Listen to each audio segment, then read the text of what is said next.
Hi, I'm Chris Vangelus, super scientist and mega magician, and for the first time ever, I'm hosting a stream here on YouTube.com. Hi, I would like to also quickly just say hello to V Rider and Long Was Here, and Eric Hawk and Tia Cliff and Tapaz and Corito Prime and Bison Newton and Dynamo Dave and PT and Sideswipe Prime and Sam Wellbell and Emperor Nova and Sky Sue. Hello. Chris Internet Vangelus, I don't know him. This is my new YouTube channel, and I hope that you're all ready for a ride as we kick off the year 2008. What's up, Aaron Axsmith? Big day for space today. Yeah. I only want to hear if everything goes well. And I think it will. But I only want to hear if everything goes well. Mega Magician, you complete the... I'm full of rituals. Hello there, Mushroom Man. And Aaron replies, why is there a translation thing next to...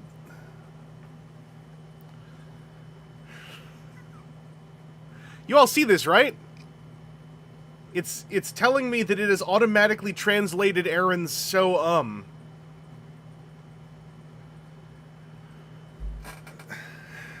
You know, I'm so glad we are implementing these excellent features here on YouTube.com. Anyway.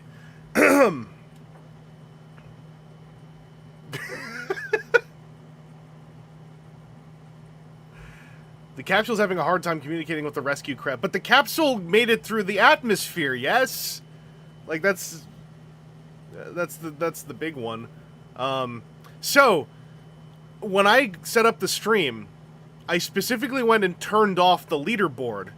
And then I kind of noticed another checkbox that said, automatically translate chat messages, and I didn't think much of it, because I thought, like, well, I mean, how could that remotely be intrusive? I didn't realize it was going to put a goddamn symbol next to every single chat line that it thinks needs to be translated.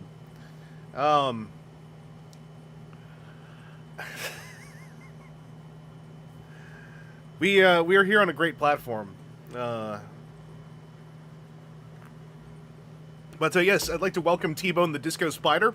Okay, all four astronauts fine. That was the main thing on my mind. It was where I was like, this is all going so well. I would like for re-entry to go well too. Obviously, I'm under the assumption that it's designed to go well. But you know how it is, right? Like, when something is tested enough times, but then it's like, hey, we're going to actually, with heavy consequences, attempt to do the thing we tested a bunch, and then you sit there going like, well, boy, howdy, I hope that goes well.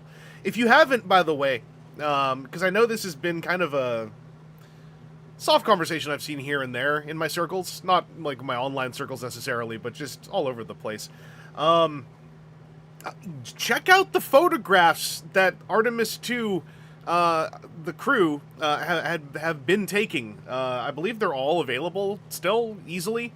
And it's some really dang cool stuff. And my understanding is that, like, they actually did some photography training to make sure that those photographs were, you know, as rock solid as possible, using human intellect, human skill, human adjustment, etc.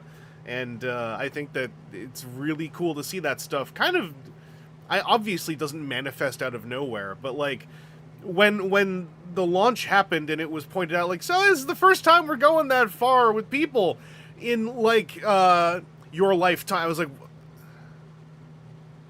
oh, it has been a wow. Anyway, wild. Hello, Kendrick Hirai. Yeah, we're on live chat, so there's also the other part about the auto-translate is that works in tandem with the unturn-offable chatbot that lives in the background of all YouTube chats that occasionally goes like, that sounds dangerous, and then just doesn't let a chat message through. So, you know. Samsung now has new training data for... Yeah, the next group of people who go out to the dark side of the moon, they're going to have data to use so they can just fake their way through it. Flame Titan, what's up? Do you speak French? Auto-translate. There you go. So, if I put it did Tabernacle, really? So, I'm not going to ban you.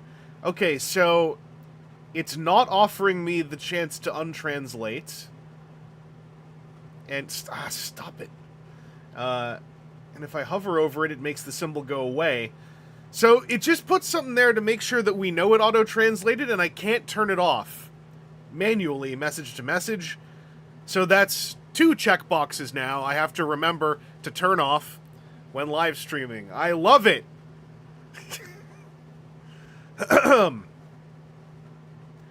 Wait, Samsung actually was trying to be like...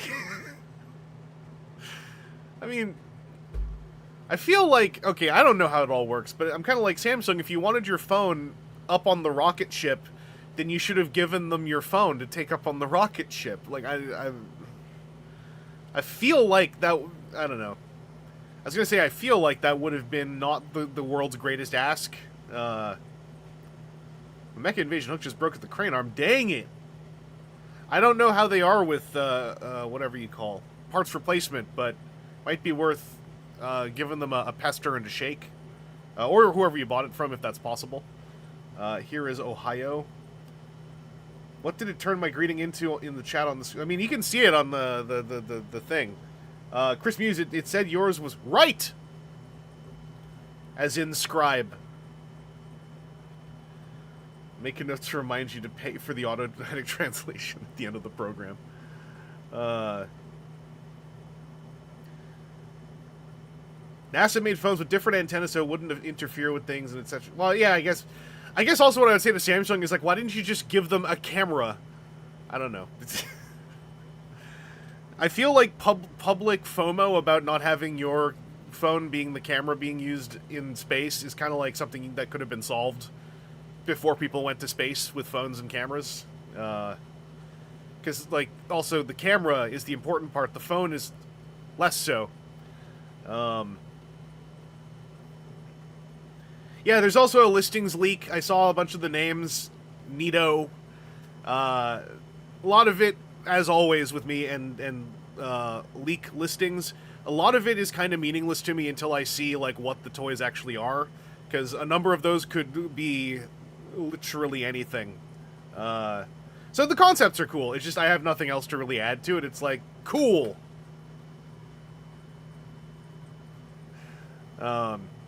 That's just me. Like, I'm one of my weaknesses as a Transformers YouTuber is I'm not able to spin leak listings out into videos because it would just be sitting there going like, I'm going to actively try to ruin it for all of you by dreaming up the most amazing toy possible that can't feasibly exist, and the skill check for me is to make it sound like it could. But I don't want to do that because I'm going to suffer the consequences too, which is to say, then the toys will actually be revealed. They won't be anywhere near the dream scenario I invented. And then I'm like, well, what did I do? CSM Ghost Driver is announced as well. So the series continues. Retro Cute, hello, you just got MP Great X Kaiser. Congratulations. My understanding is that's not very easy to do anymore. So, grats.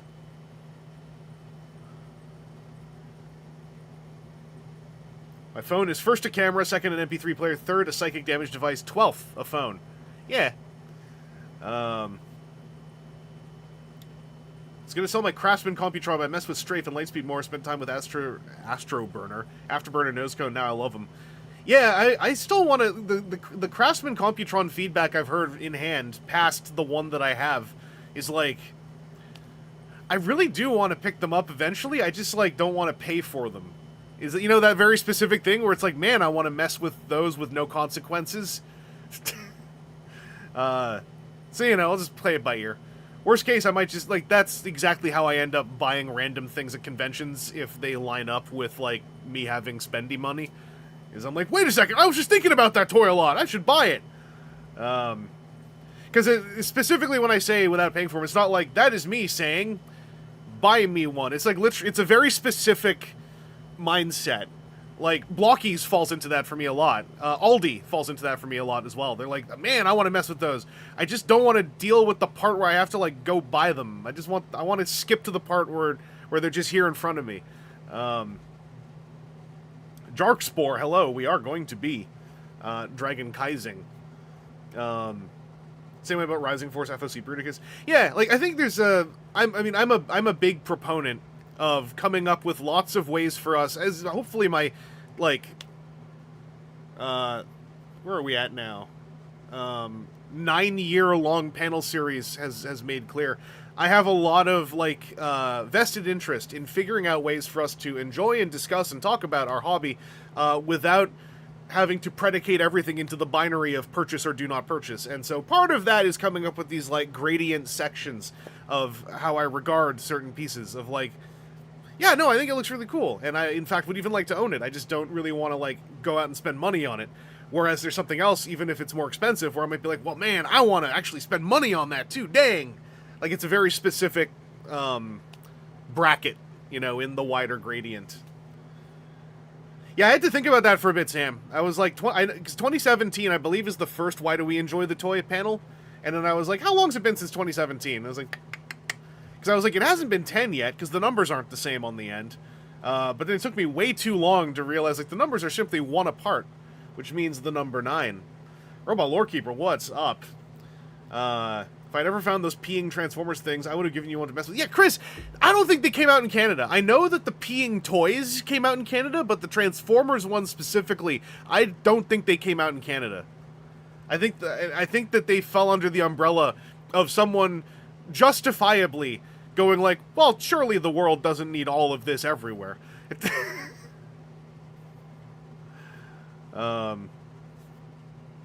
Currently watching the Artemis splashdown in the corner of my... Yeah, Robot Lore Keeper, we were just discussing that a bit earlier. Because I wasn't sure where we were at, so I was mostly like, if they burn up in the atmosphere, don't tell me.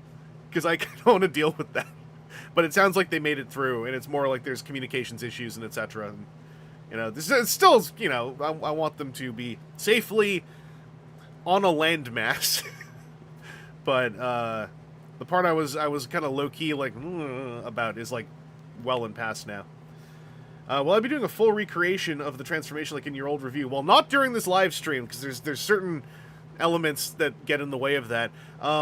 I want to do something elaborate, and it's been brewing in my brain. Well, here's the thing I'll say. Did you know it's actually precisely to the date 1 year since the live stream where I opened Toyrise X Kaiser? Because I went to grab the Toyrise X Kaiser live stream because it's the one I'd already made tags for that have X Kaiser in them. It's like, oh, I'll reuse the settings off this one. And I went to change the date, and the date was this date, but with 2025 on the end. And I was like, huh. April 10, 2025 is when I live streamed Toyrise King X Kaiser. So, like, well, anyway, I have an idea. I've been thinking of new attack names and things. Because I want to roll with my headcanon that I think is supported by the toys, that the X Kaiser Toyrise stuff is some kind of Chapter 2. It's not 2025. I mean, you know, 2026, it's just, we're about a week in, and it's looking like we might finally have an okay year. That's dark woke. I should, by the way, briefly jump over to the... oh, wait, I should double check that this is actually... Wait, where's the friggin... Show me studio mode. The preview, show me,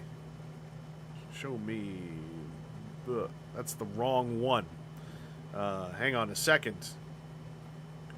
I need to point this at the correct window. Where is the dang window? No, not this one. There it is. Okay.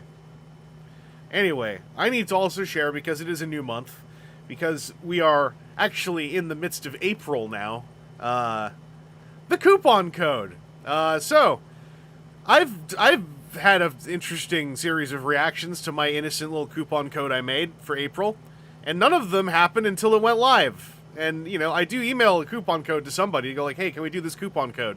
And then they're like, oh yeah, sure. Anyway, the code for this month on Toy Hacks is Creamy Vangelus. And I showed this to a friend of mine, IRL, who immediately said, oh, you should go to prison.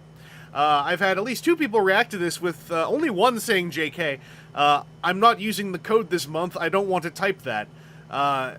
And all I gotta say is, I don't know what happened to y'all, but y'all gotta fix it. This gutter mind nonsense.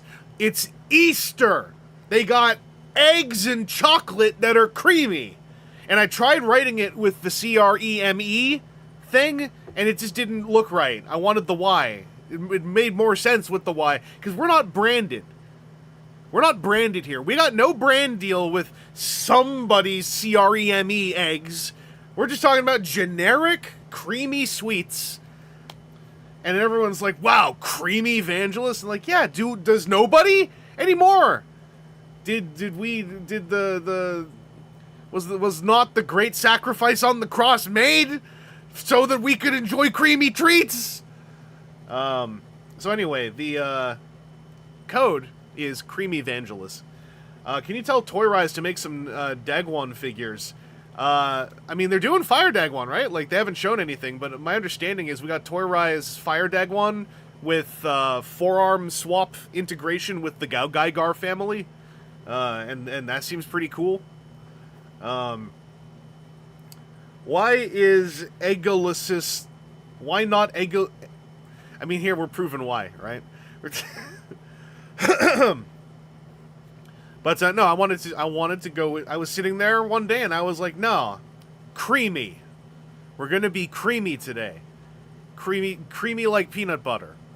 Anyway, someone told me I should do like sticky for the next one, and I was sitting there kind of going like, I mean, yeah, we could pivot or we could escalate.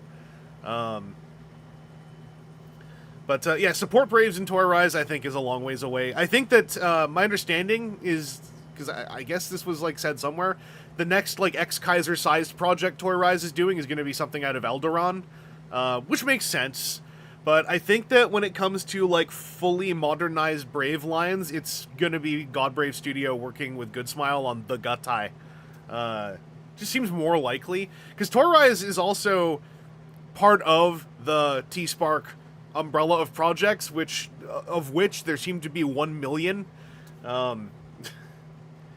Sticky, of course, referencing Mother's Day. Yeah, sticky chocolate hearts for mom. Yeah. Oh, they showed a prototype. Okay. When are we getting DNA designed Toyrise upgrade sets? Yeah, I don't know. We gotta. I mean, they're busy figuring out. I was gonna say they're busy figuring out how to make more little pieces of plastic that fit into gaps. But that set they showed for Hearts of Steel Optimus looks like maybe they're like something finally cracked the right way in that shared group cortex, and they're getting into some of like that stuff that I'm kind of down with. The Gutai Superliner Dagwon confirmed. I think, well, okay, the Gutai, right? Next year, they do Land Bison, and then they finish Dugarn. And I feel like finishing Dugarn was some kind of soft goal. Not only to say that, you know, someone I'm assuming involved likes Dugarn a lot, but that also means they then get to say, project-wise, we modernized and finished an entire Brave series, and it's a weird one with Seven Changer in it, right?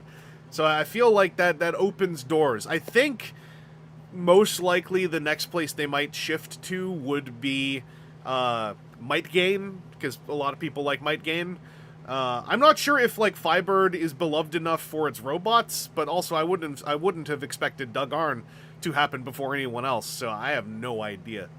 Like I've always, my own Brave upbringing, which is very rooted in like 20 years ago, is Galgaigar the King. Also, it turns out everyone loves Might Gain, and then there was like suddenly a project to fully fan sub Goldoran, and then I just didn't hear anything for a while. Then the Firebird meme started, and I'm happy to see all of it. Like the fact that I think there's full subtitles for X Kaiser now floating around. I haven't made the time to watch all of it. There's at least some of it subtitled, if not at least the full series in Raw. I can't remember off the top of my head. The Firebird memes. All of them are fully subbed now. Oh! Hell yeah. Man, if that happened in like the early 2000s, I would have been living on IRC file servers watching all of that instead of like getting my life together. I'll find a way. The pigeon meme. Yes, that is from Firebird. Might Gain was Crab Sticks for a while, but sometime last year I think someone released a finished English sub. Okay, because I know wasn't Might Gain the one that was also in kind of a funny limbo where there was like something Laserdisc based, but they really wanted people to like buy in on it or something. Yeah, the fully subbed X Kaiser I thought I saw on YouTube, so I think that's what I'm thinking of. Translation machine, please. No, it's not. This is on YouTube. We're making our way. And yeah, J-Decker. I know J-Decker was popular in Korea, in its day. But regardless, the code is Creamy Vangelus. I'm gonna switch us over to the desktop now, and then I actually gotta go get. By the way, disclaimer. I have a slightly runny nose from some kind of one-day cold I had a week ago, and every now and then I gotta blow my nose, and when I do, I'm gonna turn the mic off, and I'm gonna turn the face cam off, because I don't want people to watch me blow my nose. I think that's maybe a little bit too sexy to do for free. So I will be disappearing now and then when I do that, but also I have to briefly disappear because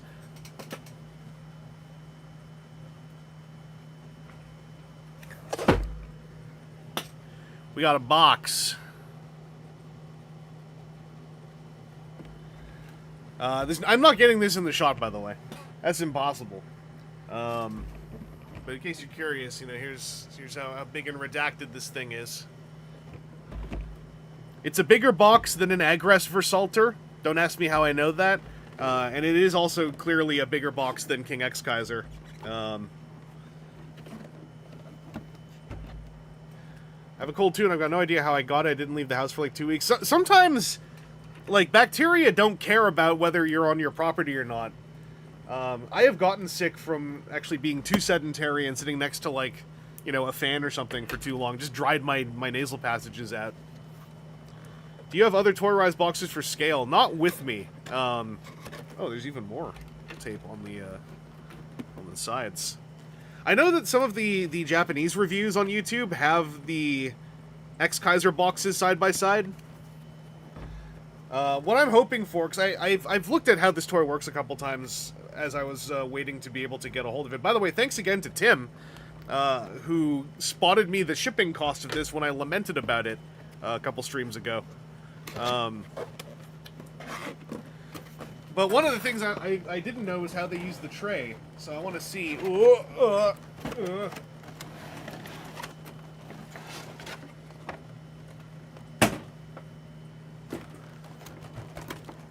Yeah, this is a real tray. This is a friggin' God-fearing tray. Look at this. This is how it's supposed to be.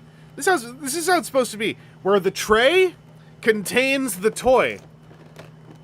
It's not the friend Tim. It's just who it's.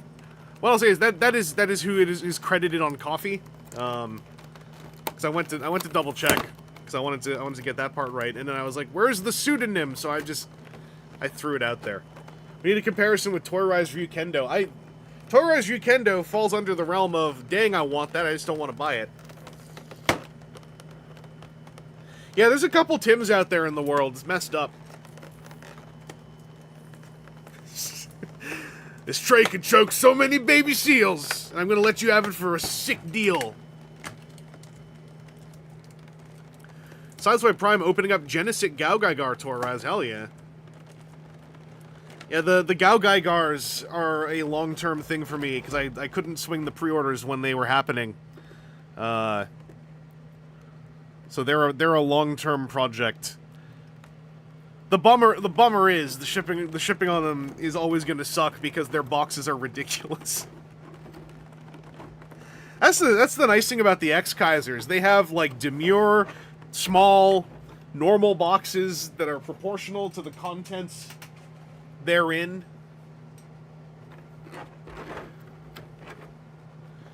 All right, what am I gonna? How are we doing this?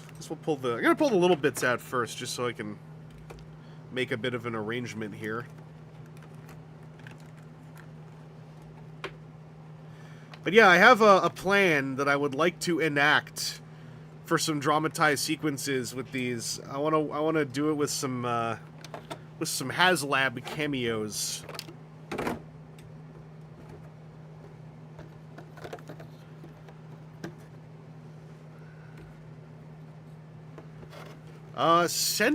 Sentinel Genesis Gaugaigar. Which one is that? Or is that the Pose Plus? No, Pose Plus isn't Genesis, is it? What am I? Which one was the Sentinel one? What brand were that under?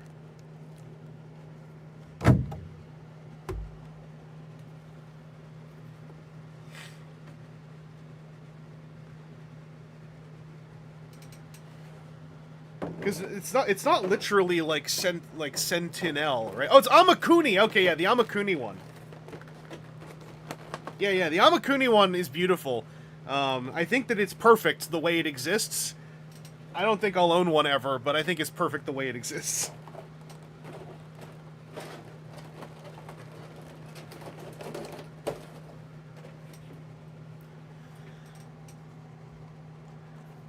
Yeah, I didn't know Amakuni was related to Sentinel. Like, now I'm curious if it's like just a distro thing, or if it's like Sentinel people formed a new little group. to do a thing. Yeah, Long was here. I need to get caught up on New Generation Stars, but I hit the one that was going to recap Arc, and I want to watch Arc, so I started watching Arc. And then once I finish Arc, I'll get back to it. But I saw that there was a teaser for one about the Absolutians, and I was like, hype, because I love the Absolutians, and I was reminded a couple weeks ago that the Absolutians have not really done anything for literal years. And I was like, but they still have to show the lady one! Artemis update. Capsule is open. Navy divers are in the capsule checking out the astronauts. They're setting up support inflatables. Excellent. Amakuni's on toy design, Sentinel on manufacturing. Thank you, Emperor Nova. Okay, that makes more sense. Yeah, I've now that I've like I know some Ultra people to check in on. I was trying to just look for the word Absolutians because I was like, have they not disappeared for a while? And Clen DeVee, Ultraman card game artist and Ultraman superfan, who was directly called out by Absolute Tartarus in an unarchived live stream from Ultraman Connect. I dug up a social media thread because she seems to be the one who talks about the Absolutians the most. And that's where I was reminded, like, yeah, once upon a time they were showing silhouettes for 4 of them. I was like, yeah, and they revealed them, and then it was like, and we still don't know who the lady is. And I was like, the what? Oh no, you're right. We still don't know who the lady is. How much was this boxy blue boy? I don't remember anymore. It is now at the point where I just don't think about how much it cost. But the shipping for my private warehouse thing was about $100 EMS, which was my reminder that I need to maybe just not use like private warehousing situations overseas for a little while. That's, I think, more of an international shipping conversation than anything tariff related, though, because I'm also in Canada. Talking about this with a friend the other day, where I was like, I have so much empathy, but also, when people in the US are like, they made me pay customs when the thing arrived, I was kind of like, oh. So, you know, I defer to having empathy for the horrible situation, nor do I want to diminish the ridiculous nonsense that is the American tariff roller coaster. But the part where people have to pay customs fees when stuff shows up, I'm kind of like, yeah, dog, been that way since I was in high school.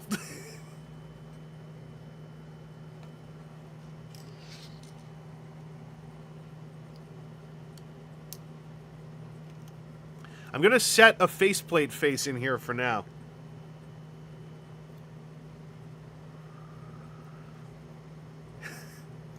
Yeah, that's the real issue, PC. Yeah, you've had it good forever and refuse to no longer have it good. Also, to not have it good for some of the most idiotic reasons possible is frustrating, even for me, who didn't have it good, but watches from afar. Like, when people no longer have something good, you want it to be because something good is happening for everyone else. But that is not the case, so... So in the end, I kind of go like, nah, I got you back. I just, like, have a limit on how much I can hear about, you know, paying customs fees. I have to put the pilot in here, the pilot being the helmet.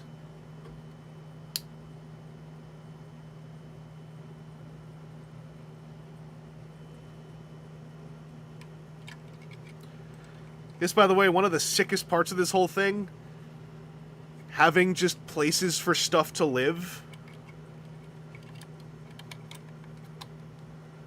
It should be the law that, like, toys that do these kind of things contain places for stuff to live.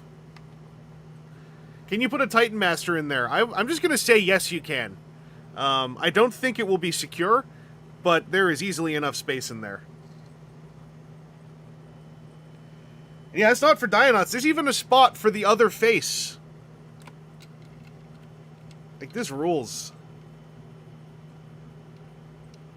By the way, this is not me going off of, like, memory of videos I watched. I got the instructions open in my lap.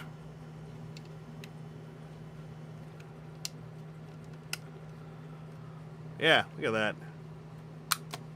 Oh! Oh! That felt good! Now they can kiss when it's closed. Precisely. I'm so scared the helmet might get scuffed up. No, it's like... specifically got space cut around everything. And it's not rattling in there. There's a square peg that goes into a rectangular hole in the back of the helmet. So it's like locked in.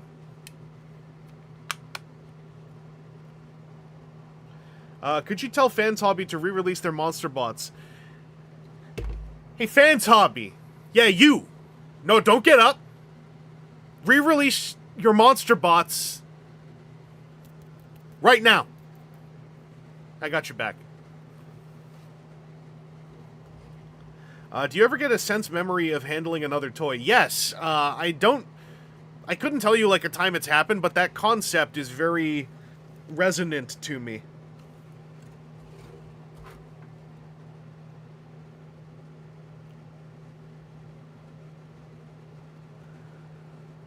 Oh, I see. Okay. I had a moment where I was like, what is actually tabbing in? There's two rectangular things here and two rectangular holes here. There might be other things, too. I just needed to see something. Oh, yeah, there's two things up here, too.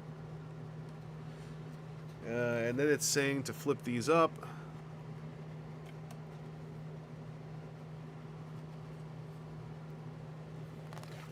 We're all set up. Gotta get that landing gear out. It worked? Hell yeah. How would you compare this to a pregnant dog? Well, Diaclono, like, my question is the pregnant dog unmolested, or has someone harassed it, perhaps physically? I'm saying it, if it's pregnant. Well, this is the world we live in now.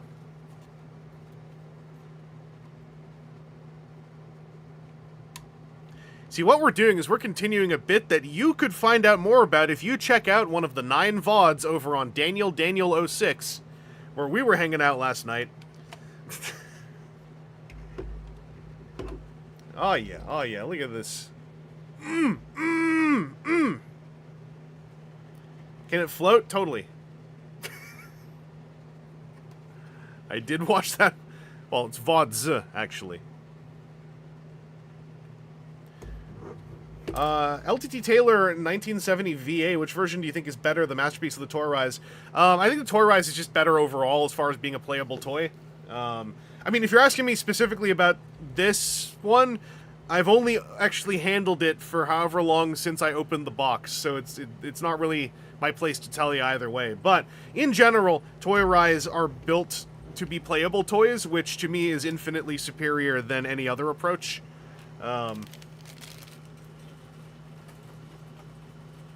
By the way, speaking of, let's get a little guy out. There's a little Toyrise X Kaiser.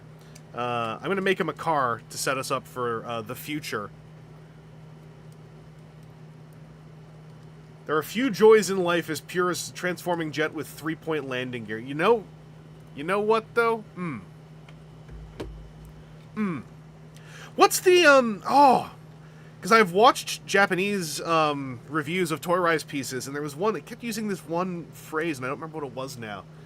It was like, it was like tactile play value, but there was a word for it. And I was like, damn, we need words. Over here in this language, we also need words.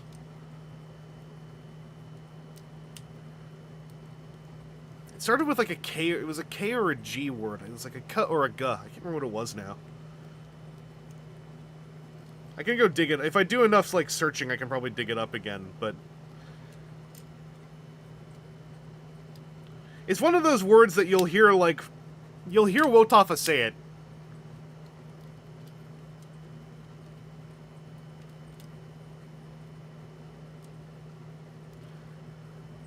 Like a very toys relevant Japanese word. Yeah, we have hand feel. Yes, as is scientifically accepted by the greater community. Yeah, was it Gangu? It might have, yeah, Jarkspore. This is actually the worst time for me to ask this because this friggin' auto-translate is on in the live chat. So, so it's gonna ruin whatever you're trying to say.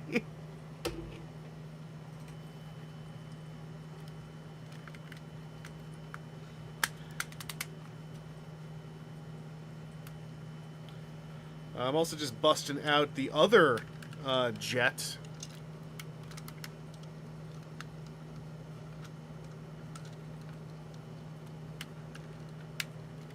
As the hardcore of hardcore will know, Toyrise has upgraded King X Kaiser so that he can have a midriff.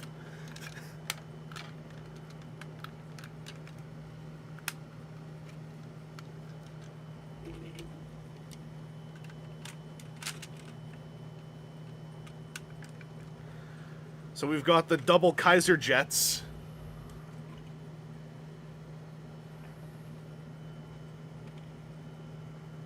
I think that's friggin' cool. Robot! Hand vier. I mean, that, yeah, in another world, like, I'd be able to say that while in Osaka, and someone would go like, ah! Naruhodo. And I'd be like, yeah, man. Do you have enough desk space for the combined base mode? I'm gonna find out. Because the base mode for X Kaiser is real easy off of the jet mode. That's why I put him here. And by the way, technically the jet mode is not complete until you add the Kaiser sword as, like, the nose cone. I love this so much. Can you combine them into a super jet? I don't think so, unfortunately. Alright, I think this is going to first take us on a journey to the robot mode of Dragonkaiser.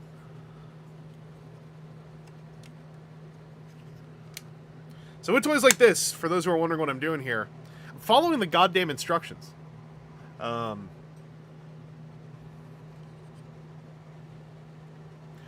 simply saying something normal like this, you can say Yusha o Gaogagar or Tatakai Cho Robot Seimei Tai Transformer, and it won't translate. True. DNA Design's fake cockpit upgrade one. Dragonkaiser Soze! What did it... How, it's saying it's translating something, but you must have written that. And... talk about movies that, like... that I do enjoy, but I just don't want to talk about anymore.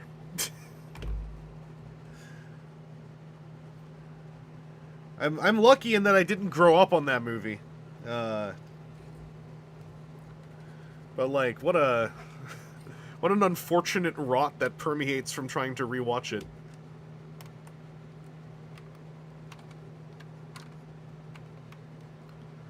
Yeah, lie, fund it. It's fine. Don't have to ask questions. It'll be fine. It'll be fine. This comes apart, right? Yeah, there's pegs there.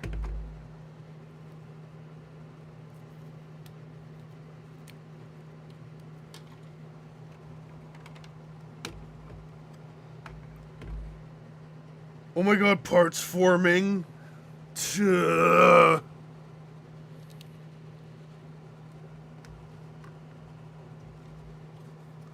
I put my credit card information in chat? I think that's actually something the YouTube bot specifically tries to... No, sorry. It's social security numbers that the YouTube bot tries to actively stop. But I think it does it by simply looking for, like, certain digit numbers or lengths. So perfectly innocent numbers can also be caught in that, which is pretty funny. How do I get this? How do I get this open? Where's my dang spudger? I don't know.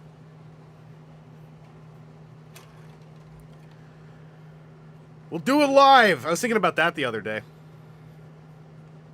Don't know why. There we go.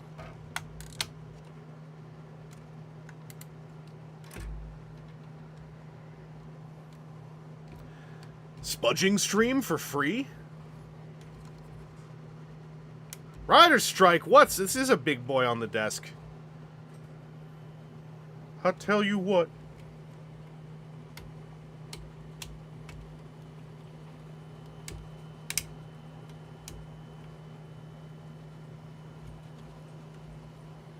Oh, this is cool. Okay, hang on. I'm gonna leave that for now.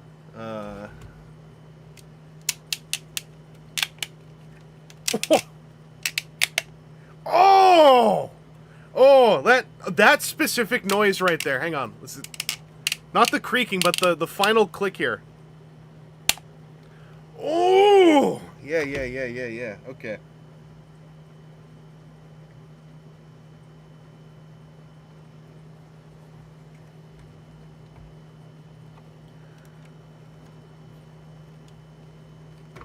Like, you might not understand, but if you do understand, you really understand.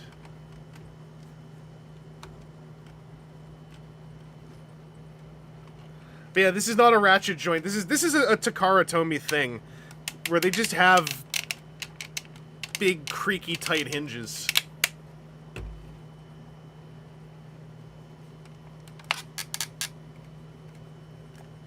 The friggin' size of those... Imagine getting kicked in the knackers with these bad boys.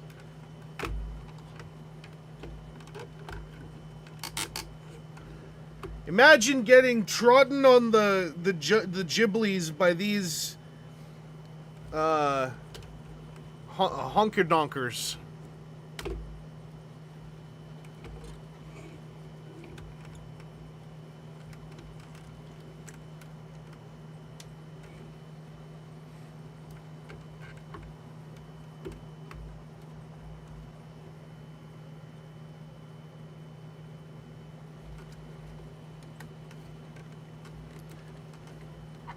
Okay, what's attached here? Oh, okay, that tabs in like that.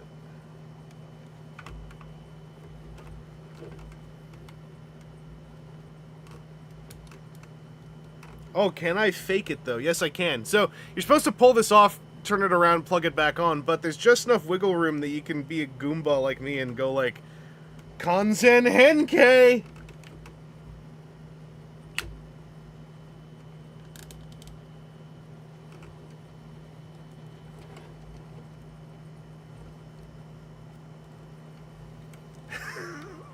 What a ledge. Kanzen Henkei.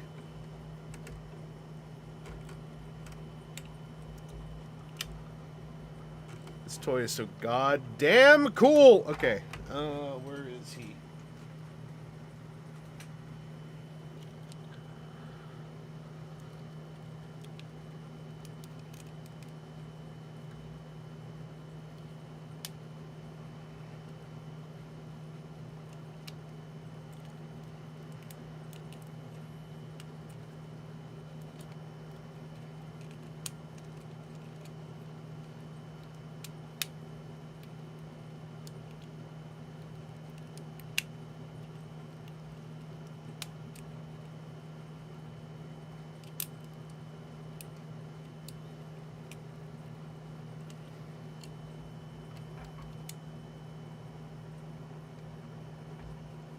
I'm curious if it just go. Oh, I just had to push it in, and it went like. It had that little like moment of just like locking in there. Oh baby.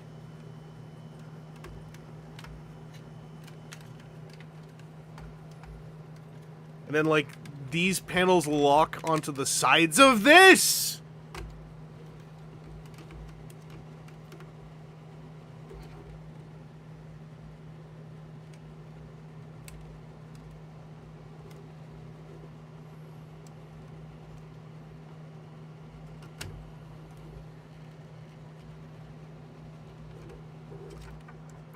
Oh no, I missed it. I missed it. Hang on, I'm gonna get this right. I missed it! Or did I miss it? I think I missed it. Yeah, there we go. Now it's a little thing for it to hook on in there. A tiny ledge, if you will.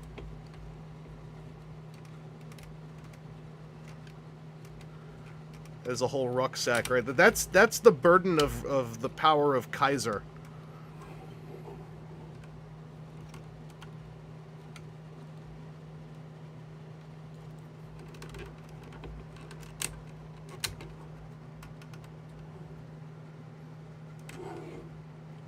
Alright, then this splits. Oh, okay. Oh, neat. There's like tabulatured surfaces everywhere for everything to like have at least 2 grip points of grip.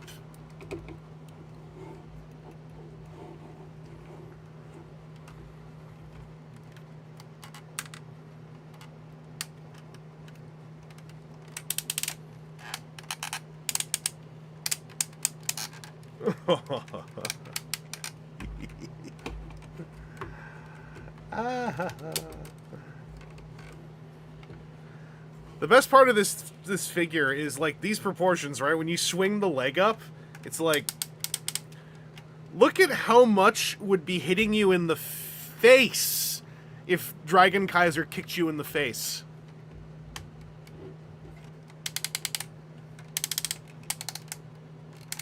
And a double knee joint.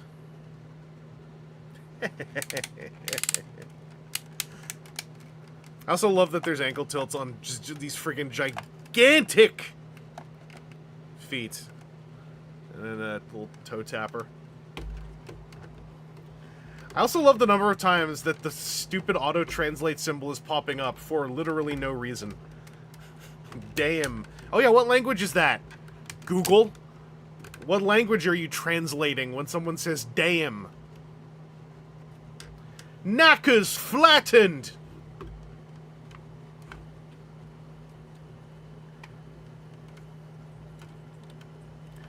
I will say it's hard for him to dab, but there's good reasons for that. One of those reasons is that his breast is bigger than like his arms combined, but in a way that like looks good.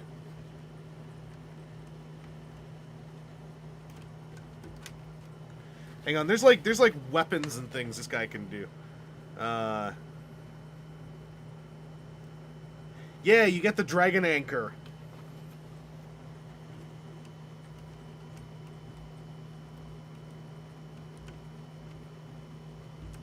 Really love finding about YouTube's latest fumble with you all. This is always where it happens to me first. Yeah. But yeah, you get dragon anchors. No strings to attach them with, unfortunately. So there's DNA designs. But you can pop off the dragon anchors. Yeah, no, it is definitely not S tier. It is permanently capped at A+ tier. Throwing it out. Yeah, it's a signature attack, the Dragon Anchor. You shoot out with, like, little cables and grab onto things. DNA design string costs $60.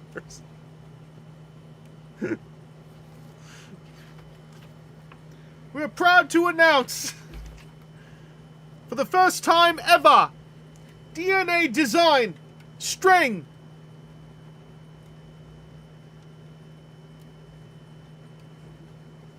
Yeah, no, bad auto-translation is, you know, that, as you can see in the news dive streams, it's been around since before the beginning of the decade, the century. But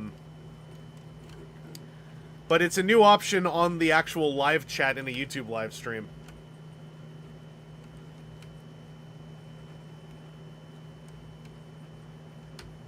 There we go. So one of the new things they did is Dragon Archery has been modified so that they kind of mixed it together with the, I forgot what the name of this was now.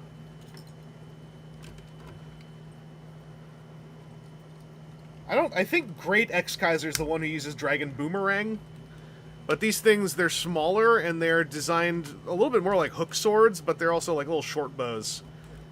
However, you still get your Dragon Archery. You actually get 2 of them. Oh, no, the ragging on DNA thing, it's mostly just based off of, like, them doing so many upgrade sets that they have some very funny habits now. That toy guy asking, best snack, popcorn or chips? Popcorn is technically the better snack, because you technically can get less on your fingers if you just don't use your hands to eat popcorn. Yeah, dual-wielding bows. How big is the Kaiser sword as an arrow? Well, the original Kaiser sword would be a pretty decent size. And then the Great Kaiser sword would definitely be a bigger arrow to shoot at somebody. I really like toys having bows that are just two symmetrical things jammed in their hand ports. It's a Hero Factory favorite. Yeah, it's a classic. That's why one thing I like about the decisions on Dragonkaiser here by Toyrise is that if you give them both bows, it's like, yes, I'm dual-wielding bows, but also I'm dual-wielding straight up, like, if I hit you with these, it probably will suck. That's the name of my hidden weapon. My hidden weapon is if I hit you with these, it'll probably suck.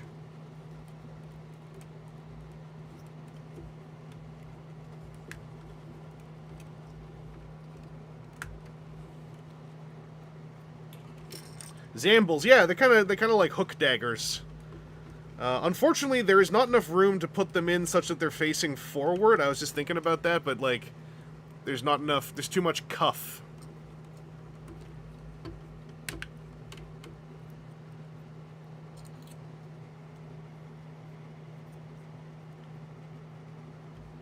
The other side of the bows aren't filled out. They should be expanding. You can also, you know, oh, it's the Kaiser sword, and shchonk, and like, oh, and then, oh, now it's this. So they do mention in the instructions that you can have him holding on to this thing. Although, what does it mount into? Oh, I see. So there, it's a handle, but then up here is a circular 5mm section. So you can slide that down into there. Someone wanting to see the handsome face. That is possible. Is there a system for this, or do I just pull it off? I just pull it off. Okay.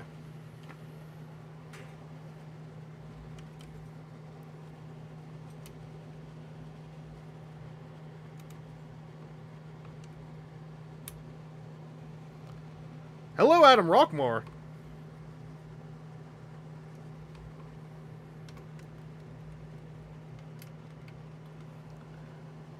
Is there a secret trick to this? My problem is I have too much flesh to easily achieve what I'm trying to do here.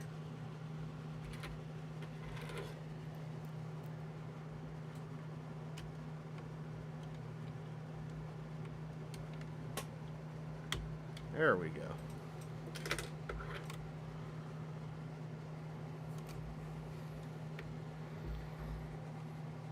This is going to be very hard to actually see in this stream. I'm gonna tweak the focus for y'all as a little favor.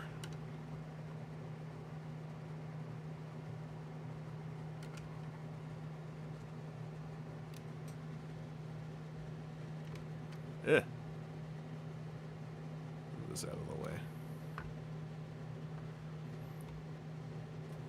There's your handsome Bravern semi-related cheekbone and jaw structure. Yeah, very bishy, very bishy.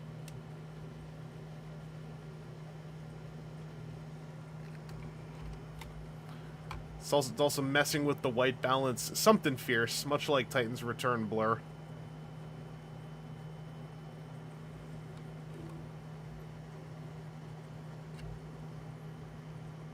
Oh, thank you, Mr. Vangelus. Oh, I hope we don't catch the cholera this year. I don't know why I'm, like, going straight into, like, friggin' not actually British with that one.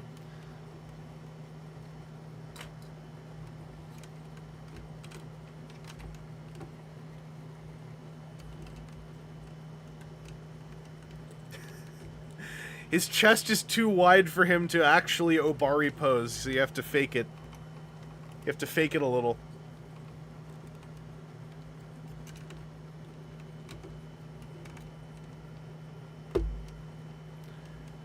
It's still kind of there. I don't mind it.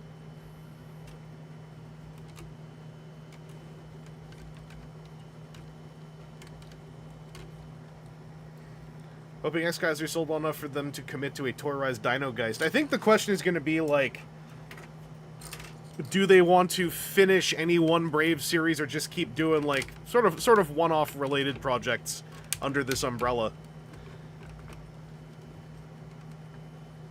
He doesn't have butterfly choice, but he tries. He's doing his best. Look at how much lat this guy is dealing with. First astronaut out of the capsule. Whoo! Hell yeah. Thank you, Aaron, for keeping us updated. Ugh. There we go. Took me a sec to remember, like, was this a tab or a peg or both?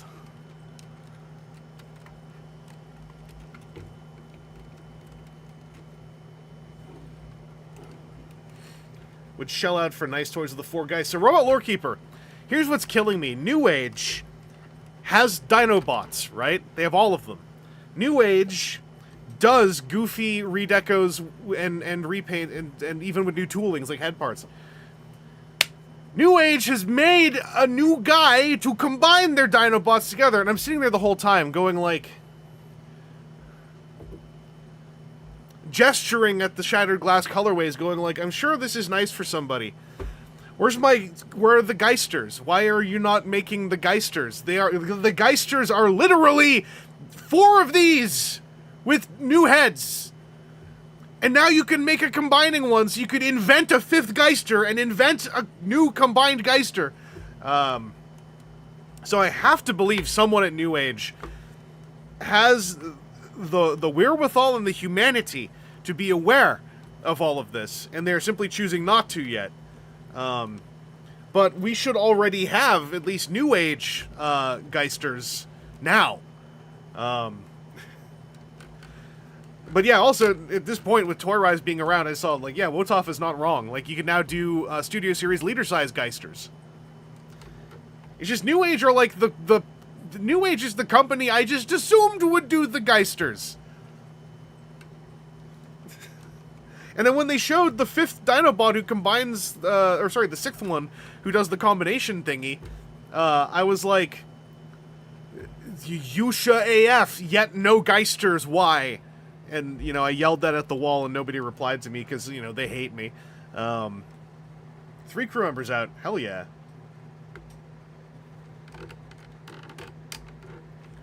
What's next in the instructions? I think it's the base mode.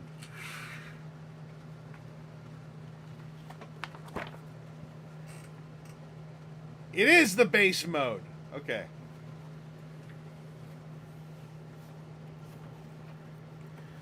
Imagine a Toyrise figure of the Brave Series villain that used 90% of Deathsaurus' animation model. So Wave Sign, what's very funny is the Gutai, now that they're about to be finished with Dugarn, have shown a silhouette of that. So Good Smile and Godbrave Studio seem to be working on Red Geist, who is basically Deathsaurus. So they figured out how to do Deathsaurus without having Transformers. It's just going to be Red Geist. It's going to be Godbrave Studio and Good Smile, which is very exciting to me. Oh, we got to go back to jet mode.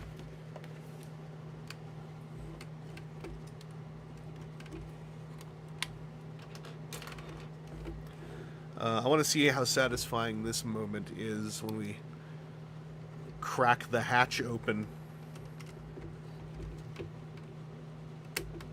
All former crew members out of integrity. Hell yeah.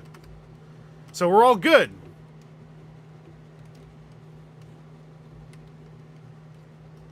Red Geist is just a different head with no breast partner, right? I believe for the most part. Like, those are the keynotes.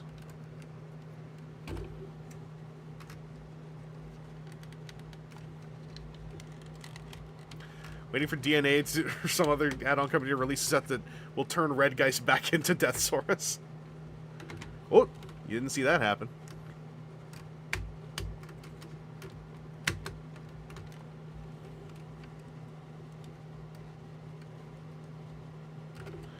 Oh, I forgot how this was arranged already.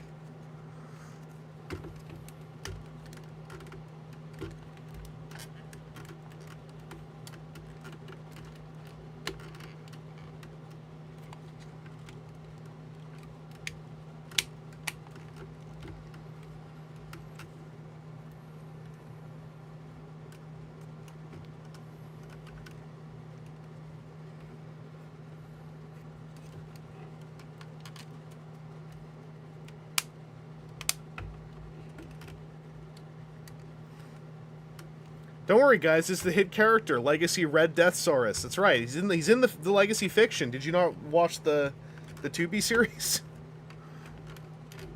Wow, I thought I was dealing with real fans.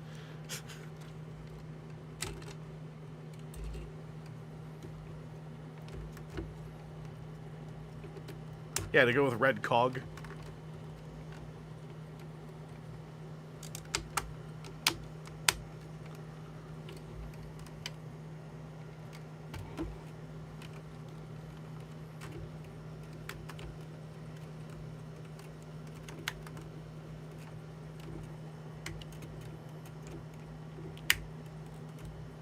I just want to check something, actually. I'm just curious. Oh, they're still doing this. That's so wild.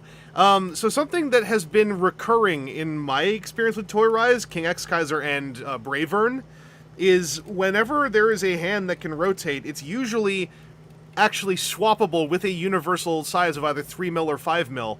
I think this is 5 mil. Where's the transformer with a piece I can borrow? You, come over here.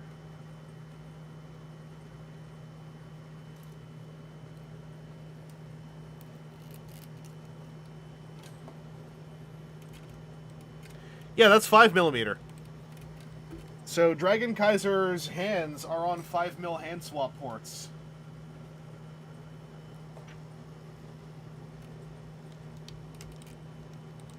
Oh, that rules.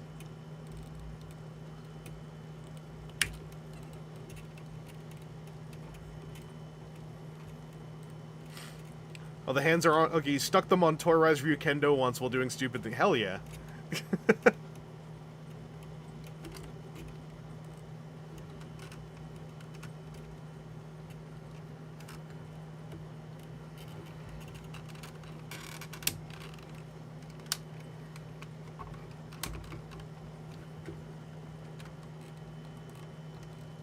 We love ethical, stupid things.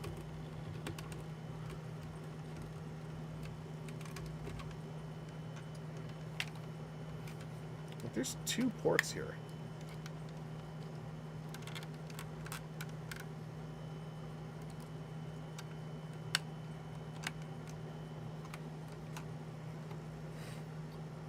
Gaufaigar does not have this. Oh.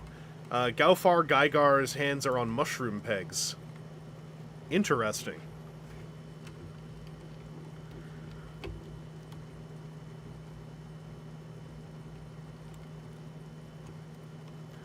Betaman figures. I don't know. Yeah, I don't know a lot about the other Toyrise lines because, like, I think there's like 3 or 4 Betamans out now, and then like, the Legios is out now as well. Like, I saw some transformation videos of it. It looked really fun.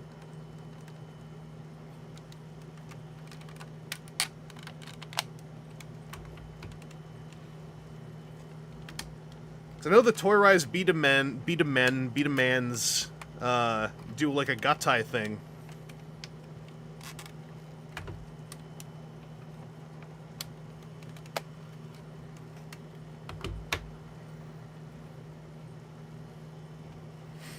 Be the mans. Be the men.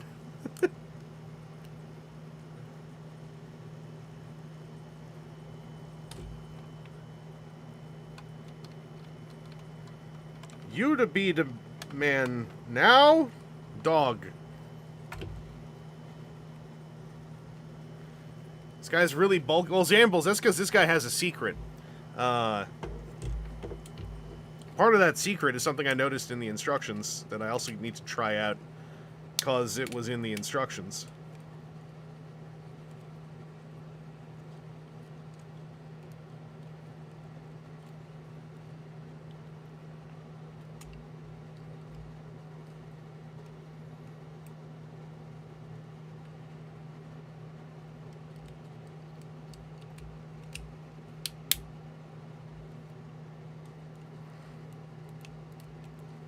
Beat a mister.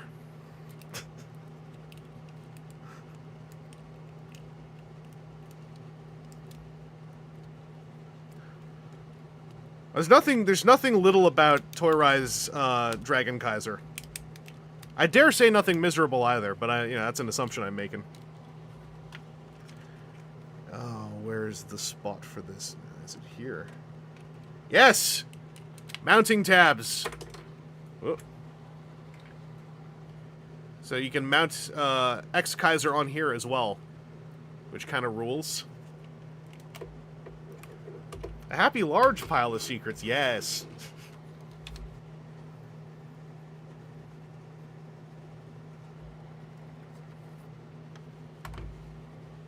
I thought they were doing like those weird missing link things for Beta Man as well, like they're doing for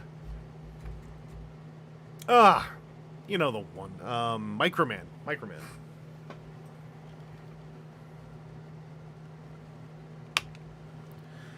Oh, where is he? Check the manual. So I'm supposed to pull off the guns and the winglets.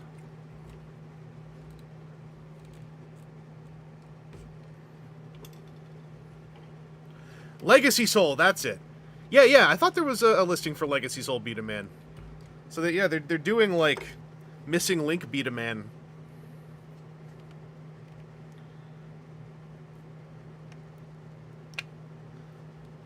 So this is 5 milled in, but it's keyed slightly. You can see there's like the key railings in there, so you can't just like wiggle it out. Well, no, you can't just twist it out, you have to wiggle it out. Parts forming. I can't do that bit with Brave Toys. It's too disrespectful on my part.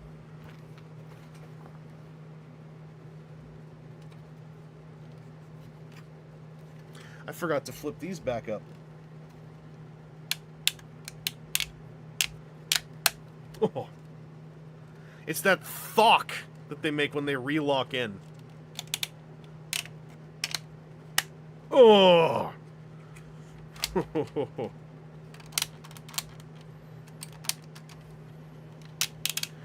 Yeah, I think the Legacy Soul Beatamans do the marble shoot thing, if I understood correctly. I might be mistaken, but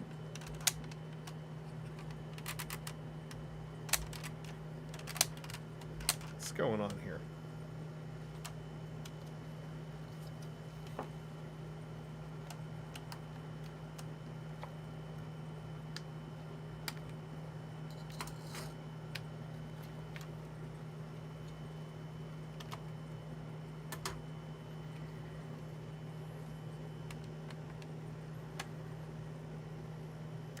Thok is a cool Piraka from Bionicle. Interesting.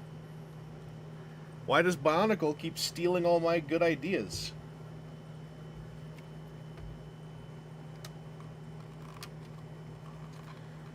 It might be a light up instead of the balls. Oh, okay.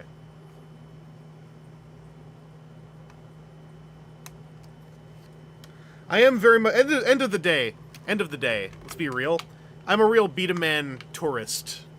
So, you shouldn't come to me for, like, the heavy info. You should come to me for the info from the heart. Not for the science, but for the feelings. What am I folding down?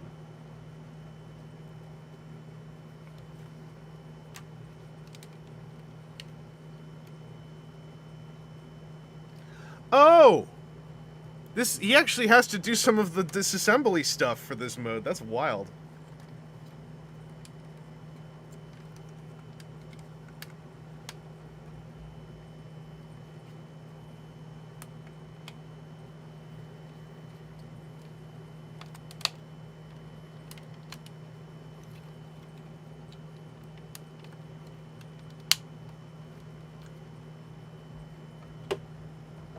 All this for the base mode, for real. Okay. Respecting this.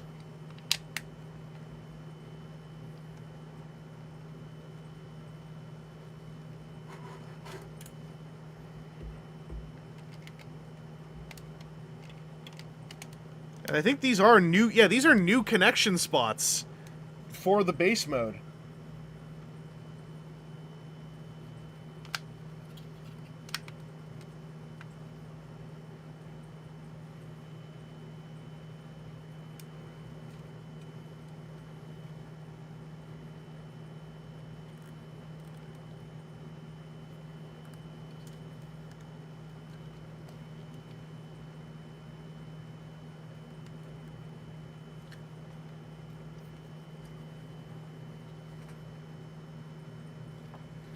Alright, then it wants me to... Okay, these come off too. Toyrise low-key also does some Transformers play patterns, like, harder than Transformers does. Like, the sheer amount of, like, bits and pieces that can detach. Oh, wow. So you're supposed to stick these over here for a better base mode.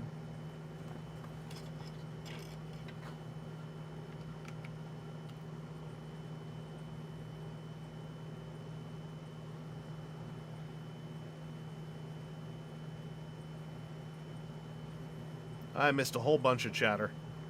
Original Betaman toy line, the Hasbro license from Takara to sell in the mid-2000s was based on them being little person-shaped marble shooters with various accessories.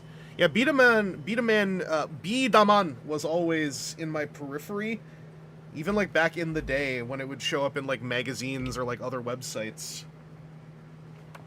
Where it's like, look at this other thing that Japanese toy company Takara is doing.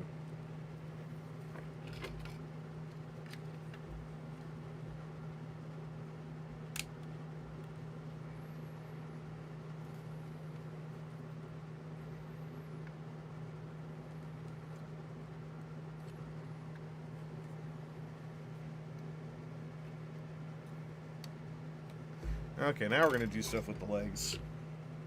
Oh, wow, so you separate these. This is a real Transformers-ass base mode. So this even, you separate this.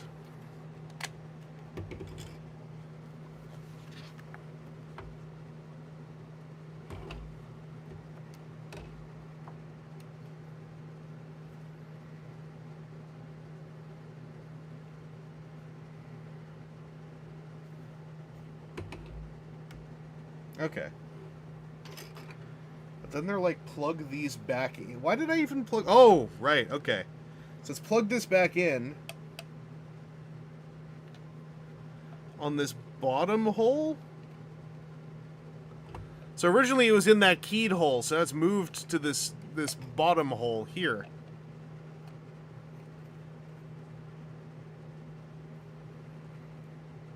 Oh, you're supposed to switch them around too, dang.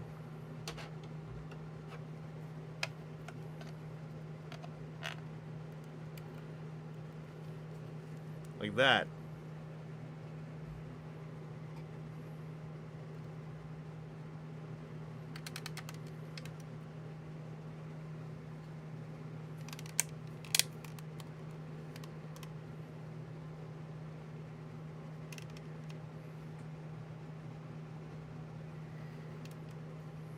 And then swing this up. Squeak! Oh, and you stick a gun on top. Okay. I'm down.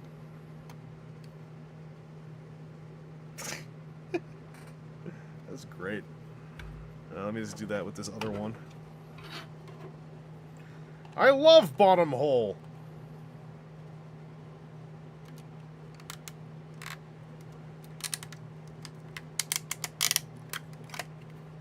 Yeah.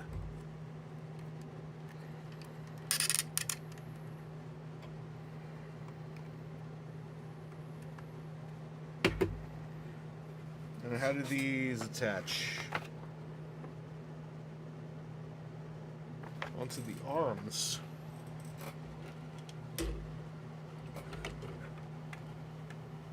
Oh, okay.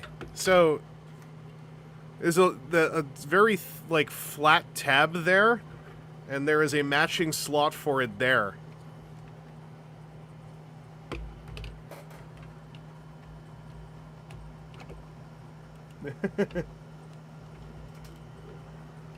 That's very silly.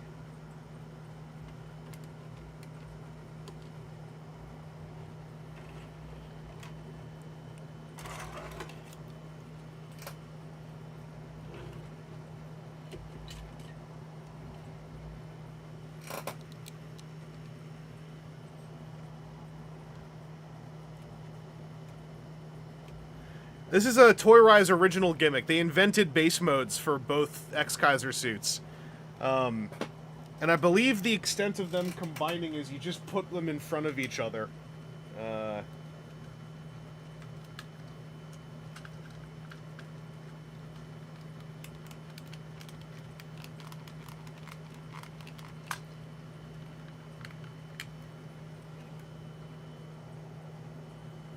I'll check. Maybe there is something prescribed, but like this is the other base mode, basically.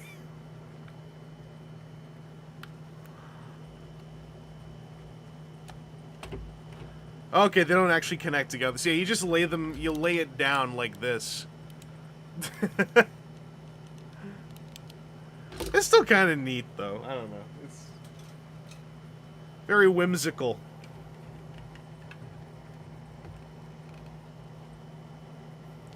Red Geist with base mode when?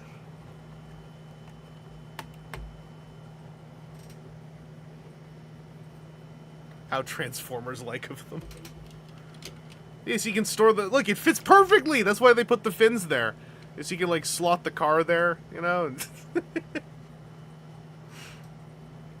That's adorable. Well, while we're at it...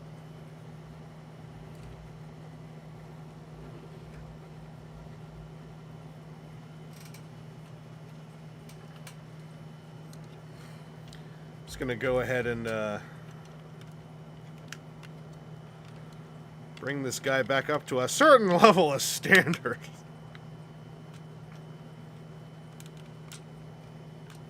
Is the car's window paint scratched, or was that lighting? It's mostly, it's just, that's a lot of paneling. It's not really painted, it's molded plastic for the most part. Also, I have a very unique break on mine that doesn't affect anything, but it happened after the live stream a year ago, and in the year since, nobody has reported it happening on theirs, so I have a very unique Kaiser, or X Kaiser now. It's all mine. Nobody's is like mine.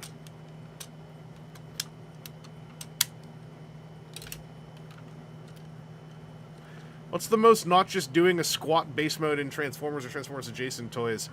I think probably Fort Max is close. Like, because he's kind of like doing more of a fetal position.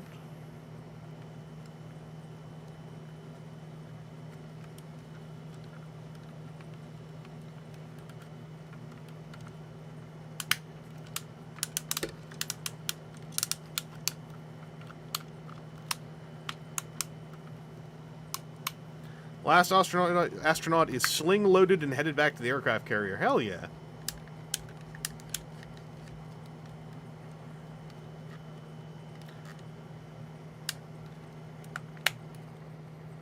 Yeah, Grandis is both doing less and also somehow, in some ways, a little bit more.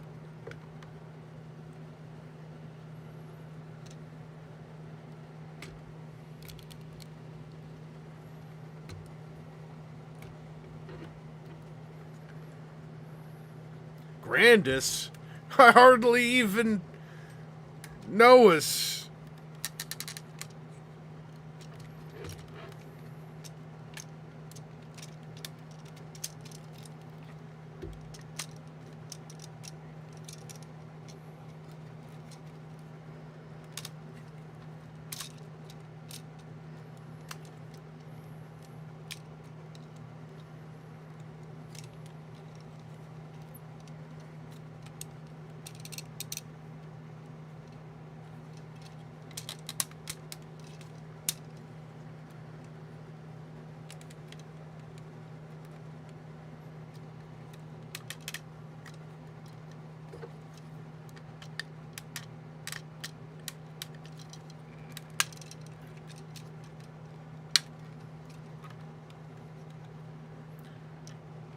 the plunger.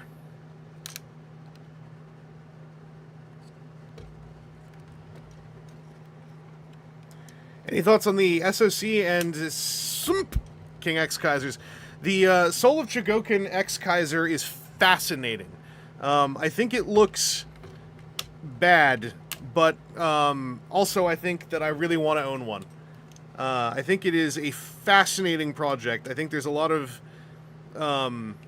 academically incredibly interesting stuff going on and decisions being made.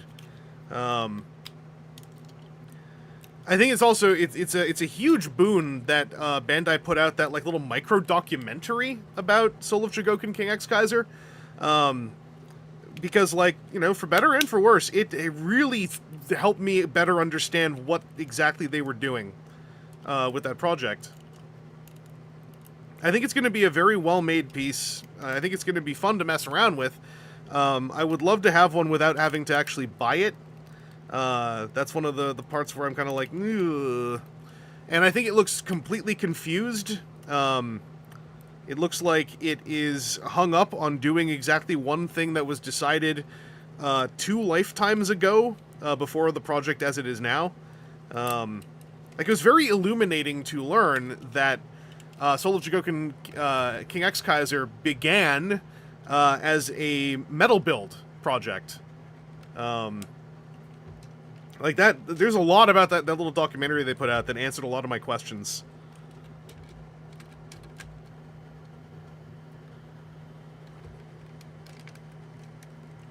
Oh, wait.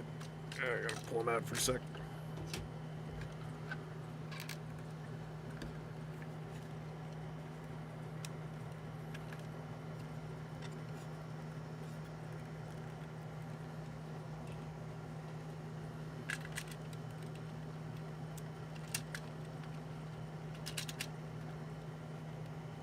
What's beautiful about the way that Little X Kaiser goes in here is that when he goes in, it's like, what am I doing? And then suddenly, he locks in.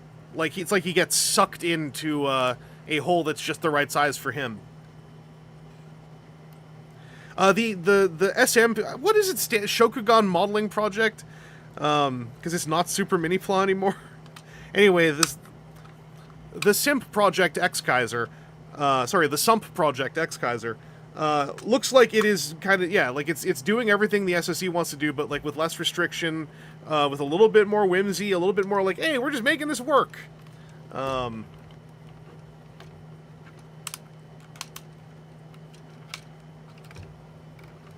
Because, like, for instance, if one were to say, like, how dare Soul of Dragonkaiser King X Kaiser cost that much?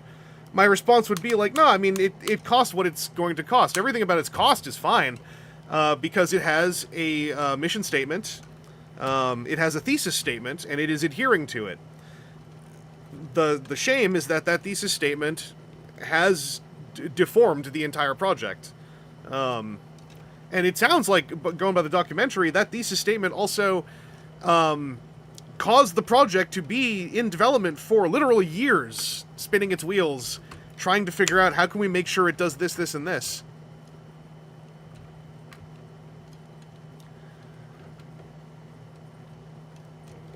And then I thought there was something kind of funny, given what I've heard from people who own it, who are similarly interested, but currently quite academically critical of high-end Bandai, that when they managed to get the project moving again, it was with the direct assistance and input from the person who spearheaded the project of Soul of Dragonkaiser, the Build Gundam Combiner with Tryon, the Tryon 3 Soul of Dragonkaiser. And it was like, well, we wanted to, when we looked to the project director of Tryon 3, who just delivered a very successful combining transforming robot project. And I was like, that's really interesting to hear in this documentary, given the number of people I know whose review of Tryon 3 does not back up that precise statement necessarily. You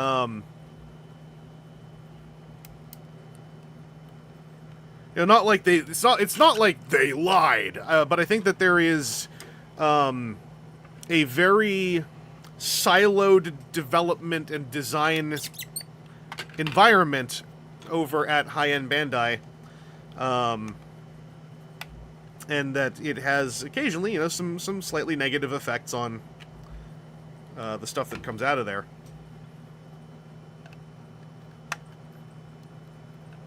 Yeah, Emperor Nova, that's what I hear about Tryon 3, is like, it's not like it's, an awful toy, throw it out. It's just like, it's kind of a mess. Like, it's a sort of like weird, sort of fall apart toy that like Sideswipe Prime is the one I always remember.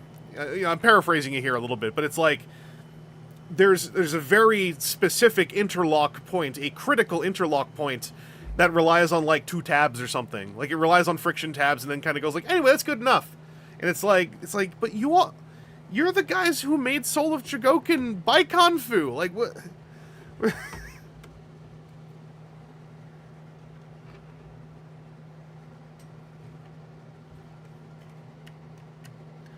And I'm specifically talking about Soul of Chogokin Tryon 3 and its delivery as a finished piece. So this is coming from people who like Tryon 3, the concept, enough to want to buy like a high-end version of it.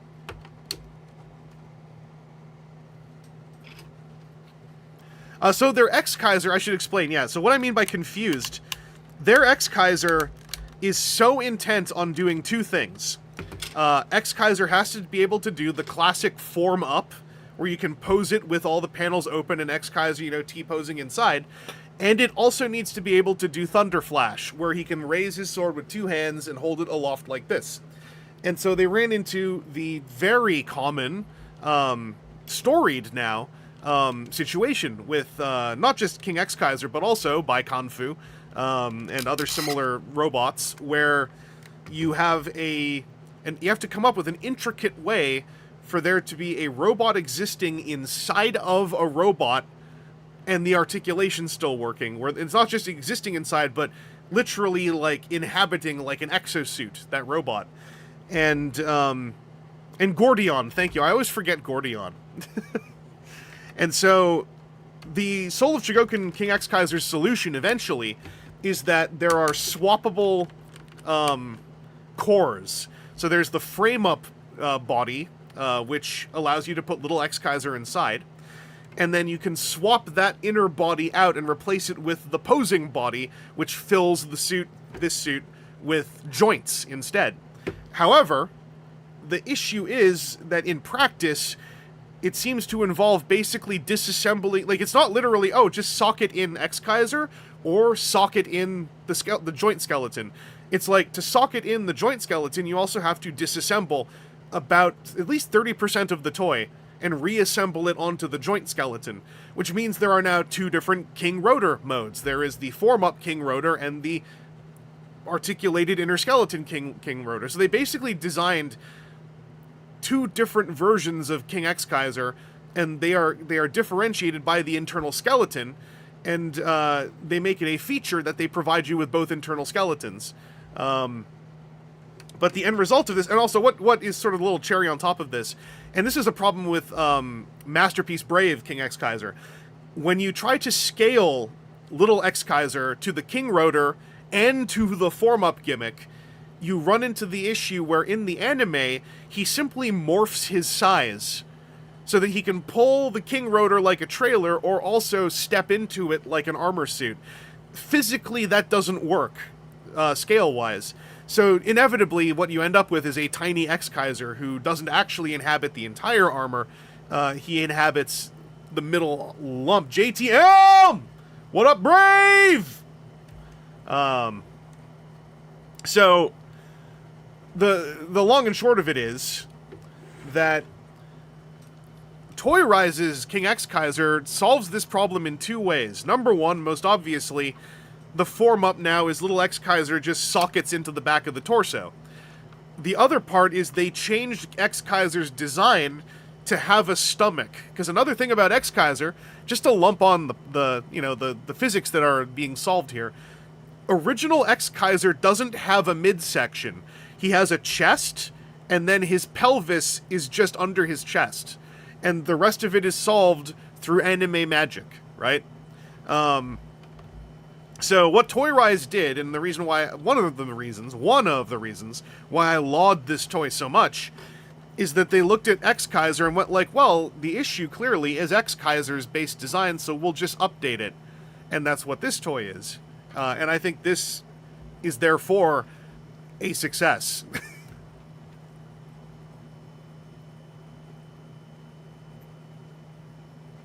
And yeah, Emperor Nova, that's kind of how I feel. Yeah, the SoC has a lot of design choices that were made for a particular goal that feels like it all makes a toy that contradicts itself. Yeah, the Soul of Dragonkaiser X Kaiser very much seems to like be working against itself constantly, and the main reason why I really am, sort of banging on their head a little bit with a mallet the way I talk about it, is because I feel like it is a toy that is unaware of solutions that were solved years ago with things like Soul of Dragonkaiser Gordian and Baikonfu, for instance. They don't obviously make for a toy that will just now do everything they want it to do, but I feel like there's just a lack of decision. And then what is really frustrating is that the end result is they're giving you everything, but that also just means that no matter what you do, you'll have a pile of parts sitting around.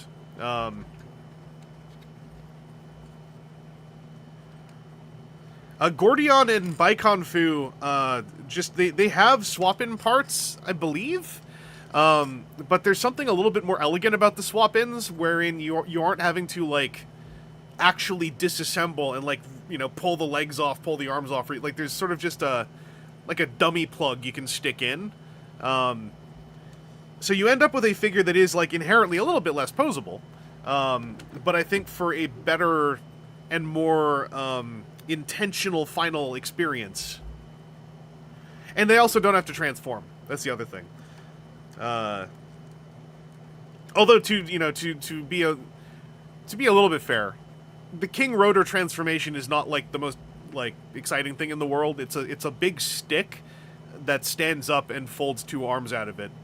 So I feel like, you know, Gordion, for example, could have a King Rotor mode. It would just be like fold his arms in and lie him down and flip some wheels out. It's also, I was trying to say this, I think, a little earlier and I got sidetracked, but like, Baikonfu, for example, is not simply super articulated when you don't put the little guys inside, but the limitations of articulation feel fine when you look at the breadth of what it's doing, right? Gordion Rotor, hell yeah. And then, like, the capstone atop all of this is that by providing all of these parts and building them all for swappability, durability, King X Kaiser Soul of Dragonkaiser is one of the most expensive Soul of Dragonkairs I've ever seen. I might be misremembering, you know, a run of more expensive ones, but he is a very expensive Soul of Dragonkaiser, who doesn't really strike me as, like, nailing it super hard. Like, another example of something that has swappable parts for the sake of, like, screen accuracy and/or just being a fun transforming toy. Soul of Dragonkaiser Gunbuster, I think, also dealt with all of this way more elegantly. And that came out nearly 20 years ago, right? If not 20 years ago. I actually can't remember if it was 07 or earlier.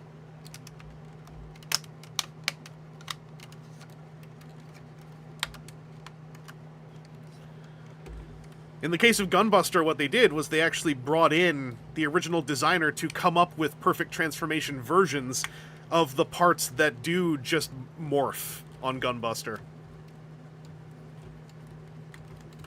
So, like, there's swappable feet that can just transform, for instance. And then talking about elegance, the way those feet swap is they have a spring-loaded catch that you can use to push the button in and pull them out, and then push the button, push the new ones in, and it locks. Every video clip I've seen of how Soul of Dragonkaiser King X Kaiser disassembles for the sake of the articulation core swap, it feels like you are really pulling a lot of parts apart to rebuild the toy around a central skeleton. And the best way I can describe it is just what feels like a lack of elegance.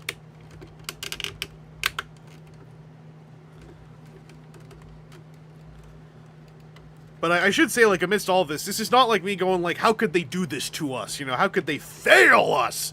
I think it's fascinating. I don't think the project is inherently a failure. I think it is misguided. It's very different things. And I think it's an incredibly discussable piece. And I wish I could get a hold of one without having to, like, buy it. Because I think that it would be really fun to just, like, talk through it as a piece. So, like, how do you pitch to a company like, hey, can you send me the thing that you're putting out, and I'm not going to do promo, but I'm going to just, like, treat it as a philosophical discussion.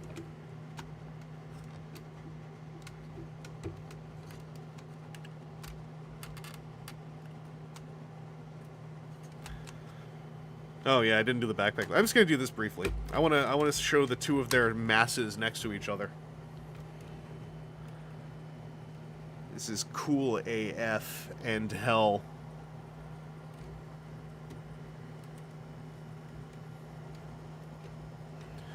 Like, the level to which Soul of Dragonkaiser has, like, an interest in being that transparent and being that much of an academic project on the whole is easily seen in stuff like how they invite Wotafa in to talk about things like their Soul of Dragonkaiser Shinkalion, and I believe their X Kaiser, unless I'm misremembering. Like, the Shinkalion video was fascinating, too, because it was, like, talking to the designer who was, you know, saying things like, hey, actually, we came up with a solution that is more to the taste of audience members like, say, myself. And then the designer was like, I just don't like the way it feels, though. And I'm like, that helps me a lot. It's like, if it's not doing something I wanted to do, but I'm hearing that the designer has their own taste that is, you know, very split from mine in this situation, that's, to me, really helpful, like, as far as regarding it more academically, or at least more as a piece of hobby art and hobby, a hobby item, as opposed to just, like, a piece of merchandise that's purchased, which is, like, my least interested version of toy discussion.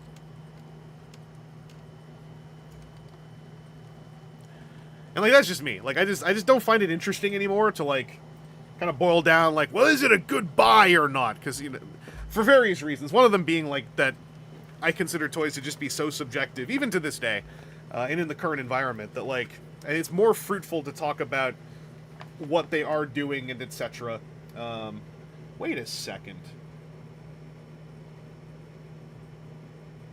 Oh, okay. So,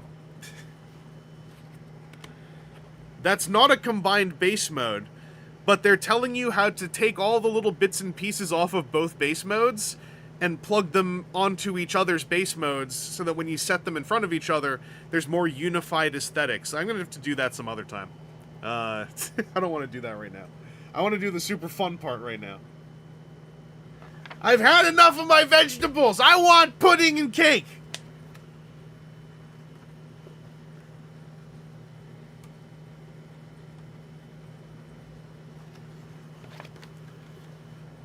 Oh, hello, Verspringen. We actually had Aaron in here giving live updates on space stuff, because I was like, I want to know that they made it through the atmosphere, and so I was like, specifically, don't tell me if they don't make it through the atmosphere. But obviously, they made it through the atmosphere. I also should say, I'm definitely not trying to say that they're not toys. That's actually incorrect. I'm saying very loudly, no, they are toys. They are toys before they are merchandise.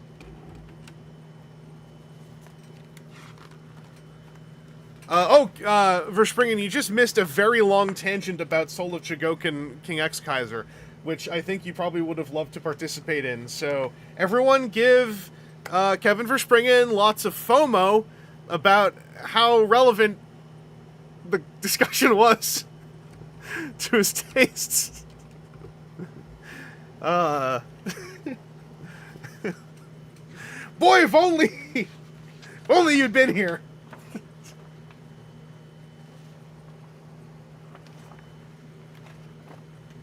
If only you weren't, you know, looking at the historic landing of the Artemis II crew or something like that.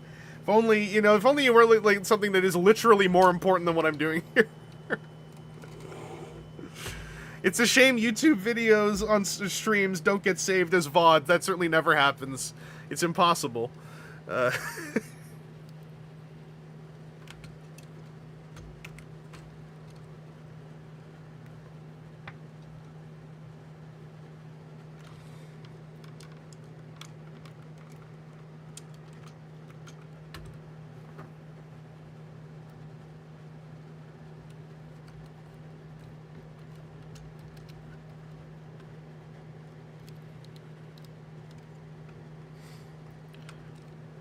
there's always time to talk about Soul Dragonkaiser and Shinkalion.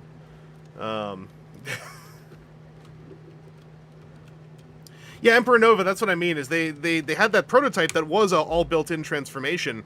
And it was finicky, but I was kind of like, oh, you know, like, I was thinking of Gunbuster at the time. I was like, make those parts, you know, like, very cleverly and nicely swappable with, you know, really, you know, beautiful mechanisms like the spring locks on Gunbuster. And I was like, why not just put all the parts in? And little did I know what I was saying out loud to the universe that manifested as, okay, we're giving you all the parts for King X Kaiser. Anyway, disassemble the toy.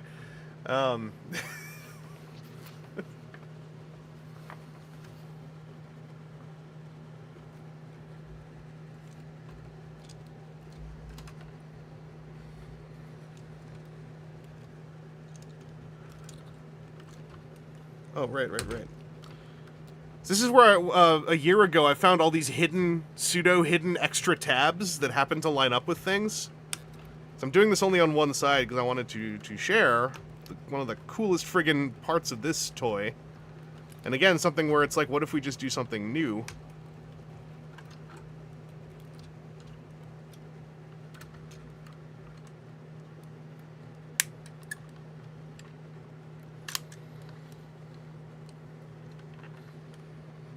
So the feet doing something is a bit more expected, but like, check out how, like, the hip skirt armor changes color just by flipping around, right? And then look how much the arms change to accommodate this. Like, this is so friggin' cool.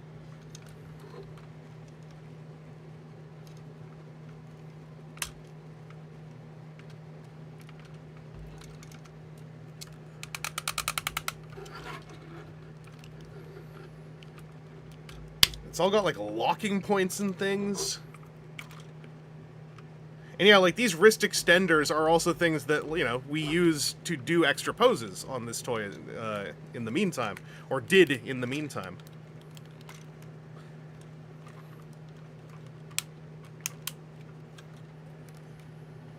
And there's also, like, this hidden bit, which is friggin' cool, where you take the wing up and then, like, how is it? You disengage this entire thing to swing them down, so when they swing down, they're longer than if you just did that. Like, god damn.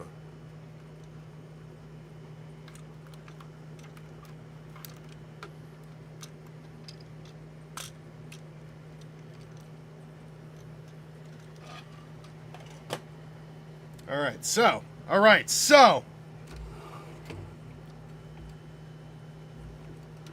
Getting to the good meat.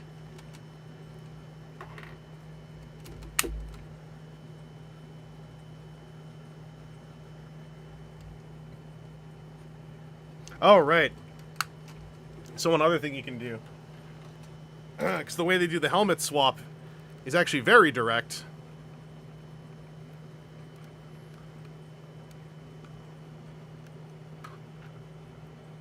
Ooh. What's the part that comes off again?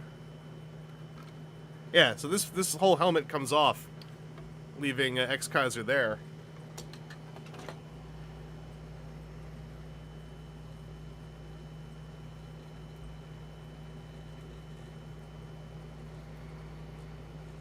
And I believe the OG helmet has, like, the ability to specifically store in here. This is where we run into the Takara Tomy instructions deal, though, where I'm like, a few more colors would be nice. A bigger picture would be nice.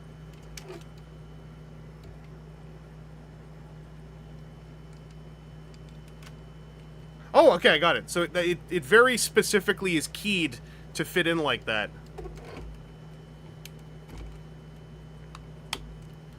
I believe King X Kaiser's default state is the lion mouth open. And then it will open and close more when it roars for dramatic effect.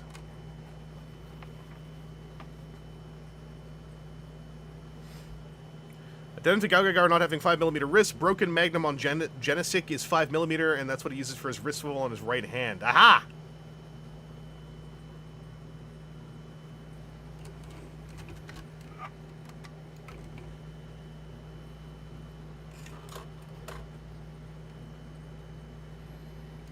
Alright, so next cool bits. Next cool guy stuff.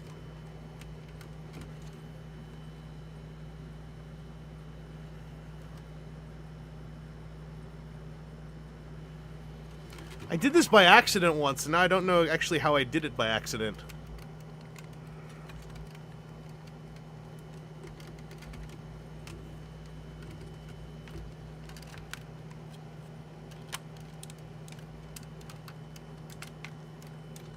Oh, here we go. And then we're just gonna go... Clops.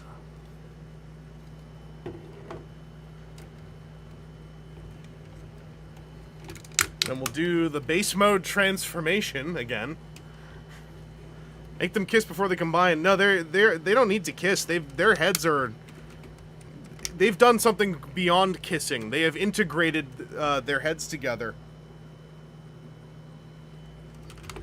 They've gone beyond simple smooching.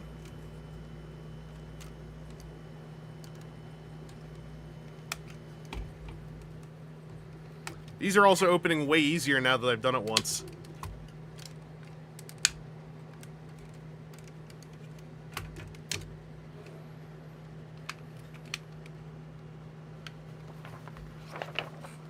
Oh, okay, we're doing the shoulders first.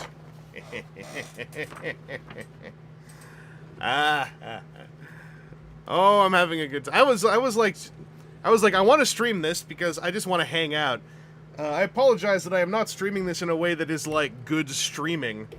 I'm playing with my goddamn new toy that showed up today.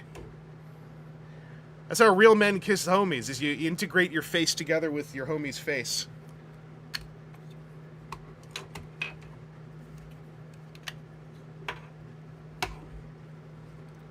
Still mourning your ex Kaiser. You just got a Kaiser out of Kaiser lock. That's the trick. I love this! Okay, so you turn this, right? And then when you swing this down, this tab here has a slot there, so it locks in! Everything locks in! You don't just pose things around and hope that they hold position. It locks the goddamn in. Oh, baby, this is the... It's like a pill bottle. Whoa.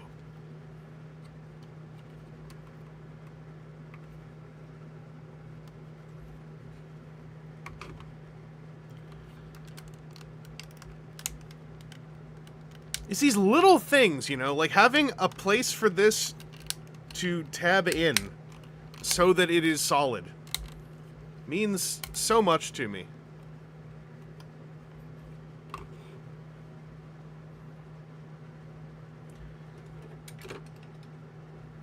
Alright, then we are taking that apart. Okay, we finally get one of these. I haven't seen this in a lot of Toyrises, but a little fold-away peg for symmetry.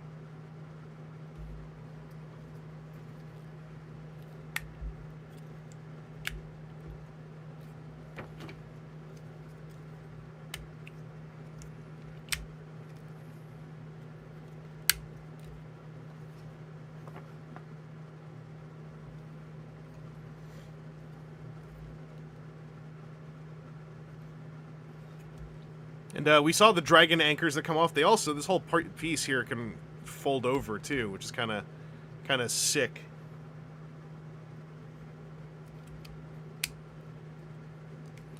See that big tab and that big friggin' framed lipped slot right there? Just... Ugh! Hang on, I don't want to do that again. Ugh! Okay.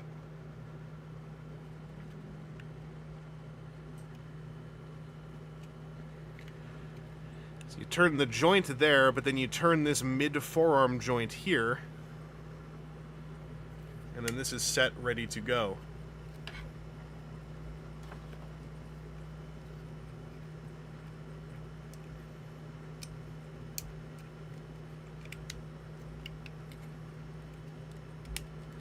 Oh, yeah. Okay. Okay. Yeah.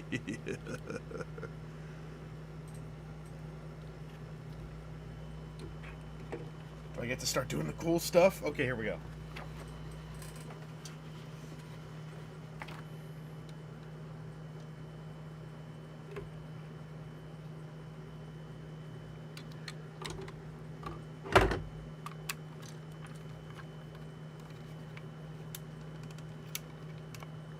Ooh. How easy will this be?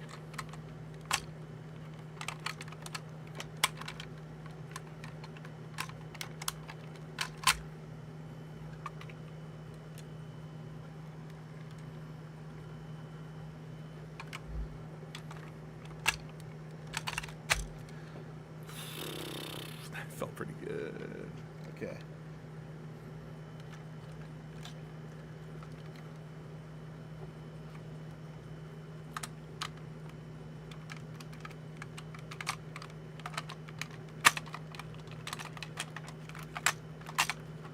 Look at how this lines up here with this bit, like... And then from the anime...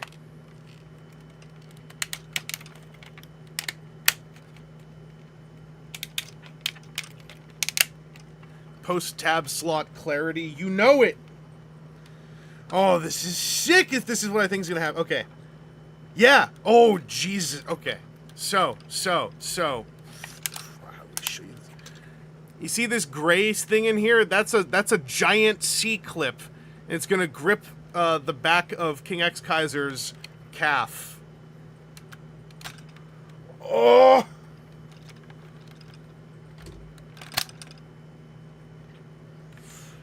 Oh, yeah. Do it again. And these go in to fill in these gaps down here. Oh, that noise was so good. This one, okay, that one just slotted in. And then this extra little bit here folds down. That does not add a lock, unfortunately, but it does fill this divot like a glove.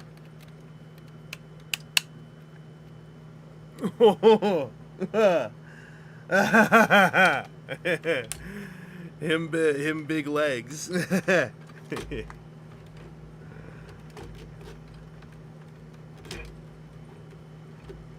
Oh my god, the proportions are doing things already.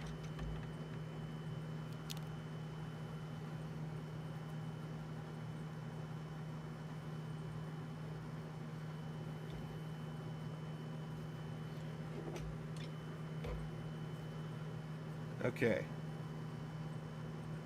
Oh, I see it too. So these large square holes that you can reveal on King X Kaiser, there is a big ass square peg right there.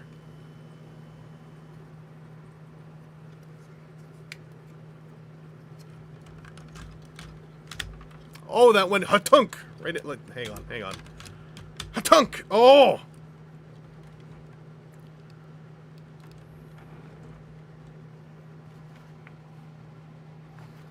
And we close that over it.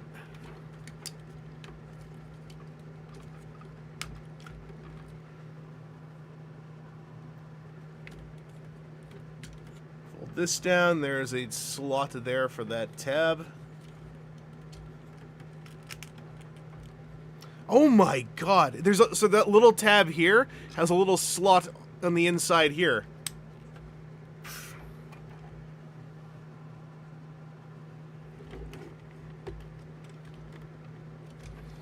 Look how big his arm is! And I think we just, like, slot the extra cufflink on, like... You just slot it on. Yeah, there's a little hat-shaped, extrusion here that goes into the hat-shaped hole for the existing mushroom peg swivel.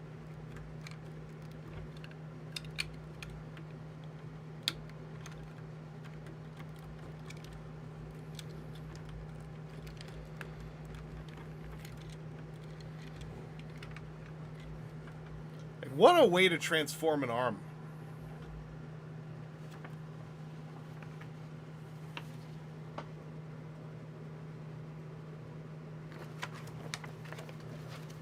let's do the other.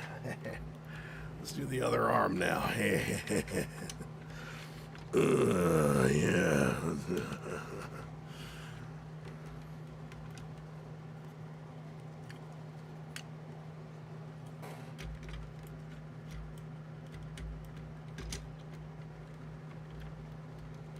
It's not even just that peg, but like everything around the sides here, like there's just a little bit of light cupping. It just shunks right in there. It's like my favorite parts of Masterpiece Ironhide, when things just shunk, just like suck into place.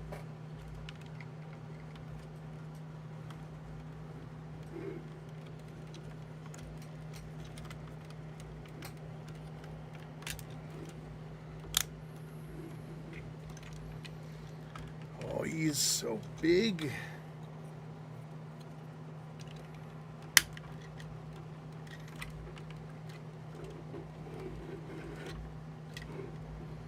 And then, like, this trinity of holes back here have a trinity of pegs. We talk about this trinity. They're also slightly offset, as you can see, so you're not just, like, putting 3 identical potential pieces of vacuum suction together. Like, there's smartness to this.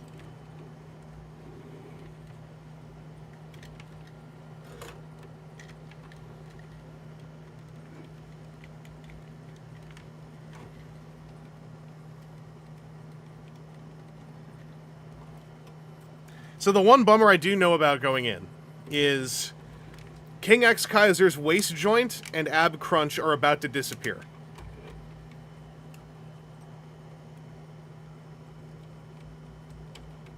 Because this thing, like, clamps over top of everything and pegs in everywhere. And so it gets rid of that, and it gets rid of the main folding inwards for the sake of the butterfly joints. So, Great X Kaiser has more limited articulation than King X Kaiser. But, like, a lot of it's still there.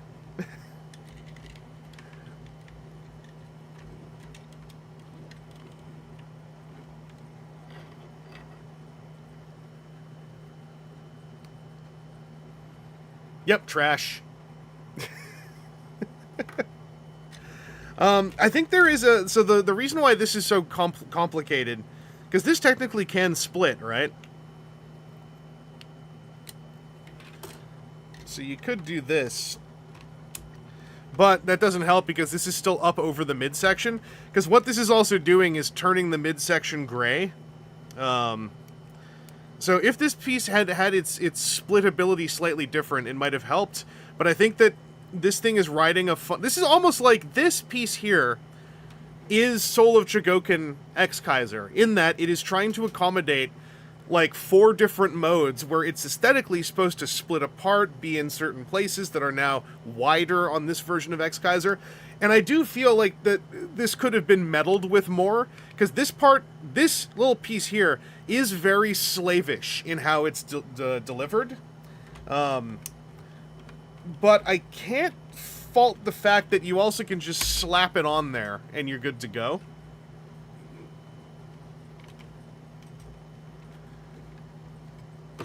So, like, if there was ever a piece to... What's beautiful, if there ever was a piece to, like, to over-engineer an upgrade kit for, it's this one piece that you can pull off, right? And I would love an option part, because, you know, option parts don't erase original parts.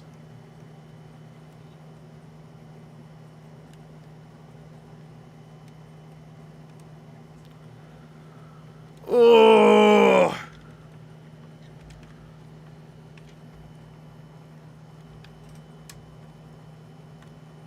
Is the extending X Kaiser neck still? It does! So King X Kaiser's neck has this double jointed extender simply for the sake of, like, being able to pose it more.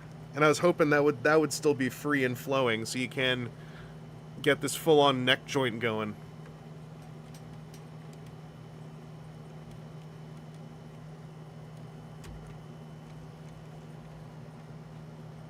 Also seems like a great way to actually make sure that you're closing the helmet around his head.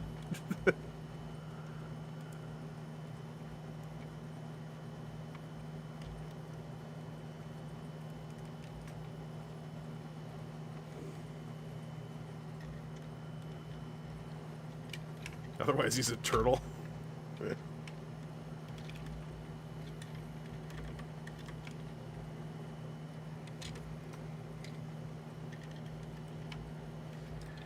So yeah, I would love an alternate chest plate that opens up the torso and butterfly joint articulation a bit more.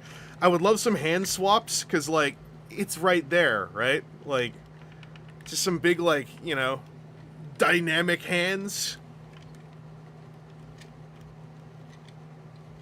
Can he still? I think I have great news for you.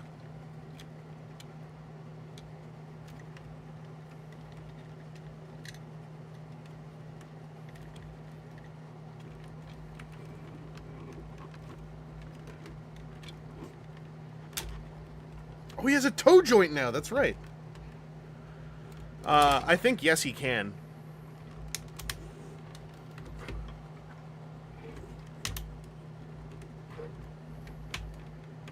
You know what this guy does really need, though? And I believe that this is something found in the Gatai. Is he needs some of those sticky, grippy pads down here, so that these can, like, grip onto a surface, because this is really slidey. And he keeps sliding into the splits on this. This is like a very slick tabletop, so he keeps, like, slowly doing that.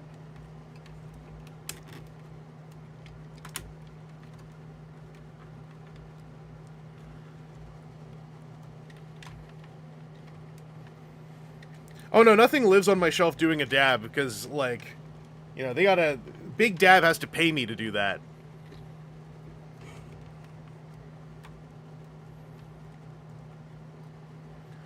What is kind of cool, though, is you can use all the weapons.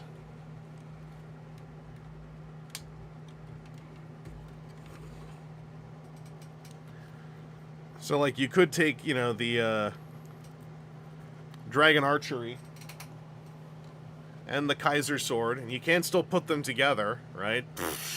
You know, cool guy stuff like that. But then, because, as I've said many times, this is clearly X Kaiser 2, there is the Great Kaiser Sword, but then there is the Greater Kaiser Sword, which is this. And, ooh, mama.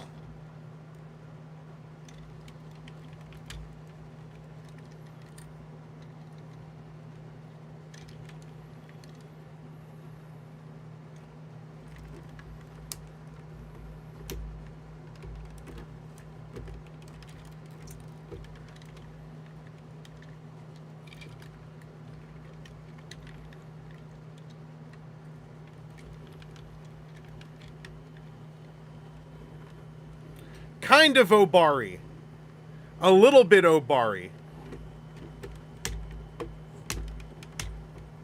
I feel like Obari is possible within our lifetimes.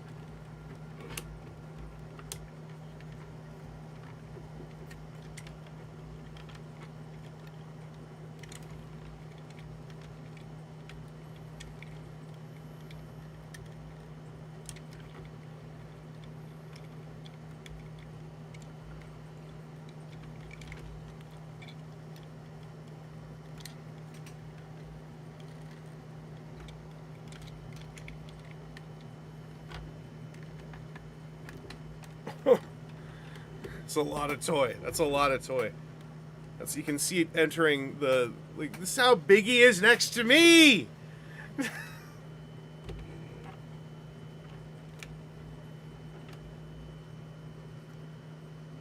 Yeah, even that angle in the webcam looks friggin' baller cool.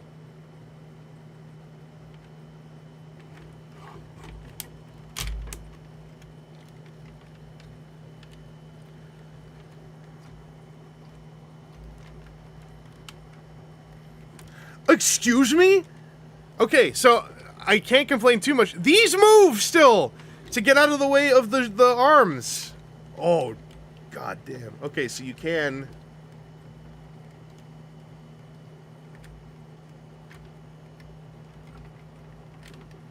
Hang on, hang on, hang on, hang on, hang on, hang on. Hang on one ding dang second here.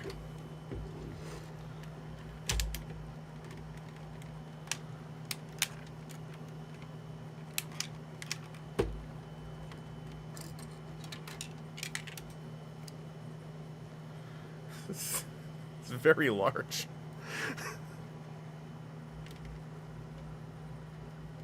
Oh, if he still had the wrist joint from King X Kaiser, like because the wrist joint I'm talking about is what's at full flex now for Great X Kaiser.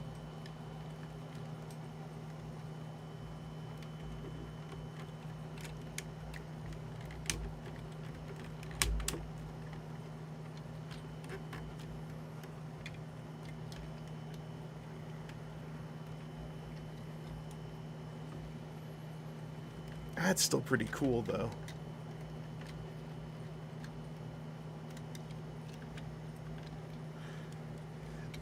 Like, this is one of the greatest compliments about this toy immediately, is all the problems I'm having are like, damn, this guy wearing 3 layers of armor can't do a somewhat intricate swordsman pose. Like, we're in a good place if that is the thing that I'm grousing about, right?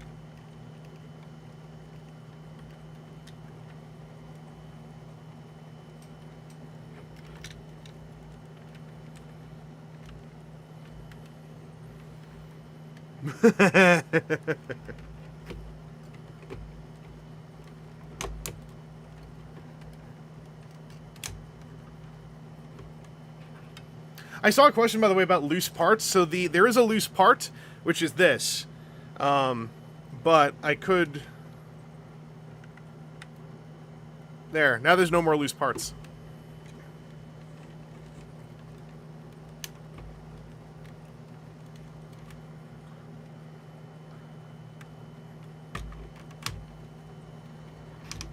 How does the big sword rate on the list of toy weapons you can use to protect your house from criminals?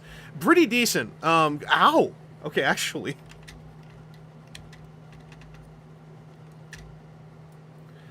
That tip there is really child unsafe.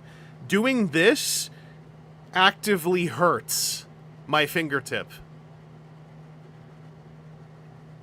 Can we get a size? Is he, or is he? He is. He is very buried in there. He is very deep inside. Somewhere within this, there is a little guy who is in the form of a little ball. Oh, by the way, what I can do...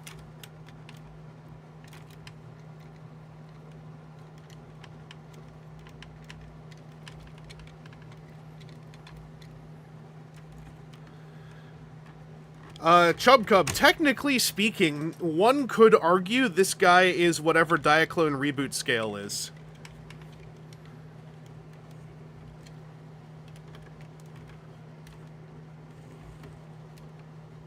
So I'm curious how feasible it is for me to get back in here.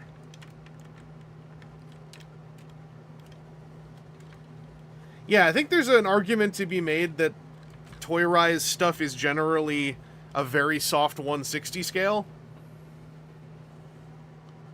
It's literally called Diaclone 160 scale world. Listen, I don't read boxes, okay?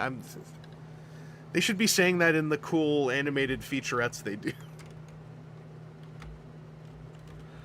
Hey, check this out, though. I could just get him out. The whole nose cone is going up with it.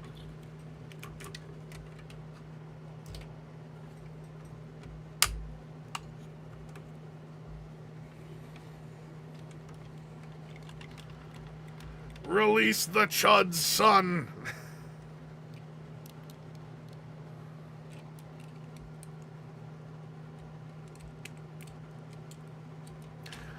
I can't see the chat because I put him in front of it. Okay, there it is.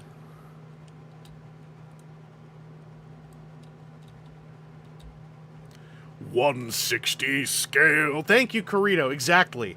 If it was that important...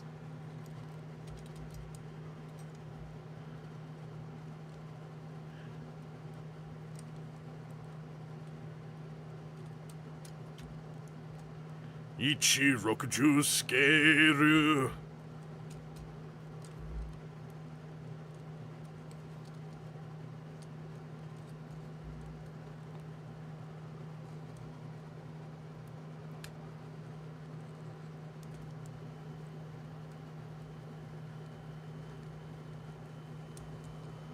This little bit's always a little finicky.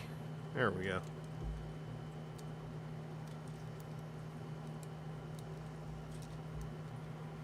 Perfect grade. So there's the there's your scale image. Hang on.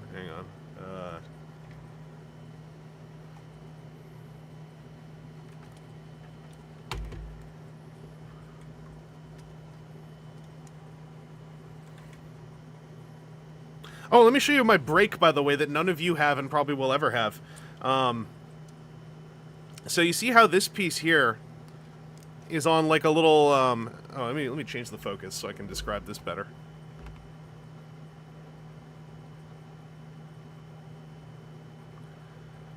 Camera control, focus. Let's go to 5560.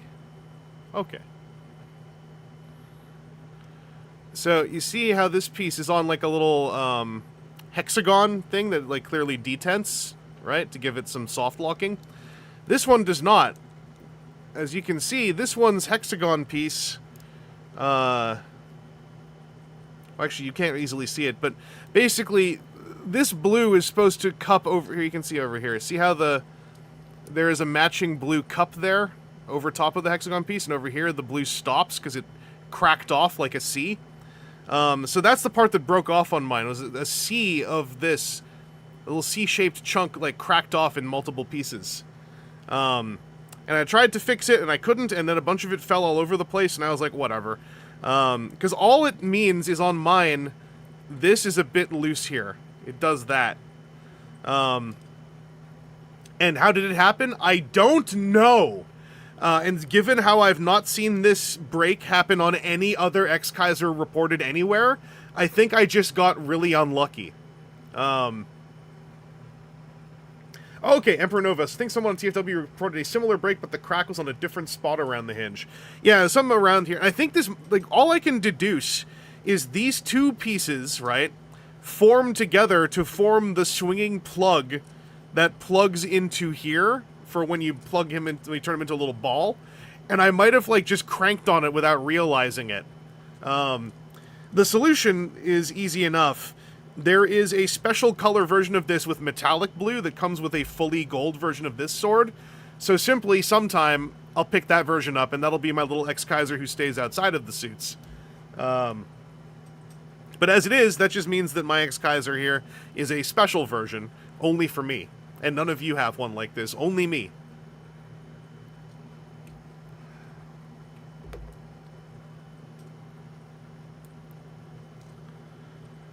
I think I have Transformers brand deluxe class price point toys around here too. Let's fix the focus again.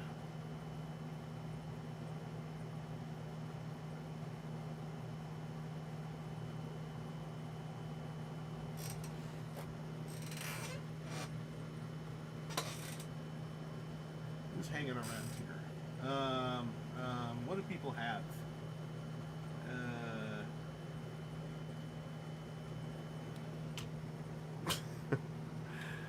There he is with Earthrise this mold.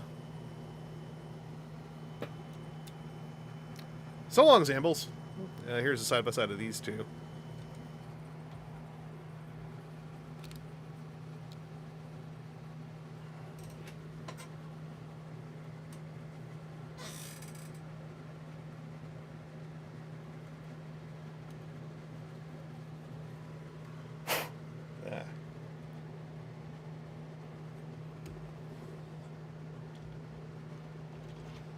There's a Kingdom Deluxe. Ugh.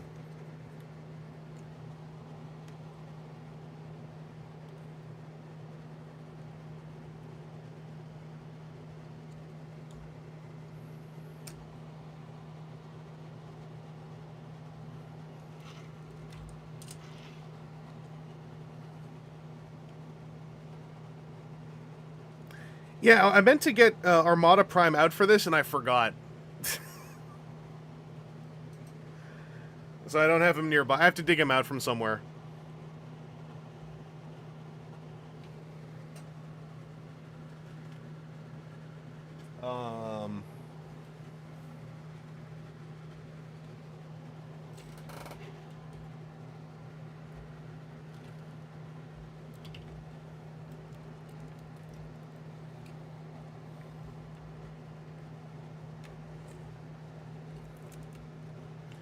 I think this feels right if these two are in the same scale.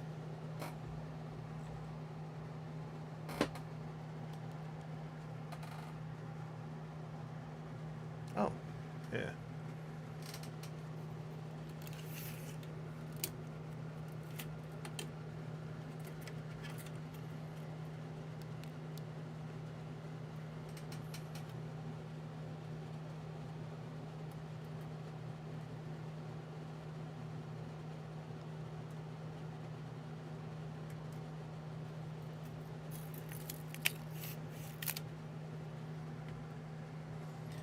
A Dianaut on his shoulder. Where is a Dianaut at? The one in X1 is very lightly buried, and that's too much work.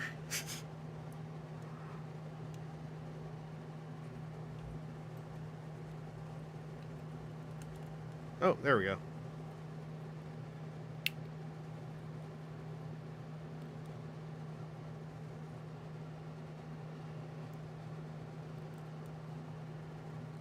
Ugh. I ripped the Dianaut's head off at the ball socket joint.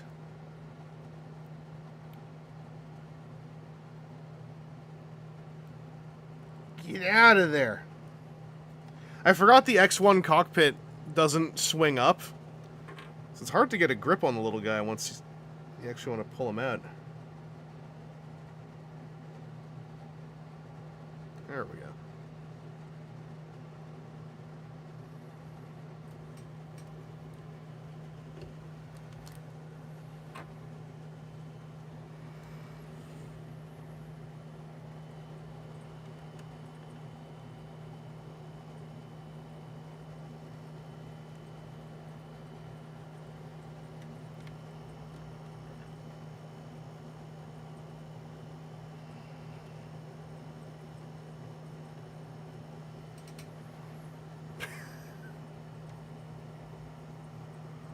There's your average human size comparison.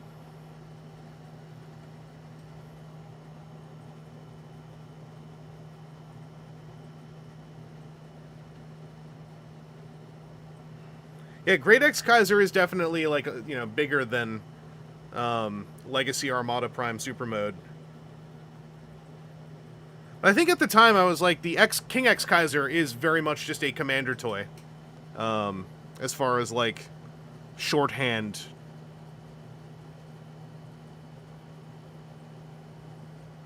There we go.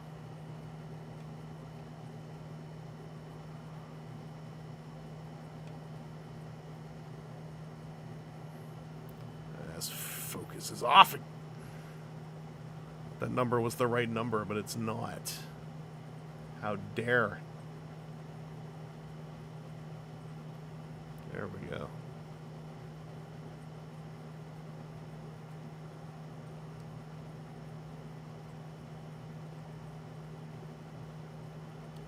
Emperor Nova saying, Great X Kaiser is about a half head taller than Age of the Prime's Superion. To make this more like Omega Prime. Yeah, I think so. Like, it's a bit more of an Omega Prime. Slightly kinder proportions on the top and slightly thicker proportions on the bottom, I think. Very slightly, though.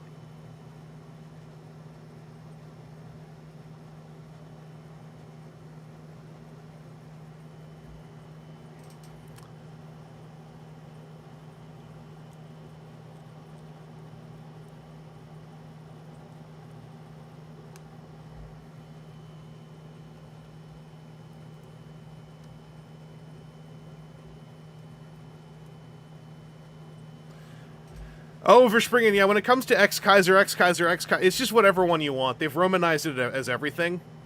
So just pick one. Same thing with King Rotor, King Loader. It's both. The katakana Kinguroda is the right katakana for loader or rotor. And it loads and it roads. So it's just both. The only thing that does not exist, it's worth saying this, I think, because I said this a year ago. So for info, there is no such thing as Thunder Crash. It's always been Thunder Flash. It's just that the clips 14 to 18 years ago were so crunchy in the audio, it was easy to kind of not hear. But I have since, in my little bit of research, confirmed it is only ever Thunder Flash.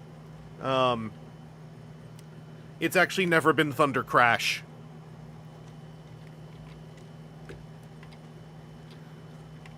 Nothing's stopping you from just saying, I like it if Thunder Crash. It's like, nah, it's fine. It's just like, it's worth academically pointing out it's never officially ever been Thunder Crash. I am partly pointing this out because I am a part of the source of misinformation on this.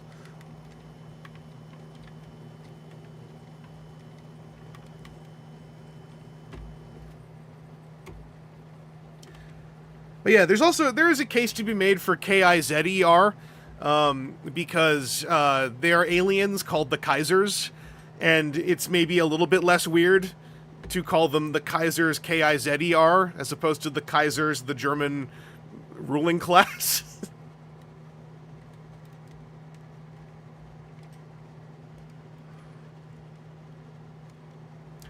And I see the black and purple Mini Force Rex Kaiser. I think I saw a thumbnail for it.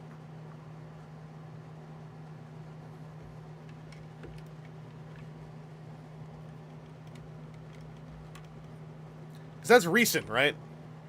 That would be on like one of the many no-talky, funny lyrics, music, open source music YouTube channels, right? For some reason, that stuff really kills me. Like, it makes me just die laughing when it's like, oh, I'm gonna watch this video about, like, whatever. What was the really funny one lately? I don't know, like some third-party Constructicon, right? Oh, I'm gonna see how this thing works. And then it's like, I touch my heart to see where the sun rise on my love. And I'm like, this is really funny, because this is just some friggin' goon Decepticon. And then they got this, like, super, like, pop bop going on behind it.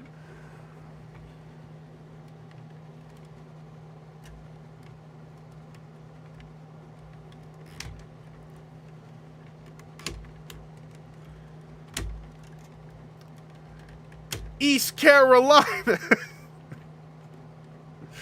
Hobbyists block photo. It's not just them. It's a couple of them. That's wild. The Big Bad Toy Store put up a pre-order for Mini-Force stuff? Have they done that before? Because that's kind of a cool state of affairs if Big Bad Toy Store is getting themselves some sources for some of that stuff.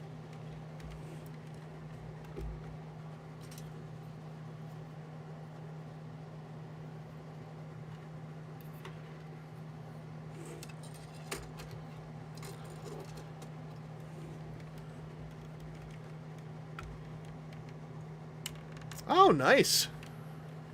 So I just want to show off, by the way, that the legs are, you know, articulated and stuff.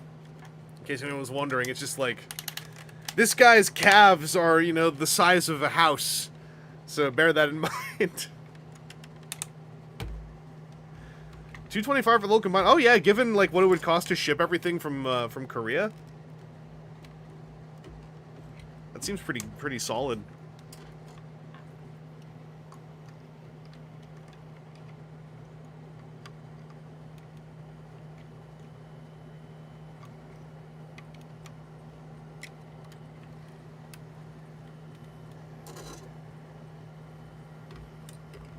Do the thigh swivels hold the weight well enough? It seems like it. Ugh. I believe it is Great X Kaiser who has the named attack Great Corkscrew Kick, or was it Dragonkaiser?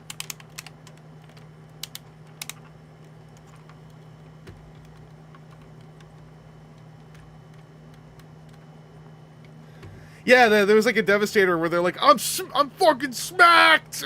I was like, okay, I bet you are, buddy.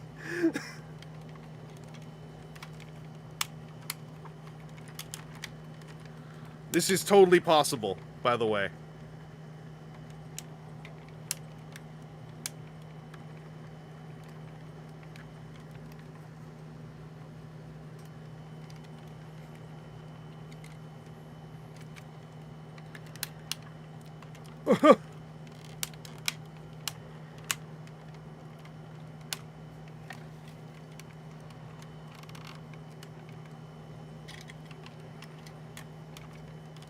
I don't know how to share with you what I've done, but there you go.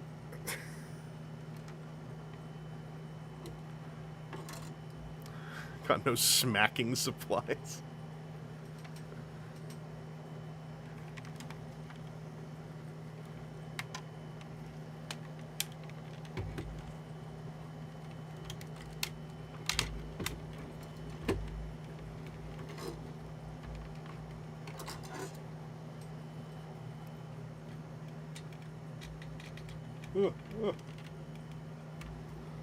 He's attempting to do a Van Damme every time I leave him alone on the desk for too long, because it's slippery down here. But he can do the splits very easily. Oh, I see what you mean. Yeah, the thigh swivels, like, they rely on both of his feet being planted on the ground, is what I would say.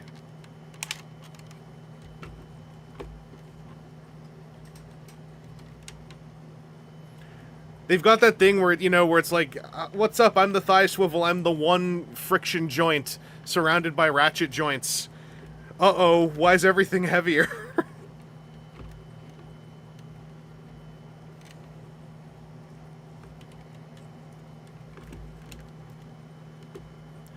Yeah, if this guy had, like, some friction pads on the bottoms of these feet, that would be just perfect.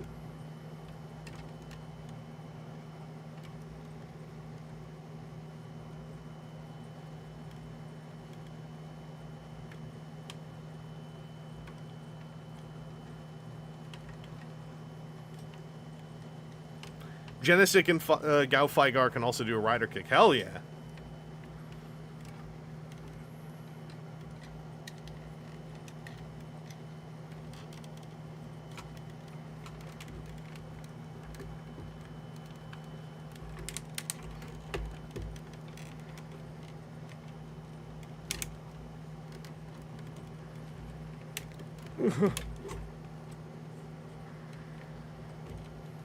He's so big.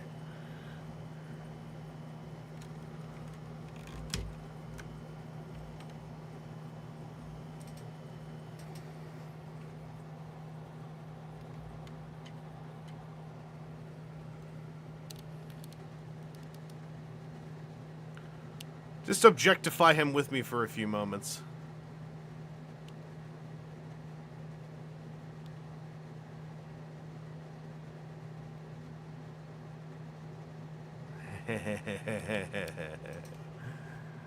Is there any extra weight in his feet? It's just lots. It's just lots of plastic. It's just a lot of plastic. He is. I will. In case you're curious, he is absolutely not lightweight.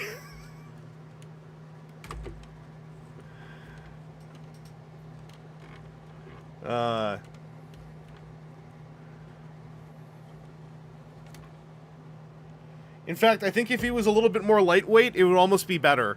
Because then he would, like, not have his legs sliding out quite as much. However, that can be fixed with some custom-cut sticky pads. And it's kind of cool that he's so chunky.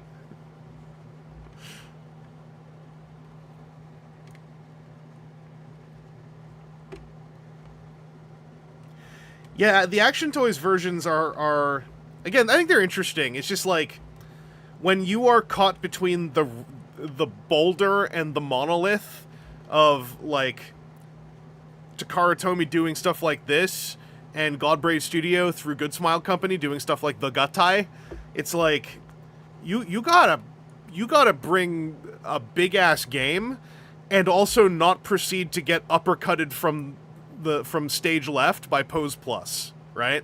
Like there's a lot in your way. Would the sticky pads interfere at all? No, because these are Dragonkaiser's feet, and these are the things on the back. Like, this is the back of the Dragon Jet mode. So I'm just thinking, like, if he had, like, 1, 2, 3, like, it would just be just perfect. In a perfect world, there would be 3 rectangular indents here to mount them in, right? But no, it wouldn't interfere in anything. By virtue of Dragonkaiser being a big, simple box guy.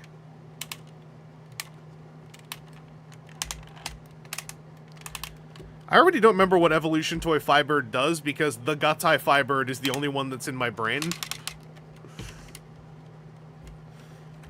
So there's an indent on the toe, however, if you look more closely, it's sculpted to be triple little bay doors, so I don't want to cover those, because they look like they're sculpted with intent. Also, this part folds up, so, like, I think that would interfere a little bit with it taking, like, the weight. Would it take it perfectly. Also, Pose Plus did their own version of was it Baikonfu? And had their own very interesting solutions to a form-up transformation scenario, whereby I would love to see what they would do with X Kaiser.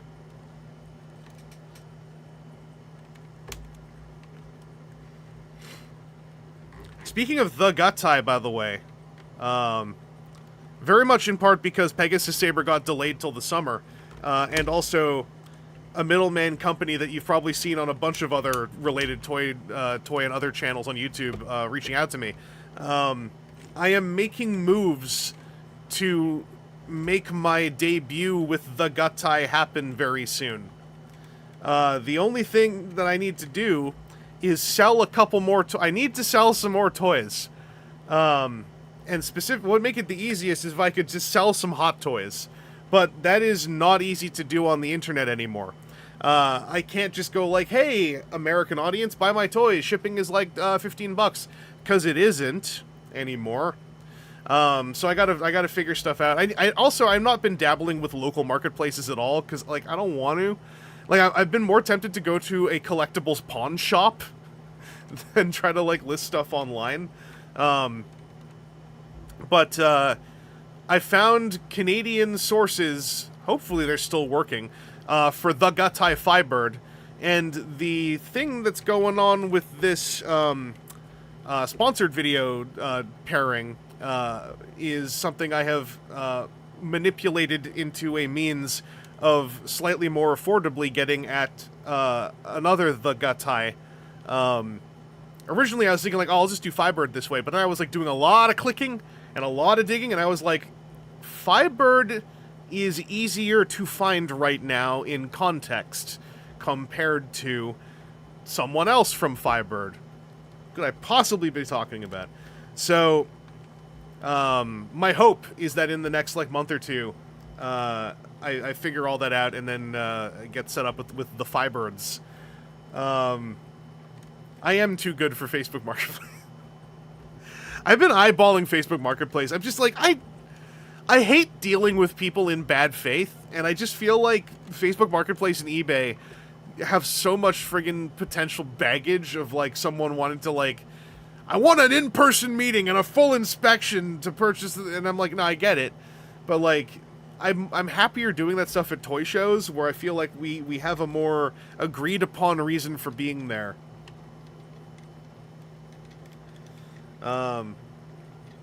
But yeah, my hope is to get a hold of the Firebirds. I'm proud to announce I will be personally debuting the Gutai Just Guardian, no Super Guardian. Yeah, Emperor Nova. I was also watching a ton of videos about them. I was watching a ton of videos about a lot of things, because I was like, what do I look for on Mercari? And then through all my digging, I was like, the most efficient use of this opportunity is the one I went for. I was looking into Pose Plus. I almost went for a Pose Plus Dragonkaiser that was loose. And I thought like, oh, it's a loose toy, Japanese aftermarket? What a great price. And then I ran the Mercari page through 2 more translators to deduce that the person was actually saying they were selling the Pose Plus knockoff in Japan. So I was like, oh, I don't need to do that through this scenario right now. I was looking at Toyrise Dragonkaisers. There were not a lot of them on Mercari. There were only like a couple. And I think that given Toyrise's state of popping up in North America now and then, and given this ridiculous box size of the Dragonkaisers, I'd rather try to catch them at least continentally, domestically. But I was looking into a bunch of stuff, and I was also like looking through like, of all of the Gatai, what are the ones that are the most good? And that's how I pieced together, and also through, you know, folks on Discord talking about them over the last couple of years. You know, Dagarn is the first one, and thus feels like the first one. The Might Gains are neat, but a lot of the in-hand accounts are that aesthetics and, you know, subjective preferences aside, the Firebirds just feel like a categorical step up from the Might Gains. So I was like, well, if I do it, I do want the best one. Because I'm a little brat like that. That said, there were an occasional appearance of a pretty decently priced Might Gain on Mercari. So Might Gain is one where it's like, in a world where this is not like a thing that I'm doing this much research to do, because it's less of a worry for me, getting secondhand the Gatai Might Gains feels very doable.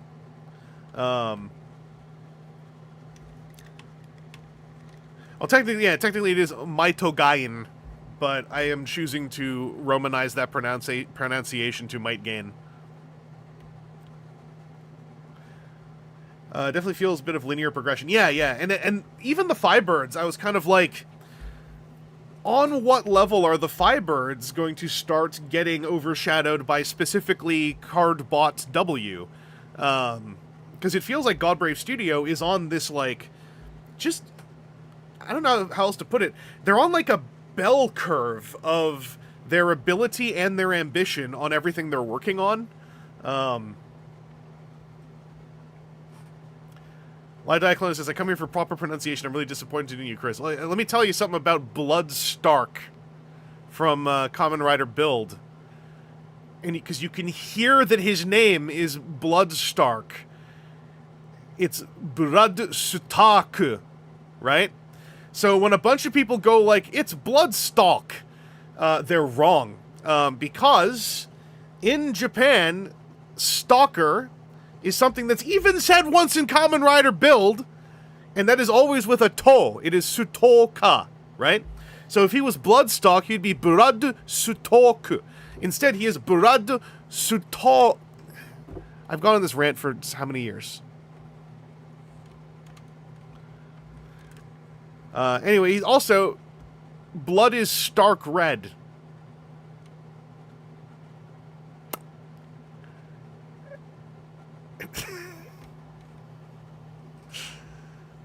Yeah, we're on nearly 10 years of me telling people that I know how to read katakana. God damn it.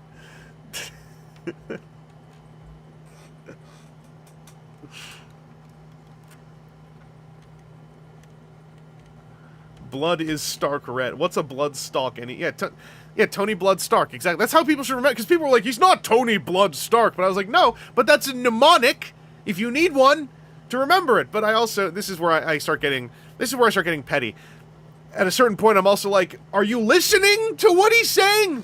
Because every time someone says his name, they say, Sutaku! Out loud! But that's also, like, the way I process katakana.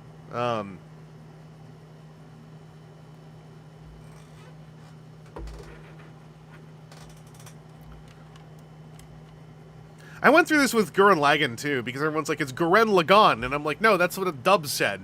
And also, that's fine. That's not wrong. It's just, I'm also right. It's Gurren Lagann. Gurren Lagann. Gurren Lagann. I shrug.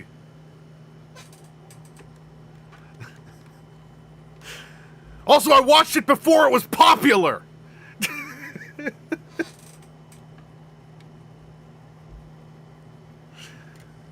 But only by like a week.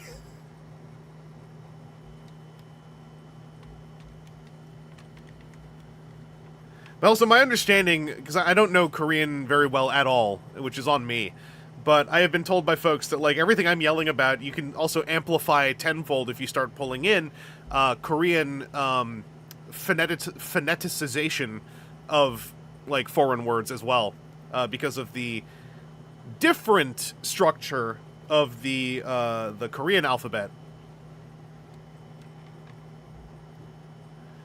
Yeah, he's Anahori Shimon, right? Which, yeah, I guess it's more like Simon, right? If you really want to do, it's just like in 2008. If I say Simon the Digger, people know what I'm talking about because we've only seen the fan sub. And then a bunch of people show up, how X years later, going like, "Did you not hear what they said on 4Kids?" And I'm like, no, because I watched it. I watched fan subs, like, the day after the final episode aired. We lived different lives. We're not incompatible, but you must not assume that I shared your experience. No, not, if it was semen, it would have been shimen. Much like how ramen is ramen, not Ramon, right? I watched the Chinese auto train. I told you about that. You're pretending to be me.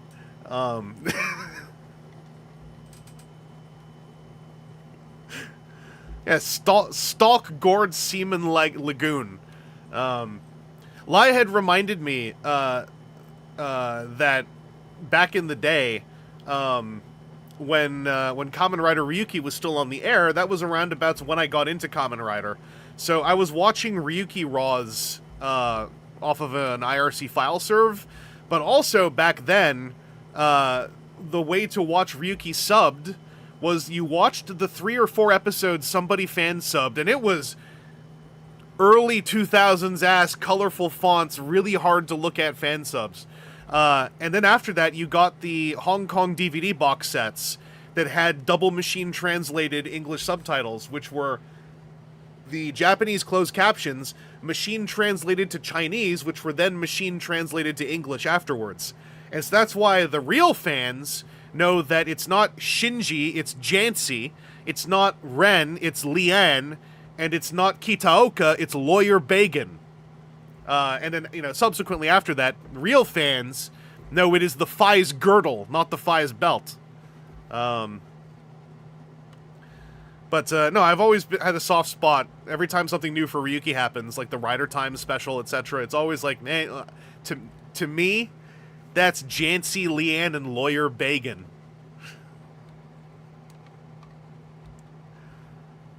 Spelled like bacon, but with a G. Lawyer Bagon, my goat! Yeah, that's right, that's right. What's Zolda? I don't know, never heard of it. Yeah, Fi's girdle, that was like fandom in-joke ass stuff for a hot couple years, and immediately became like non-knowledge. That was like a real moment in time to know what the Fi's girdle is. I thought that the Fi's girdle would last longer in the Western fandom than Ondoru, but there are people nowadays who still know what Ondoru is. So, you know, who am I, right? I don't remember any of the other character names, unfortunately. Like Jancy, Leon, and Lawyer Bagan, like, took over that sector of my brain, and the rest of them, like Asakura and everyone, they all, like, just, it's gone. I still have those DVD box sets back on the West Coast, but I don't know how badly disc-rotted they are.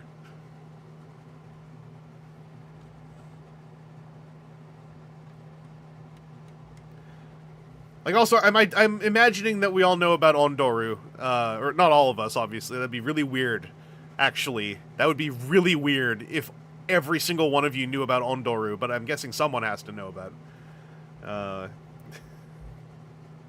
Surely these subs must still be around on the internet somewhere. I don't know. because people deleted them when people fan subbed those series because the fan subs were better. Like, also the video encodes on the Hong Kong DVDs were like what would happen, right? The first bunch of episodes would be gorgeous because they would be the Japanese DVD release duplicated as a master. But then it would turn into TV rips being shoved onto DVD discs, and the quality would nosedive very sharply forever for the rest of the series. Ondoru is not Onore. So Ondoru is an in-joke that, as far as I know, still exists in the Japanese fandom to this day. It's because Kamen Rider Blade, which is one of my favorite shows ever, one of my favorite endings ever, and I'm very emotionally attached to that cast. Kamen Rider Blade had, like, no director for the first, like, 12 to 15 episodes, and all the actors were brand new, and it was terrible acting. So, yeah, for instance, Blade's actor, Kenzaki's actor, like, mumbled and mealy-mouthed a lot of his lines, because his way, like, without anyone really directing him, he would do his lines by just saying them really, really loud and fast. So that's where it was like Ondoru is because he says something, but then to audiences at the time in Japan, all they heard him say was Ondorun gatain desu ka, which doesn't mean anything. And also, he tended to say, when he was yelling Tachibana, he tended to kind of, like, fumble over the first consonant, so it came out as Dajibana. So it's Ondoru gatain desu ka, Dajibana dan. And then Chalice's actor also had a different way of kind of mush-mouthing stuff. So there's a part where he's like, you know, I'm gonna kill you. And then the way he acts is he stands there completely stone-faced, and then he snaps into this, his eyes almost pop out of his sockets, they go so wide. And then he's trying to say something about, like, he's gonna, you know, korosu, he's gonna kill you. It's supposed to be Kisama o korosu or something, but it comes out as Kusamra mukros, because he's like, instead of saying, you know, Kisama o korosu, he's like, Kusamra mukros! And it again doesn't make any sense. And if you don't speak Japanese, you will not notice this. But it was, as far as I understand, it was very much like that they were all new actors, or newish actors, and this isn't like 100% the whole thing, but, like, the legend is the show just literally had no director for the first, like, 15 episodes. Because it's worth it, because the way the show very suddenly snaps together is part of what really makes me so tied to and endeared to it. But the first chunk of Blade, like, is borderline a different show. People's characters, like, things happen that kind of just never get referenced again. Tachibana has, like, a whole character arc that ends before, like, episode 20. And it's really, like... So anyway, the reason why Ondoru also picked up is that at the time, Japanese fans latched onto it and then started, like, making, like, music videos. They made, like, auto-tune songs using all the mushmouth lines. Also, oh yeah, another big part of this, and this is something that is even in some of the video games until even a few years ago. Kenzaki's actor had this very strange way of yelling during battle, whereas it would go like ha or like wah, he would go wait, and so it kept going on. Like, his natural battle cry was wait, and then, like, there's even a time where he does the big Blade Rider kick, and he lets off this prolonged "Uey!" like when he's going for the rider kick. So Kenzaki's "Uey!" kind of became another in-joke. And there's some Kamen Rider game. It's like a little semi-SD, like, side-scrolling action one. I think it was for Zio or Decade or something. I think it was for Zio. And whoever they got to voice Kenzaki very specifically goes "Wait!" every time he, like, takes a swing. And, like, that's something you only do because you're throwing a shout out to the Ondoru folks. Yeah, I think, like, yeah, it's it's I guess you could say, yeah, the Bruce Lee key eyes, except he keeps going, wait! What's the one with Tachibana in the snow? That's where he's saying his Karada is Boro Boro da, right? Because his body's falling apart is what he's been led to believe. But it comes out with him kind of pushing his chin into his chest and then going, and like, it doesn't make any sense again, because it's all so mushmouth together. And that coupled with when he gets freaked out in a laboratory and he's supposed to cry out in fear, but then again, the way that it comes out of the actor is he goes, and then it's that, and then cut to the end credit sequence as they zoom in on his face. So that was, those were his two, Boro Boro da and are like the two Tachibana ones. And then Sayoko was kind of like, Sayoko is like the moment when the show starts to suddenly lock in, and a big part of that is Tachibana having the Sayoko, and you're like, yo, that ain't Boro Boro da, like that's like that's some good, that now he's getting it, yeah. No, like Blade is worth watching, in my opinion. Like, it is a show where you have to tell people, like, hey, the show kind of takes 15 episodes to get good, but the thing is, it's worth it. Because, like, by the end of Blade, and especially if you watch the Blade movie Missing Ace, around about when it would have been in theaters during the airing of the show, because Missing Ace is another one of those alternate ending style movies before the actual ending of the show. By the end of the show, it's kind of like, you know, the final episode, like, at the time at least, I was like, damn. Like, it was, because I wasn't able to see Kuga or Agito, but for many years, I was like, Blade was the best ending for a Rider show I'd ever seen at the time. And by the end, the ending of Blade is so, I love it. To this day, it's one of the ones that makes me really emotional. But a lot of it is really, like, built around the fact that, like, you also were there with these goofballs when, on a meta level, the show was borderline unwatchable. And then you watch them lock in. And then, like, you started getting these baller moments. And, like, a lot of people say the show gets good when the opening changes to rider chips. I disagree. I think Blade Brave A is a good song. But B, Blade Brave, the opening sequence changes tons of times before they change to the rider chips opening altogether. And one of the coolest things the show does is that Mutsuki is in the opening the whole time. Lengel is in the opening the whole time.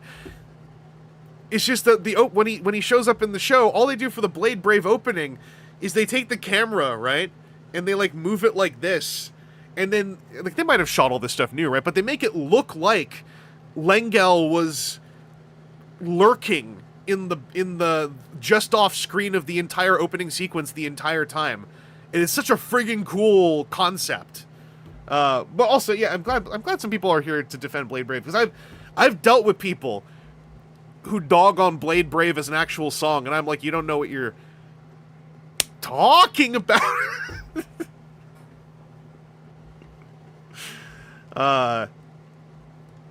Yeah, Kenzaki has, like, one of the most gritty Kamen Rider-ass endings ever, in my opinion, in concept. In delivery, it's also really good, but I think there's a lot about the ending that you kind of have to digest and, like, you know, fill in a few bits and pieces.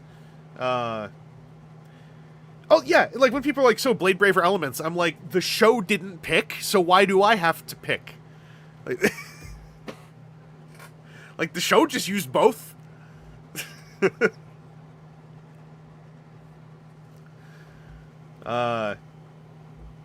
Oh yeah, like some Rider intros don't, like, you know, they shift and change. It's just like, you know, Geats was another one where, like, it was morphing with the story, and, like, the Zet's second opening, I'm not going to get into spoilers, and like please don't, like, start just dropping spoilers in the chat. Obviously, like, sort of run with the assumption it's somebody's first time would be my advice. But the Zet's second opening visuals are such a ramp up over, like exponential ramp up of intensity over the first opening's visuals in a way that I think was on purpose. Because you see in the new opening, you see the first opening and then you pan away from the first opening as it's like in a frame, and it's almost like, no, but yeah, that was it feels very intentional.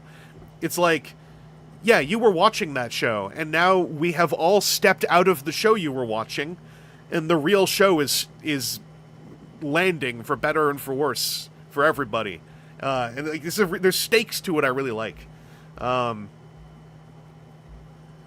But yeah, like Blade's ending has the bench, for instance, the bench that, like, you know, if you liked Blade the way I did, like, you see that bench and you start tearing up.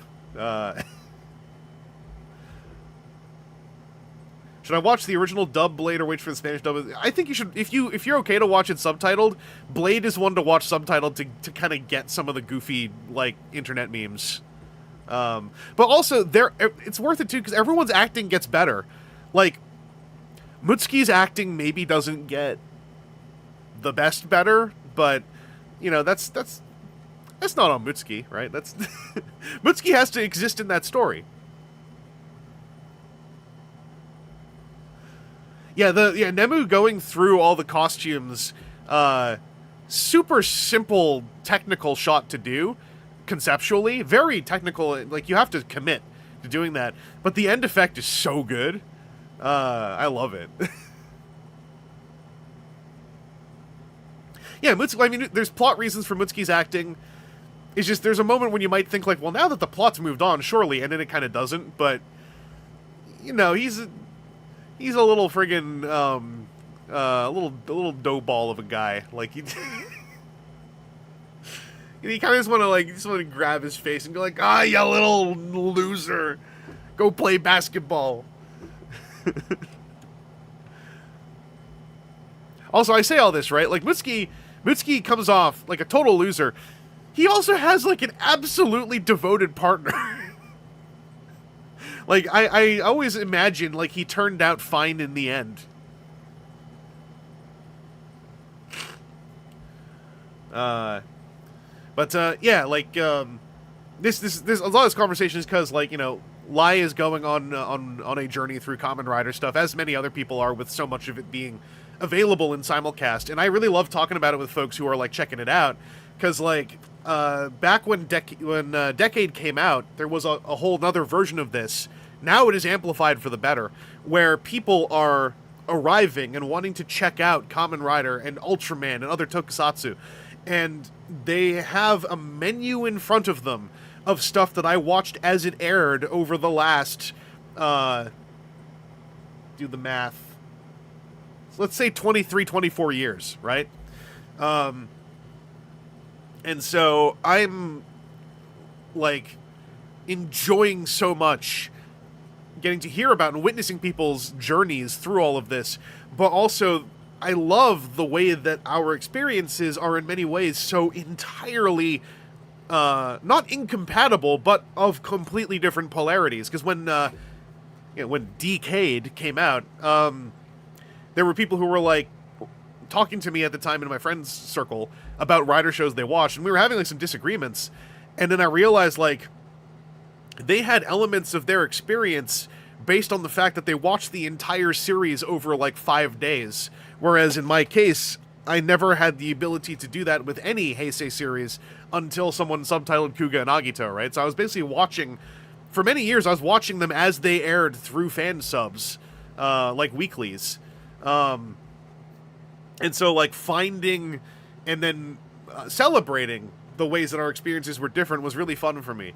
And also it meant that, like, I could have some fun going, like, hey, you gotta tell me when you get to I even don't like to tell people episode numbers now, but I'm like, check in with me when you think, like, some big plots happen. I want to know when you hit some milestones. I'm hungry for reactions. I want to go, like, how did that moment feel when you got there?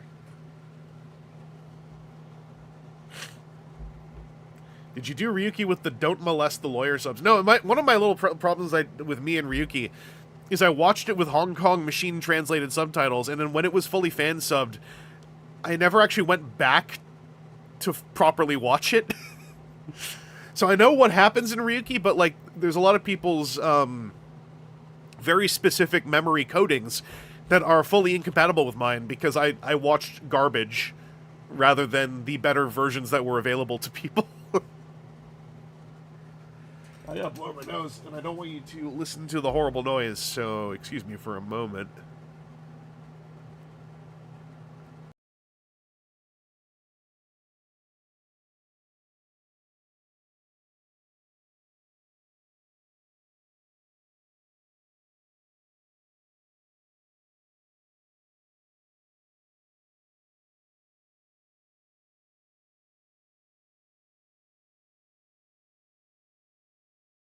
I'm back.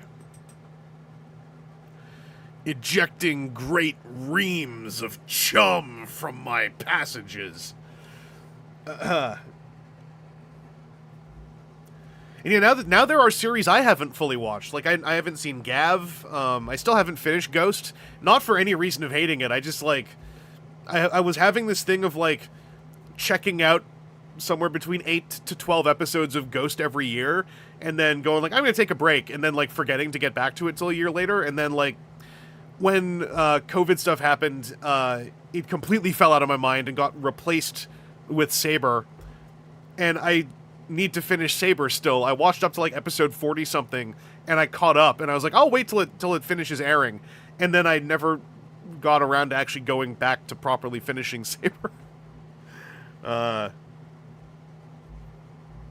But no, like, the Ghost I was enjoying, like, for me, Kamen Rider at its worst is still really fun when it isn't Kamen Rider the Next. So, you know, Ghost and Wizard, for instance, 2 series, and Kiva, like, 3 series that have always been kind of, like, fandom kick toys in my eras.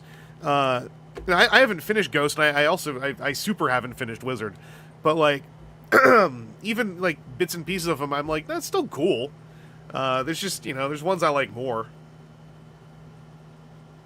Oh, I didn't like Kamen Rider the Next even when I saw it in a theater in Japan. And, like, there's parts of it I like, but it's my least favorite Kamen Rider thing that's ever been made. And it mostly sticks out to me in my memory because when we were still popping up on Henshin Justice Radio, the podcast, myself and Paul Egadevil often had very similar opinions, and when we were going to do a podcast about Kamen Rider the Next, I was like, oh man, it's finally going to happen. Me and Paul Egadevil are going to disagree. And then we both did the thing separately and had the moment of realization where we both were coming in to go like, hey, listen, no hate to anyone, but this movie, not for me. And then we, like, paused, and it was almost like we paused and looked at each other, and it was like, no, that can't be true. It can't be it can't be that we literally agree to the point of the only one that we actually really don't like was the same thing! And it was. This is very funny.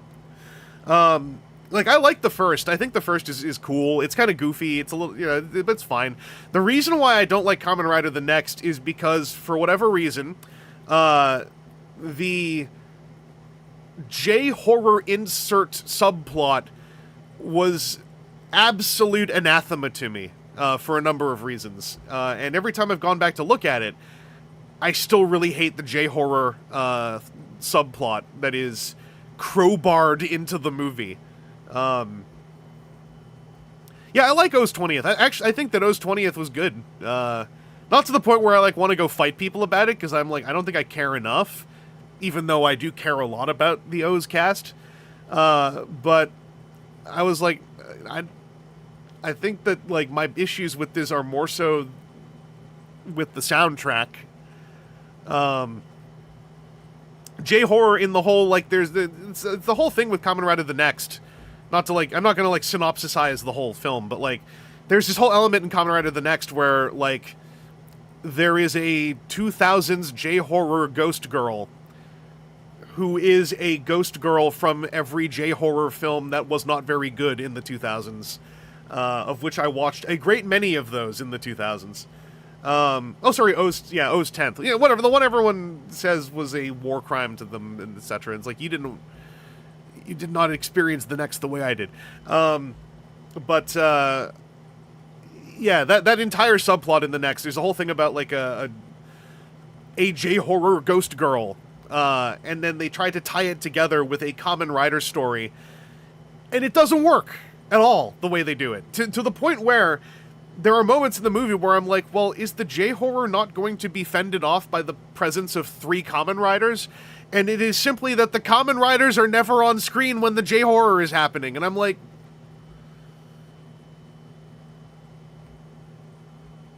And this is going to be a real, like, this is a very strange chisel I'm going to jam into the floor here. I love the Go Shogun movie, The Time Étranger. That is one of my favorite anime films ever. And I feel it kind of does this thing a little bit, but 1,000 times better. But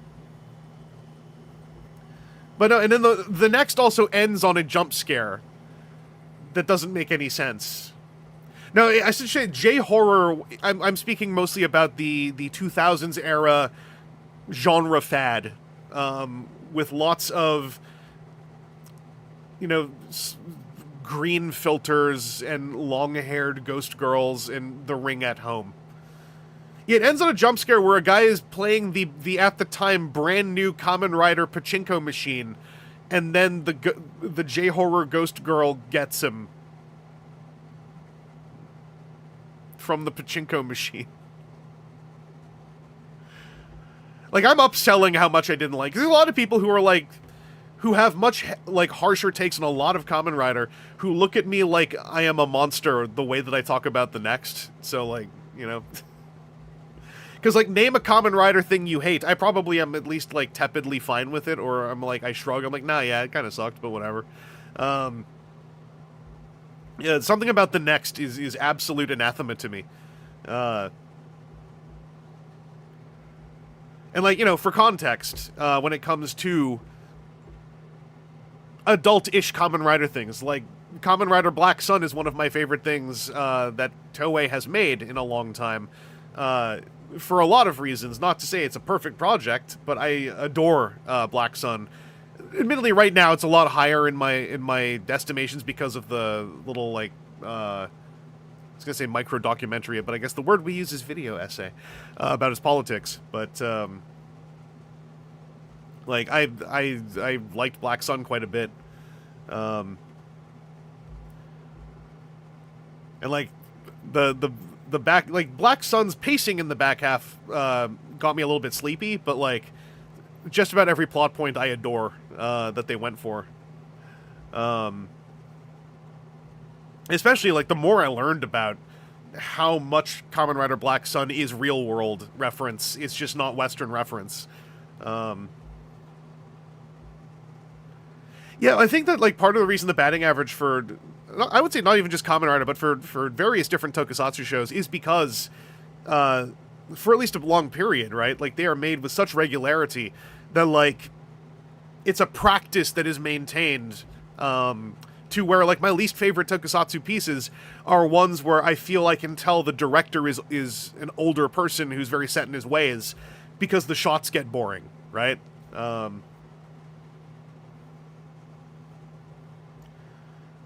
So Shin Kamen Rider, I only saw the movie version, and I didn't mind it. Like, I thought, like, I understand why it bounces off a lot of folks. I liked it, but also I liked it, and I could tell that Higuchi-san was not involved, and that he should have been, because, like, that is part of what makes Shin Ultraman and Shin Godzilla work so much, is Anno having another person there to brace him as the functioning director, who also understands what he's... Oh, you mean Shin... Sorry, other Shin. 90... Yeah, I need 90s Shin. No, I just like that movie. I like that movie. It's weird. But, like, it's... That movie should have been a miniseries, but enough parts of it are cool that I'm a big enjoyer of it. I like the organic horror. And we got some of that in Shin the Second, the next, with the pulling the gloves off and stuff. The baby, so the baby is easy. Like, the baby is whenever we see super organic Shin now. That's the baby grown up. I solved it. I actually didn't solve it. That's something someone else solved.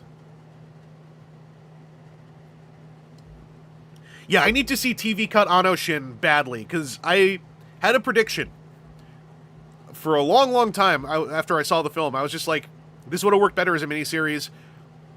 And I think everyone involved wanted to make it as a miniseries. And then to find out that there is an alternate cut with some extra shot footage that is a miniseries, I was like, hey, I bet that's better. And then everyone who's talked about it in my presence has said, oh, it's better. And I'm like, I knew it. I had a feeling. So I do need to head by Cat Site and check that out. It's real. It's SIC lore. That's right. And I invented SIC. Once upon a time, like 18 years ago, I could have maybe gotten away with it for a month that I invented SIC. Someone would have eventually called me out, but like the niche was thinner back then. I could have gotten away with a lot more self-serving misinformation. But yeah, Anno's Kamen Rider did get recut and with some reshoots into an actual like miniseries, if I understood correctly. I need to go and get it off of Cat Site to confirm this. But I will recommend, if you got folks, right, who are kind of diving into tokusatsu, get ready for the point where you maybe start to get a little bit of burnout on specifically like Kamen Rider. That is natural. That's a whole conversation that we had in the fandom, at least I had, in the spaces of the fandom I was allowed to talk, where I was like, we were getting into this cycle, right? Where people started to say the phrase like, well, I have to watch this, it's my show, and eventually it was kind of like, you don't have to watch it, it's not your show. They make a new one literally every year, so you've never had a better thing to be a fan of that you can take a break from, because if you take a break, whenever you naturally come back to it, you will have entire television series ready to go to greet you, but also it is worth noting, there is a wide world of tokusatsu out there that is also a lot more available now than it was when I was new to the wider fandom. A very easy one. Ultraman. It's all over the place. Garo. It's out there on Blu-ray. Excellent series if you want to see something that is extremely different. The 90s Kamen Rider films are, I believe, a box set now that I still have to get sometime. They are very different too. Kamen Rider ZO is it was the very first Kamen Rider thing I ever saw that was not an episode of Masked Rider, and it is excellent. Ryukendo is out there somewhere. It's real weird. It's a Takara Tomy tokusatsu. Mystic Knights of Tir Nanog, I think, was recently fully unlost media. Like, wasn't there like a couple episodes that nobody had and then suddenly someone had them? Maybe I'm misremembering. Toei Spider-Man, Superhuman Samurai Cyber Squad, The Grid Man, right? There's a whole lot of cool stuff out there. So I try to get that message out as like a lifeline for later, for friends who are getting into tokusatsu stuff, but like kind of, on the back of one thing. So that if they start to feel, the weight, where they're like, whoa, I have watched 8 entire Kamen Rider series, and the thought of starting a new one is actually making me a little bit tired. I can be like, hey, don't worry about it. There is a wide world out there. And I am over-eager to stuff it into everyone that I can. The wide world of tokusatsu. Yeah, I heard that the official Gridman subs were... Yeah, the tokusatsu one were a thing. Like, that's the one where the disc was a disaster, right? Yeah, I remember Ultraman the Next I saw... That was back when I first tried Ultraman, was through the old file serve days. I don't remember the movie at all now. But I watched the Next, and I watched, like, I think, a handful of episodes of Nexus. Yeah, like, I think it's fine to eventually want to see everything, because it's fun to know all the references and have, like, a whole palette for it. It's just like, you have no duty to do so. But also, yeah, like, you are so many shows in, I'm kind of like, I think, you're just kind of built for this. Like, you're... You seem to be digging it so much. It's like, nah, just keep picking up new... Like, I'm not going to say what they are, because I've I will reveal this. Sometimes when friends of mine are like, I'm interested in Kamen Rider, I will, and they either I'll give them recommendations, they'll mention to me shows they want to watch. There are some very specific shows where I'm like, don't tell anybody that you're about to start, because there are still a lot of Toku fans, often well-meaning, who are too eager and will say too much, way too loud, all at once, and it can be a little dissuading. So there are a couple shows like that where I'm like, maybe at least get halfway through before you kind of let on to like a wider friend group that like you're watching it, if you're down to do that, because it could save you people kind of pushing their nose in a little bit in a way that's less helpful and more like, yo, you're gonna love it when X, Y, and Z, and then they're gonna think that they're not telling you something that's gonna happen, and maybe they aren't, but it's still them going like, you're never gonna believe, yo, and also, and you just gotta know this before, because I still sometimes am that person, I should say. But yeah, with some shows, like Kamen Rider's an easy one, because the fandom has its habits, right? Like, I think we've grown out of this now, but like once upon a time in the 2010s, well, late 2010s, obviously, if you let on to someone like, wait, am I getting this right? Yeah, late 2010s. If you let on to someone like, hey, I'm thinking of watching Kamen Rider Ghost, you'd have some people in the fandom going like, oh no, ooh, I don't know if you want to see that show, because like it wasn't very popular, but like, as anyone who has watched Ghost can probably attest now, right? It's fine, you know. It's not like it's gonna ruin the entire genre of tokusatsu for you. At worst, it means, hey, maybe you're gonna watch a weaker show. But like, I don't know if I'm communicating like the meddlesome levels to which the would start like coming out of every wall around you. To where like the one time I remember, I forgot the setting of this, but like this was happening in person at a convention somewhere, and I was like, yo, just let people watch the thing. And then the person who was like, I talked to the person who was interested in watching things afterwards, and they were like, people have seemed like they're telling me I really shouldn't bother with Ghost. And I was kind of like, yeah, you should just watch it if you think, like, do you think it looks cool? Like, hey, PT, you just said it. Yeah, I was like, do you think it looks cool? They're like, yeah. I'm like, well, then watch it. Like, maybe you'll like it, maybe you won't. But, like, watch the one you think is cool. Yeah, and, like, Wizard had this. Kiva had this for the hot spell. I was part of the problem, because I didn't like Kiva very much when it was airing. And I was younger enough then to not have the self-awareness to realize I was fueling the problem a little bit.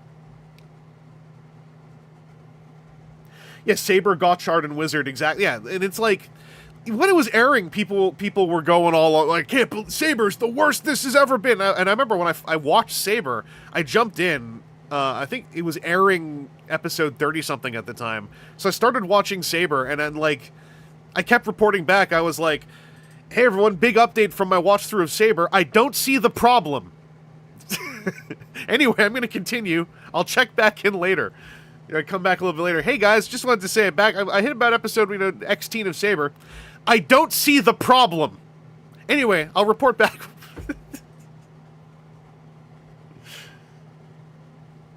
Like, and to be fair, right? I understand, like, the actual problem that one could have with any of these shows. Like, it's like, yeah, I can identify, like, how this is bouncing off someone. It's just like, when people like Saber, it's, you gotta be, that might put you off the, and I watch Saber and I'm like, I guess if you hate swords, maybe this is sort of tired, or specifically, if you hate the crunkly armor sound effect that every single character in Saber makes whenever they move slightly fast, I could see that getting kind of annoying. But, like, yeah, or if you hate books.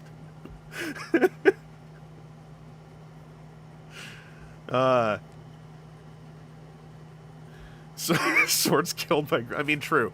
That is what they make swords for. I can't deny that. Listen, I'm not here to defend Big Sword. But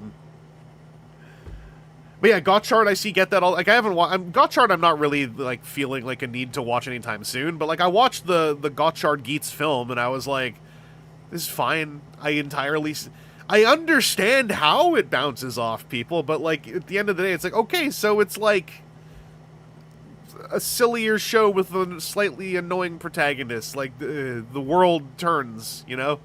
I have watched entire Super Sentai series with at least one fairly annoying main cast member sometimes. So, like, I shrug, you know?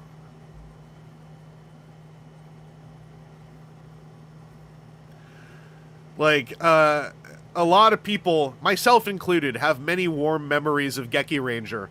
But, like, bear in mind that Geki Ranger also has Geki Red, who makes Japanese toddler noises as his gimmick, right? This feels so fua and makes me feel waku waku and zoa zoa in my kokoro. And it's like, I don't know, maybe I'm built different. Like, I can deal with it.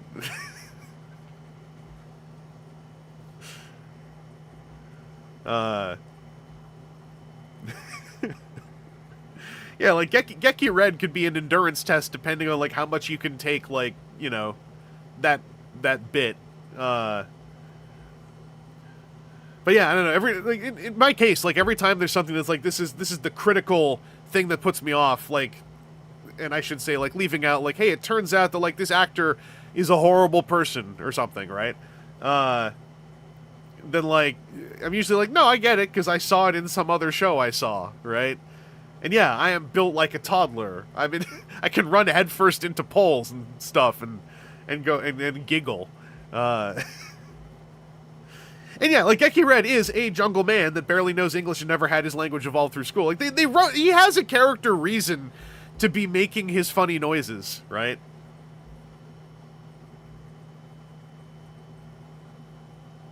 And yeah, also along with here, like I'm there too. Like a crummy Kamen Rider experience still tends to have like really cool tokusatsu moments anyway. So I'm like, you know, I watch things that happen.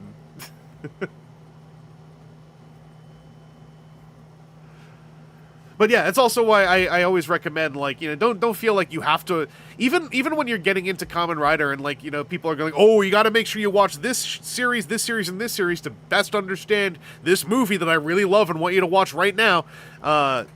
In a lot of cases, the only thing that's critical is some movies are they contain what is basically an epilogue to another series.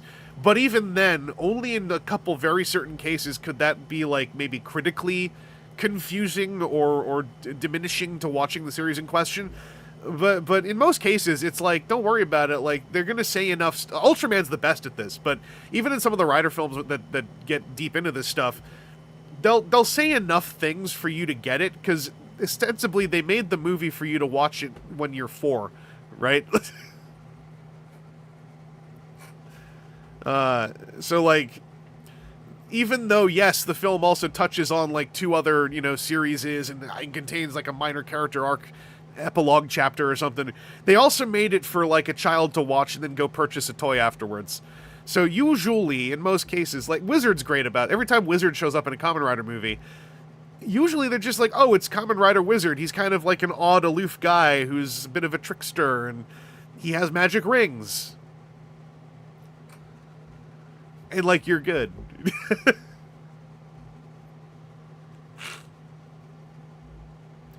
Yeah, the Zeo movie is the one that you can just watch. You don't have to watch 20 series plus before you watch the Zeo movie. Like, bits of it might kind of, you know, be difficult to parse here and there, but for the most part, it's kind of like, you know, they point at Kuga and go like, oh, look, it's Kuga, the 2000s Kamen Rider from the year 2000.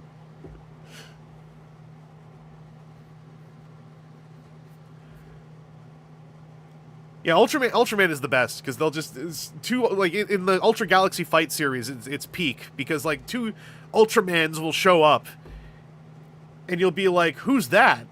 And someone will be like, oh, it's Jonius! And then Jonius will get a huge splash page with a giant version of him posing while him in smaller form does a pose, and his name appears in a giant piece of text that says Ultraman Jonius. And then someone might go like, oh, it's Jonius from the planet U40. All right, now I know who it is.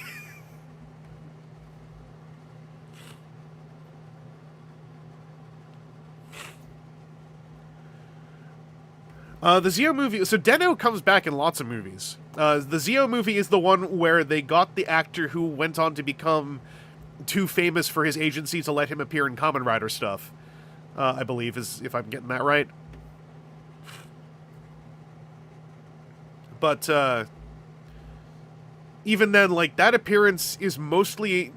It's an appearance that's emotional. I think you... Like, I don't think the emotion lands if you binge-watch Deno and its films and then watch that movie. Because the emotion is from the fact that, like, that actor literally hadn't been seen in eye shot of Kamen Rider for years because he was too busy being immensely famous. And, like, I don't know that there's really a way to, like, force that context to emotionally resonate naturally. It's just kind of a cool thing that you find out, right?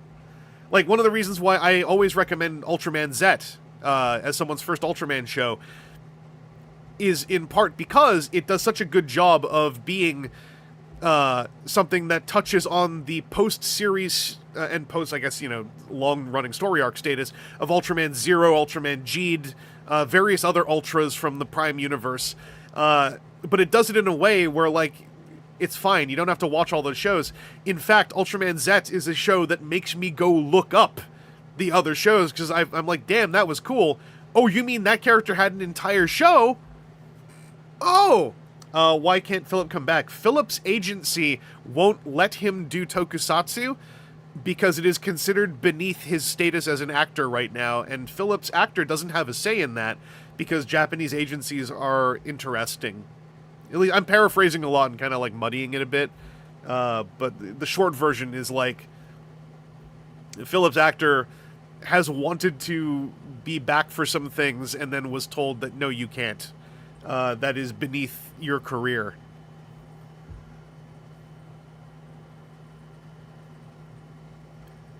And that kind of stuff is like unfortunate. How long do I don't know. I'm not sure how, like, lifelong it is to be in an agency in Japan, but it sounds like it's a very rigid thing. And admittedly, at this point, too, like, I don't know, right? But, like, who knows if as years and years have gone on, like, maybe the actor is now just less interested. And maybe the actor will become interested later on when he has maybe a bit more independence as a talent.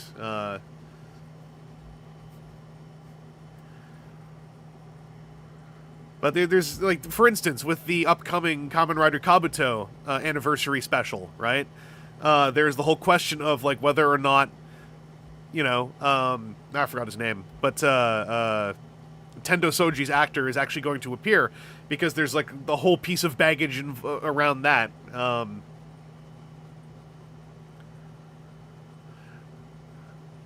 Oh no, the problem is, I'm getting cut off is because I keep leaning over here because I'm, like, slumping on my desk because I'm having bad posture. What I should do is just move my chair over here so I can sit like this.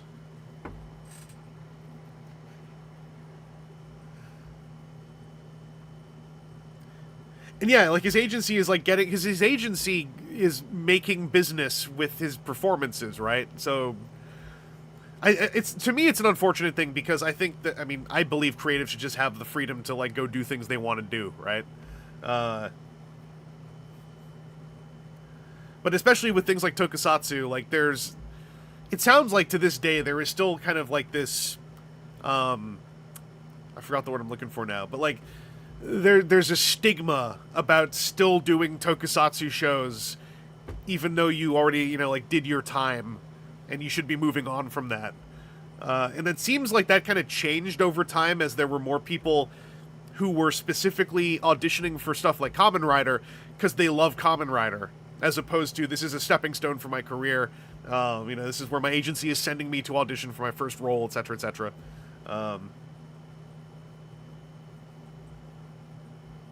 I also I like the theory that Kamen Rider Atlas from the Kabuto 20th thing isn't Tendo, it's Tendo's grandma. I don't think that's actually the case, but I think it'd be really funny if that was the case. Take it easy, Corito. Or what was the thing? Someone on Blue Sky had posted something, I think. Was it Blue Sky? Someone else posted a thing where, like, what if the movie is just a day in the life of Tendo's grandma, and she's just this old lady living a normal life, but then occasionally she pauses to go, like, my evolution will never stop. I will always keep evolving forever until I reach the heavens. And, like, she says that and then, like, proceeds to pay for her groceries or something.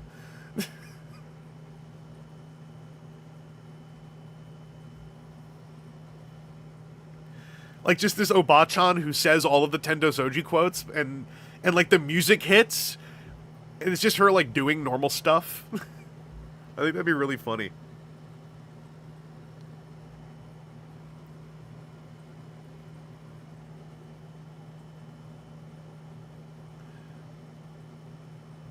Oh, she absolutely does the point. I mean, Kamen Rider Atlas is doing the point, right? So, like, if that's Tendo's Obachan, then, like, that's her doing the point.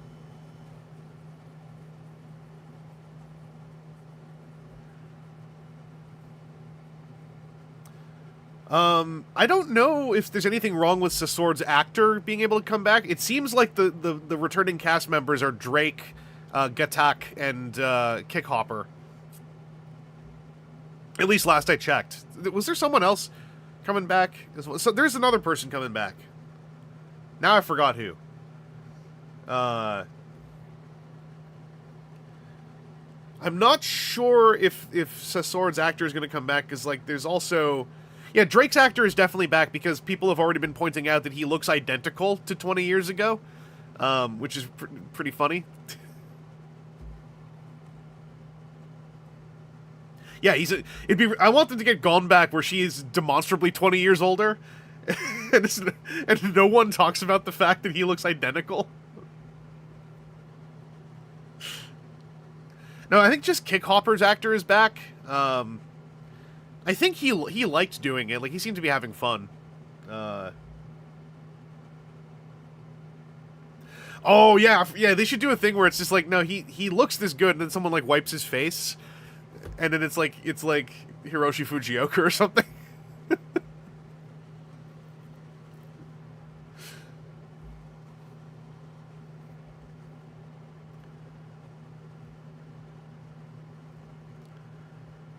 Well, depending, right, on, like, how they want to do this 20th thing, like, they are also doing return characters who specifically, how do I put it? There's not a lot of loopholes to have them appear 20 years later in the storyline. Yeah, only blow, no job.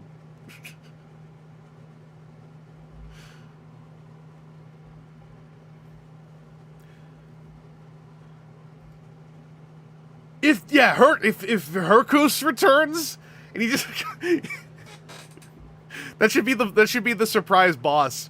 Is he just, like, comes out of orbit? He's just been falling the whole time.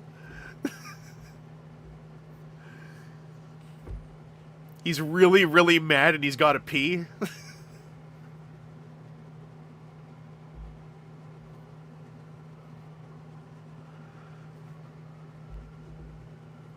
But it's exciting to see, like, all these various projects going on for Kamen Rider.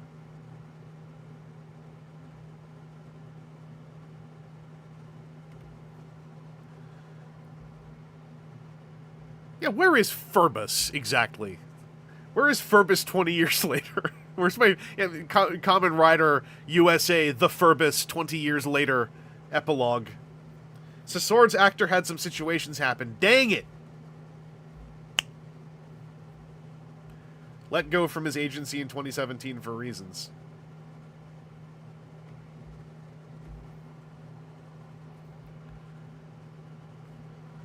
That was my whole moment of discovery with Gills' actor, because I forgot everything.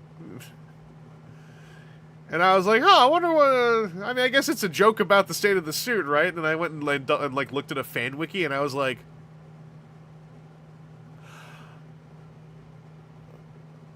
Oh!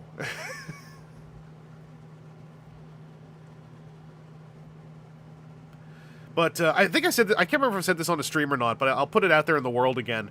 I think they do have a huge layup right now with Gills, because he is the eternal regenerator. So just have him regenerate into a younger actor with no record as a human, and give him the Gills hairstyle, and just say, "Whoa, I've regenerated. Whoop, and I seem to be 20 years younger. Oop. Uh-oh." And then, there you got your Gills. And then you can do the sequel. You can do Kamen Rider Gills 21 years later. Uh-oh, where's my dog?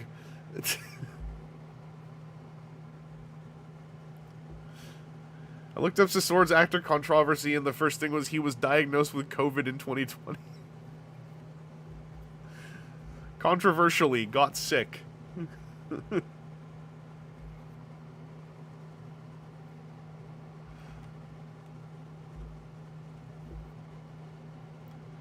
Yeah, there's always like moments with Tokusatsu where like, because it's for a lot of us who are in, say, North America or parts of the Western world like Europe, etc.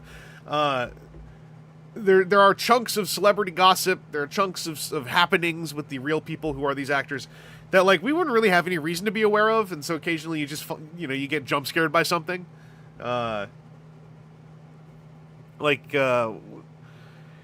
Did not one of the Ultraman actors like kind of become one of the sort of vocal conservative anti-Korean types? Like that's the one I always forget who, but I remember that was like one of the not older Ultraman actors, but like one of the Ultraman actors of note had started like posting like right-wing Koreaphobe stuff, which is like, especially right now, that is a lingering thing that one can think about when it comes to the consideration of what's taken place with your favorite companies over in Japan, right? They have currently a one wishes one could use the word comically right-wing government right now, compared to the otherwise usually pretty right-wing government that they typically tend to have. And so, that's a piece of context that, again, like, does not really exist for a fan outside of Japan, because we've got our own stuff we're dealing with.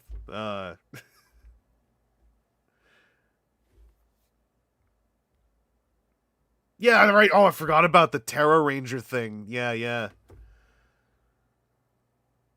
That's a bummer. And yeah, like the female lead from Forze, she went on to join Happy Science, and I don't think she surfaced again since then. I forgot about the Terra Ranger thing. That's a bummer. It's one of those Power Morphicon moments where you're kind of like, you're the convention, I guess.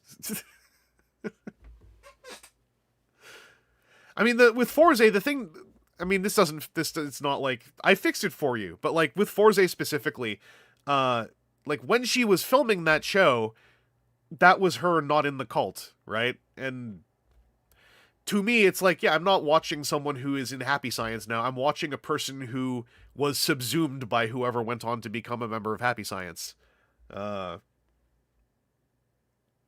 So, that's the way I kind of processed it, as someone who just like, I have no control over the situation. She was in it. She was born in it. Oh, jeez. I didn't realize it was like Scientology like that. That's messed up. Damn.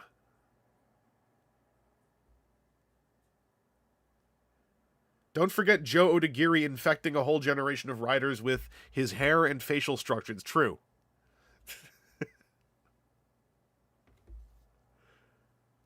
Yeah, Joe Odagiri went on to have like a whole ass career, in a way where there are people, you will not find it impossible to dig up people who came to Kamen Rider, Kuga specifically, because they like Joe Odagiri.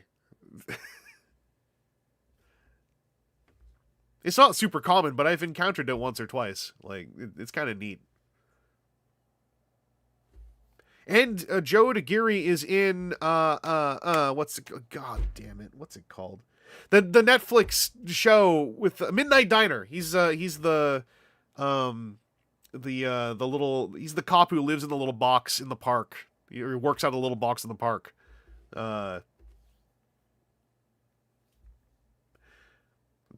Trading in my T-girl bangs for the Shinji swoop. You got to be careful whose hair you pick, though, because like it comes with parts of their personality, and like we all like Shinji is wonderful, Shinji is beautiful, but like, do we want to partly be Shinji? You know, like we got to be there to look out for Shinji. It's like poor guy needs more friends who look out for him.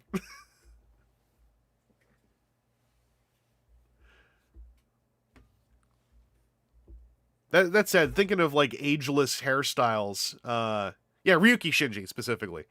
What is it? Takumi's hairstyle out of Fies. I think that's kind of ageless. Like that's got some swoosh.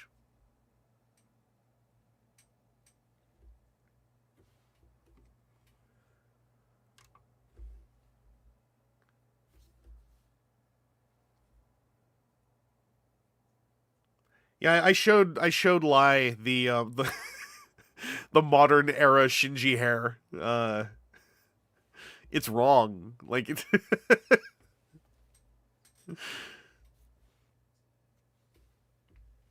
he ended up with like his own version of Clark Kent hair.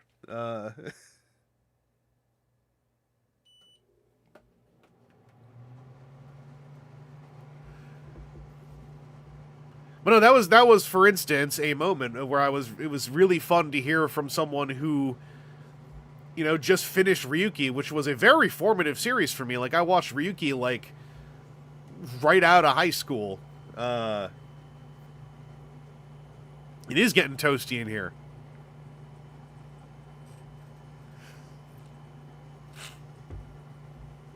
Yeah. Shinji's new hair though, right? And that one photo I found where he's got like that goofy, like, what was it, like the grid crisscross tweed jacket or whatever. That looks like what Shinji would look like though. Like that like, you know, you fast forward 20 years, like how's Shinji doing? And then you're like, Shinji, for God's sake.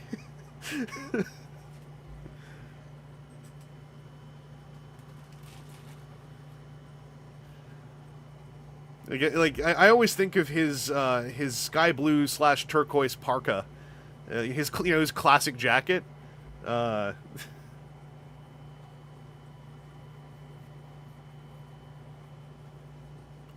Ryuki being one of the shows that got like full on treatment right away was something that made me very happy.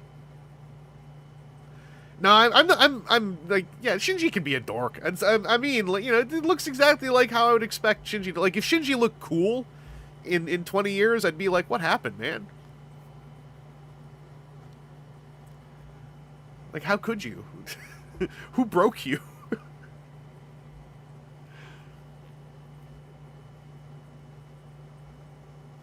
Oh, I gotta find that grid jacket picture. I'll go find it. I'll put it in the answer. I can copy paste this thing.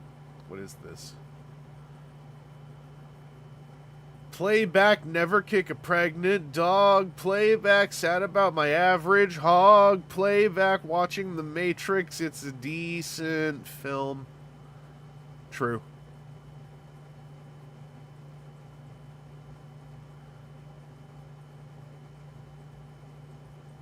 Here it is. Hang on. Alternate chat, I am incoming. I'm coming in with the bomb drop.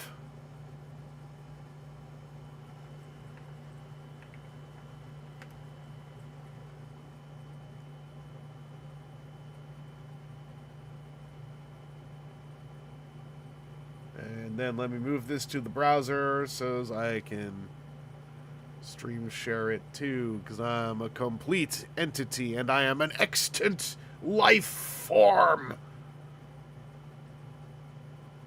What? No. There we go.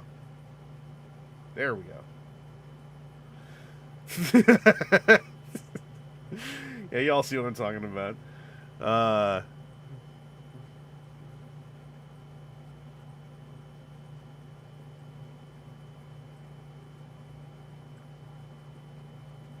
There you go. Look at that.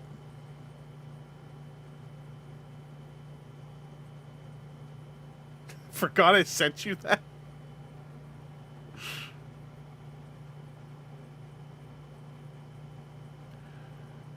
That's style right there. But yeah, I love how I love how much of a stumble this poor fellow is.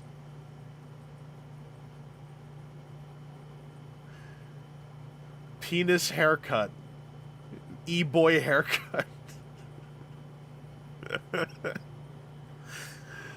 You want terrible Ren as well? Hang on. Yeah, modern Ren is also modern Ren. I'm like he looks like he hit hard time. Also modern Ren. I think that they put in work to make him look bad.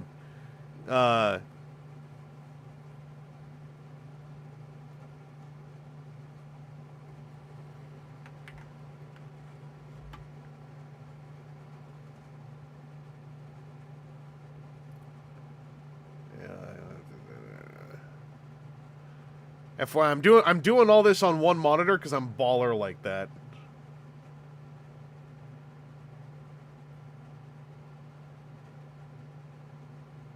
There we go. Like, that's fake bad. No, modern Ren, they flattened his hair, and that's how you make Ren look bad. Is you take his hair and you go, poof, right?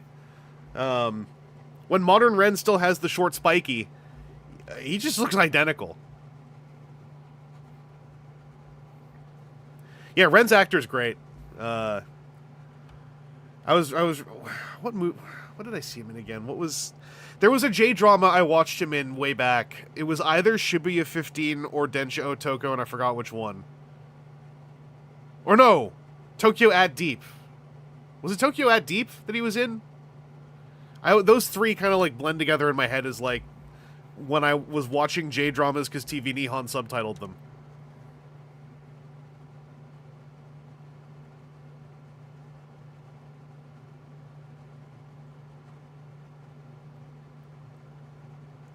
Went to Comiket dressed as Ren and posed with Rider cosplay. And doesn't Ren's actor like do Rider henshin poses on a YouTube page or something for fun? Is that who I'm thinking of?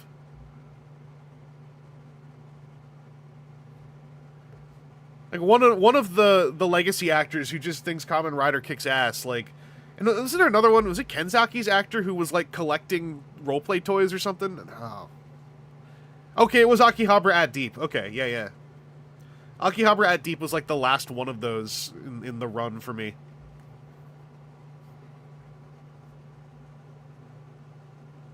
Oh, okay. Now one of them, he's in it as like a cool hacker guy or something.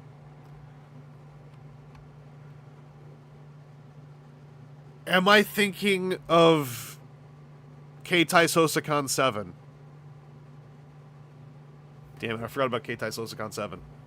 That was the actual last one I saw.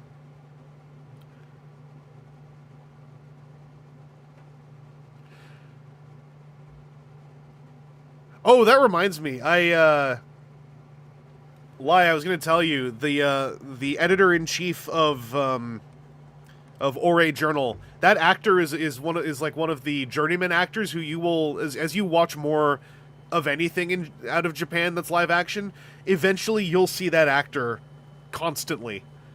He shows up all over the place.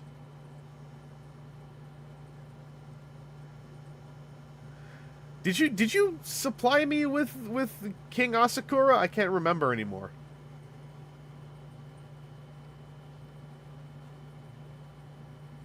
Yeah, Zero Nose's actor was also kind of got into a big nerd deal. Yeah, the Henshucho. He is in my favorite film ever, Survive Style 5+, as one of the Cum Baby group.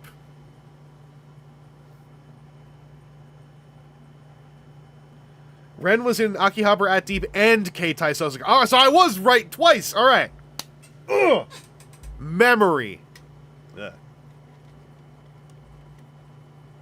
One of the Come Baby Boys. They're one of the subplots in Survive Style 5 Plus. I'll show you. Hang on a second. I'll dig it up.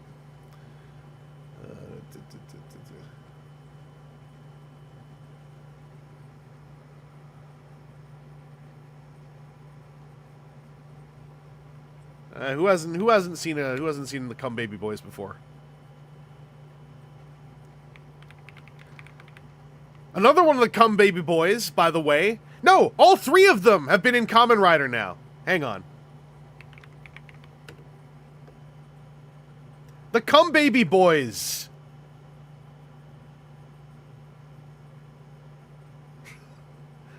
If I keep saying it, it makes it make sense, right?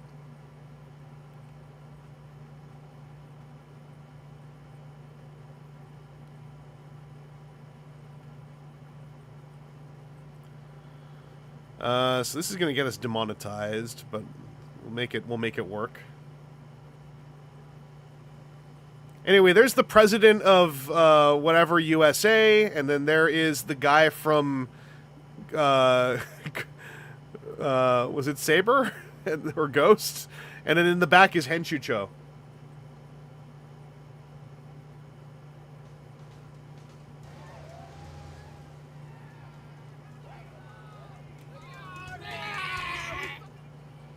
See it? Recognize him in the back? The Henshucho.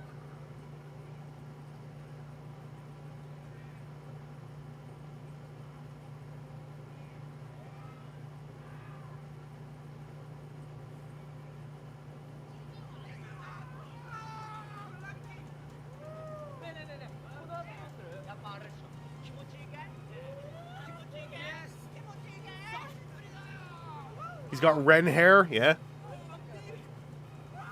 And yeah, the dude on the very left who's doing the thing with his hands and his mouth, you might recognize him from the 01 epilogue stuff.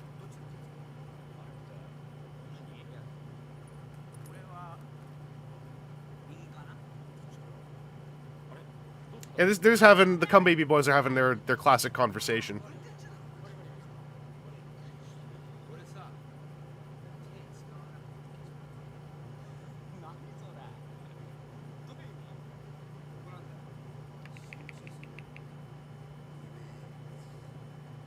Make sure you can hear it when the music kicks in.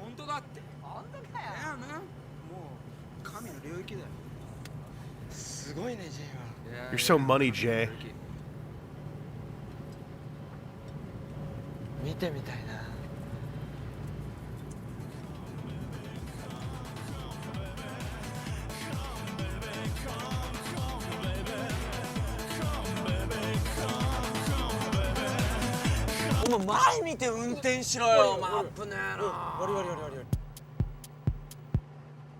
That's Vinnie Jones's ear, by the way. So those are the Come Baby Boys. They're one of the subplots of Survive Style 5 Plus, my favorite film ever made. That's Vinnie Jones's ear. He's the angry British assassin. Oh yeah, that's where the Come Baby song comes from.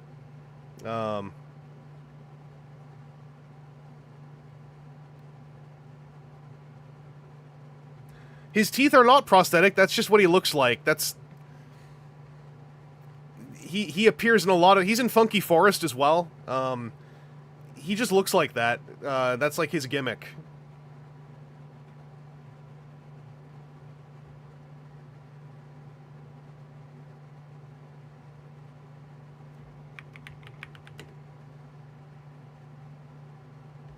The Come Baby Boys do meet the Blowjob Brothers, which is the assassin subplot, and it ends on an amazing line. It's a little un-PC, but like this is quoting from a film.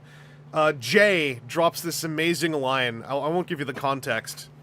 Where he bravely looks at the assassin and declares he is homogenai yo. Ore wa gay da yo, kind of thing. And it's an amazing moment. And then they slam into "Come, baby!" and then they do the double pan in again.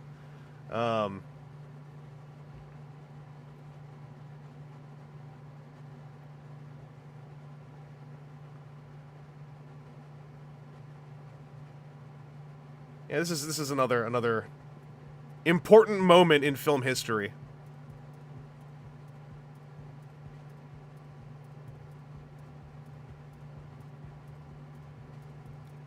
The introduction to me of Vinnie Jones as an actor, because I think I might have seen him in like one of his more famous movies, but this is the main reason why I know who Vinnie Jones is his appearance in Survive Style 5+. By the way, one of the greatest soundtracks ever made as well.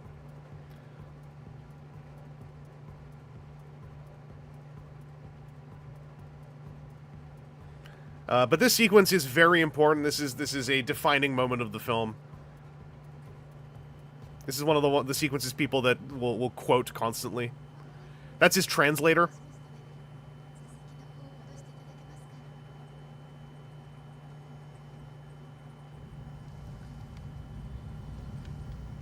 But this leads to a very, you might have heard this bit before. Oi! Come back here. What is your function here? What is your function in life?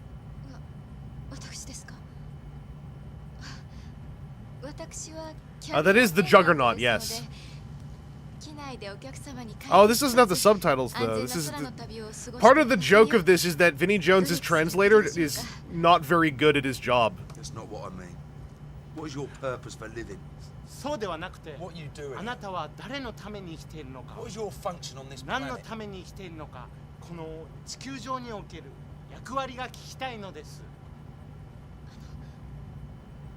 And so she's saying that, like, she has to think about it a little bit. Don't think too hard about it. You just follow your instincts. Just give me an answer. He's like, don't think about it. Because originally she's like, well, it's my job to make sure that the customer has a good time, and it's like, that's not what I mean. And so now she's saying, what would... Yeah, she's... 9, 8, 7, 6, 5. And then she says, how would you answer the question? Like, how would you have me answer the question?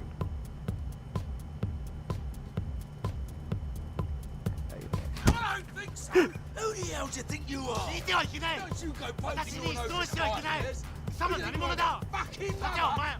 don't think so. What are you gonna do? Call me a son?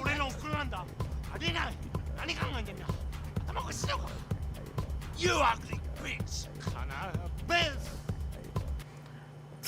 Ah, Saikuno, what the... We're gonna look at this instead.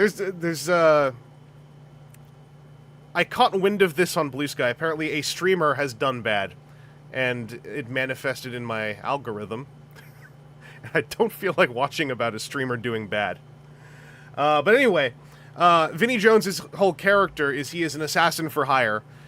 He walks around with a little satchel with skulls all over it that's full of tiny little daggers.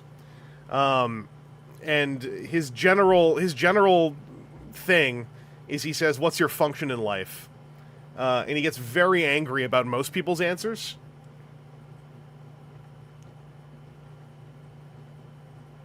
Oh, this is what you meant. Yeah, no, this is King stuff. This is the...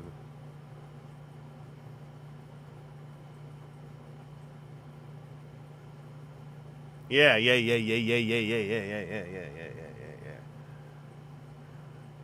Also, yeah, what else is new? Water is wet. I know. Yeah, it's... Once again, I will endeavor, as always... I will do my best in this industry to not get a Google Doc. I don't know. I appear in several already for business reasons. Yeah, this point in Asakura's career, like the thing they've done with Asakura's career, in his lifestyle, Asakura there is a certain point where I think that there's become an agreed upon idea, is that Asakura is completely aware that he just seemingly continues to resurface in specials and things. And because he's Asakura, he's completely fine with it. But I think they kind of like they sort of do that with Kaiser and with the Hopper Bros as well.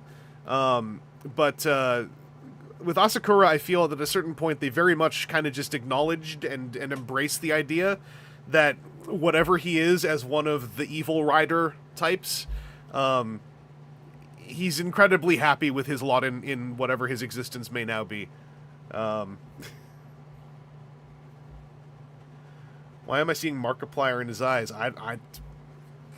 His or mine? What did I do?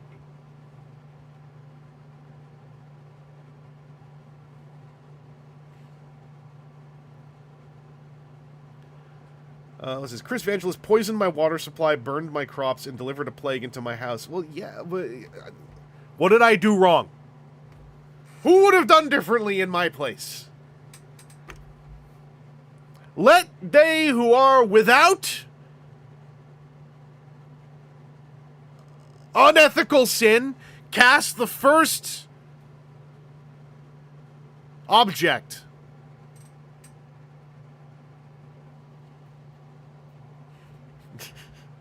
But yeah, there's I don't want to like get too deep into it, but like it's the Rider Time special. I think has a moment that really codifies it to me and my personal interpretation of the Ryuki story and the Ryuki cast. That like Asakura has no debilitating reaction to any notion that perhaps he has lived his life out, perhaps multiple times, perhaps endlessly. Who knows? If people manifest him, he's like, I want to eat a mackerel and I want to kill somebody. And he's good.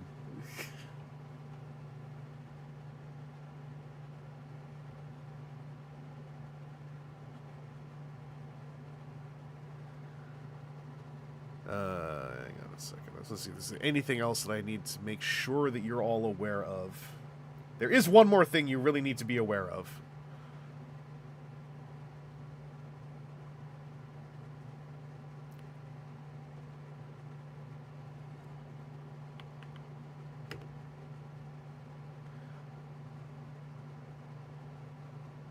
No, it's, yeah,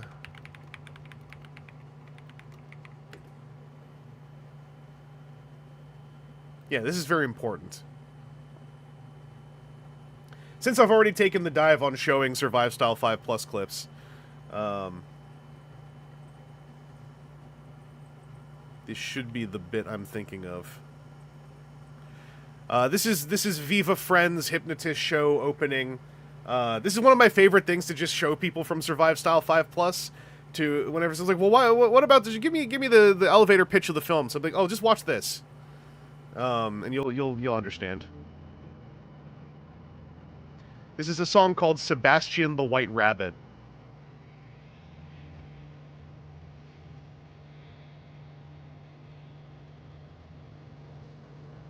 The gist of this is that this is the introduction to a famous hypnotist show.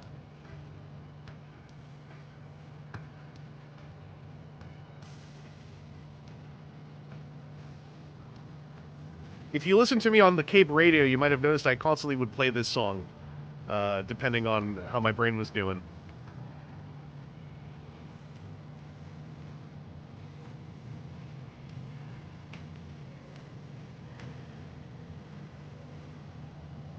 This is half of Kamen Rider build.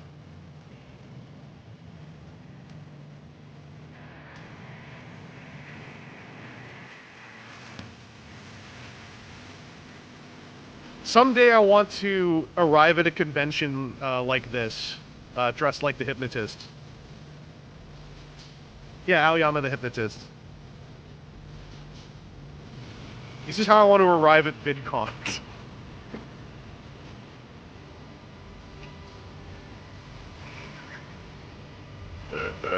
I love his face. The guy playing Aoyama the Hypnotist, by the way, was also the voice of Ken Shiro in the 2000s, I believe.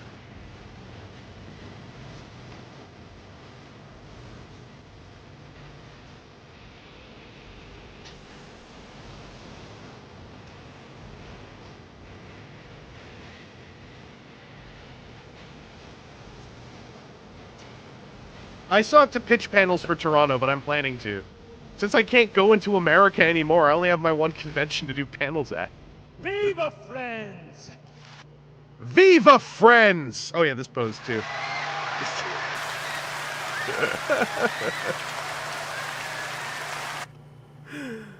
I love this movie so much. Dude might have the most motion of anyone in history. He's great. Aoyama is like one of my personal vibe goals of just like, I mean, he's a terrible person, but the vibe when he's on stage, real good. Take it easy, Lai. But yeah, Survive Style 5 Plus, the film is imminently available. It is finally going to be on a disc this century. Well, you know, this decade, I believe. I'm really excited about that. I hope they can get the whole soundtrack in still. Like this thing's soundtrack, famously, even when it came out on CD, Cake's cover of I Will Survive had to be left off the soundtrack due to there being too many conflicting rights and ownerships of tracks on the soundtrack. That is why the film was never properly released domestically. The soundtrack also features Come Baby, Come Come Baby, but it also features a really like beautiful but wistful track by the voice actor of Wacko Warner, and he sounds like Wacko Warner when he's singing this track, and the track is very much an existential, mournful track, and you could apply it to clips of Animaniacs to make a very deranged AMV, most probably. Jess Harnell, I believe is the name. The track is, I think it's called Something More Than Life. Anyway, we were here for this originally. I got on a tangent, maybe. Just a short one. But what a great time to play with my settings a little bit. Learning so much from the back half of the stream. Yeah, I know, this is my problems. I gotta save these and dole these out in yap sessions. That's my problem. I just gotta remember to do that. Living the media creator, the online media creator lifestyle of like, no, I should just do all that stuff, yeah. And then I struggle to like get a video made every month. And then I'm like, but no, that makes sense though. I should be doing more of this kind of stuff.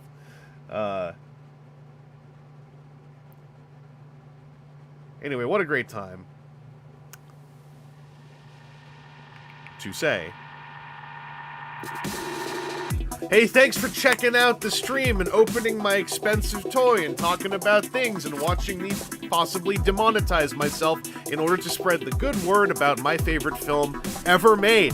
I will be back because this thing shipped with something else, and I want to open that on a stream too because I think we can have a little bit of fun with that. I might bring Aaron on for that one if I can get a hold of him through his busy schedule. I will catch you all later. Next stuff upcoming, I'm going to post a short, finally. It's because I'm doing a sponsorship deal with a middleman company. But it should still be an interesting short to look at, and it's making me actually program some shorts editing brain, so that hopefully I can, among the other many things that I've been like, I should do that and not done, is make shorts as a little side gig. Next review is probably going to be Sea Spray, but I need to write the script still. I'm hoping that just manifests itself out of my head and through my fingers. Also, my mom's gonna visit this month, and I'm really happy and excited. She's not gonna be on stream. She's just gonna be here in town to hang out a little bit. But you know what? Thank you. I also demand your survival. and I'll catch you later. I will talk to you all later. I don't know when I will do the next stream, but it'll probably be sooner than later. I should probably, like, actually commit a day, but I don't want to. I'd rather commit a window of 2 to 3 days so that I have room to do my own things, too. But then I, like, forgot about that for a little while, too. Sorry, I'm also looking for a button. I will catch you all later now!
Let them come.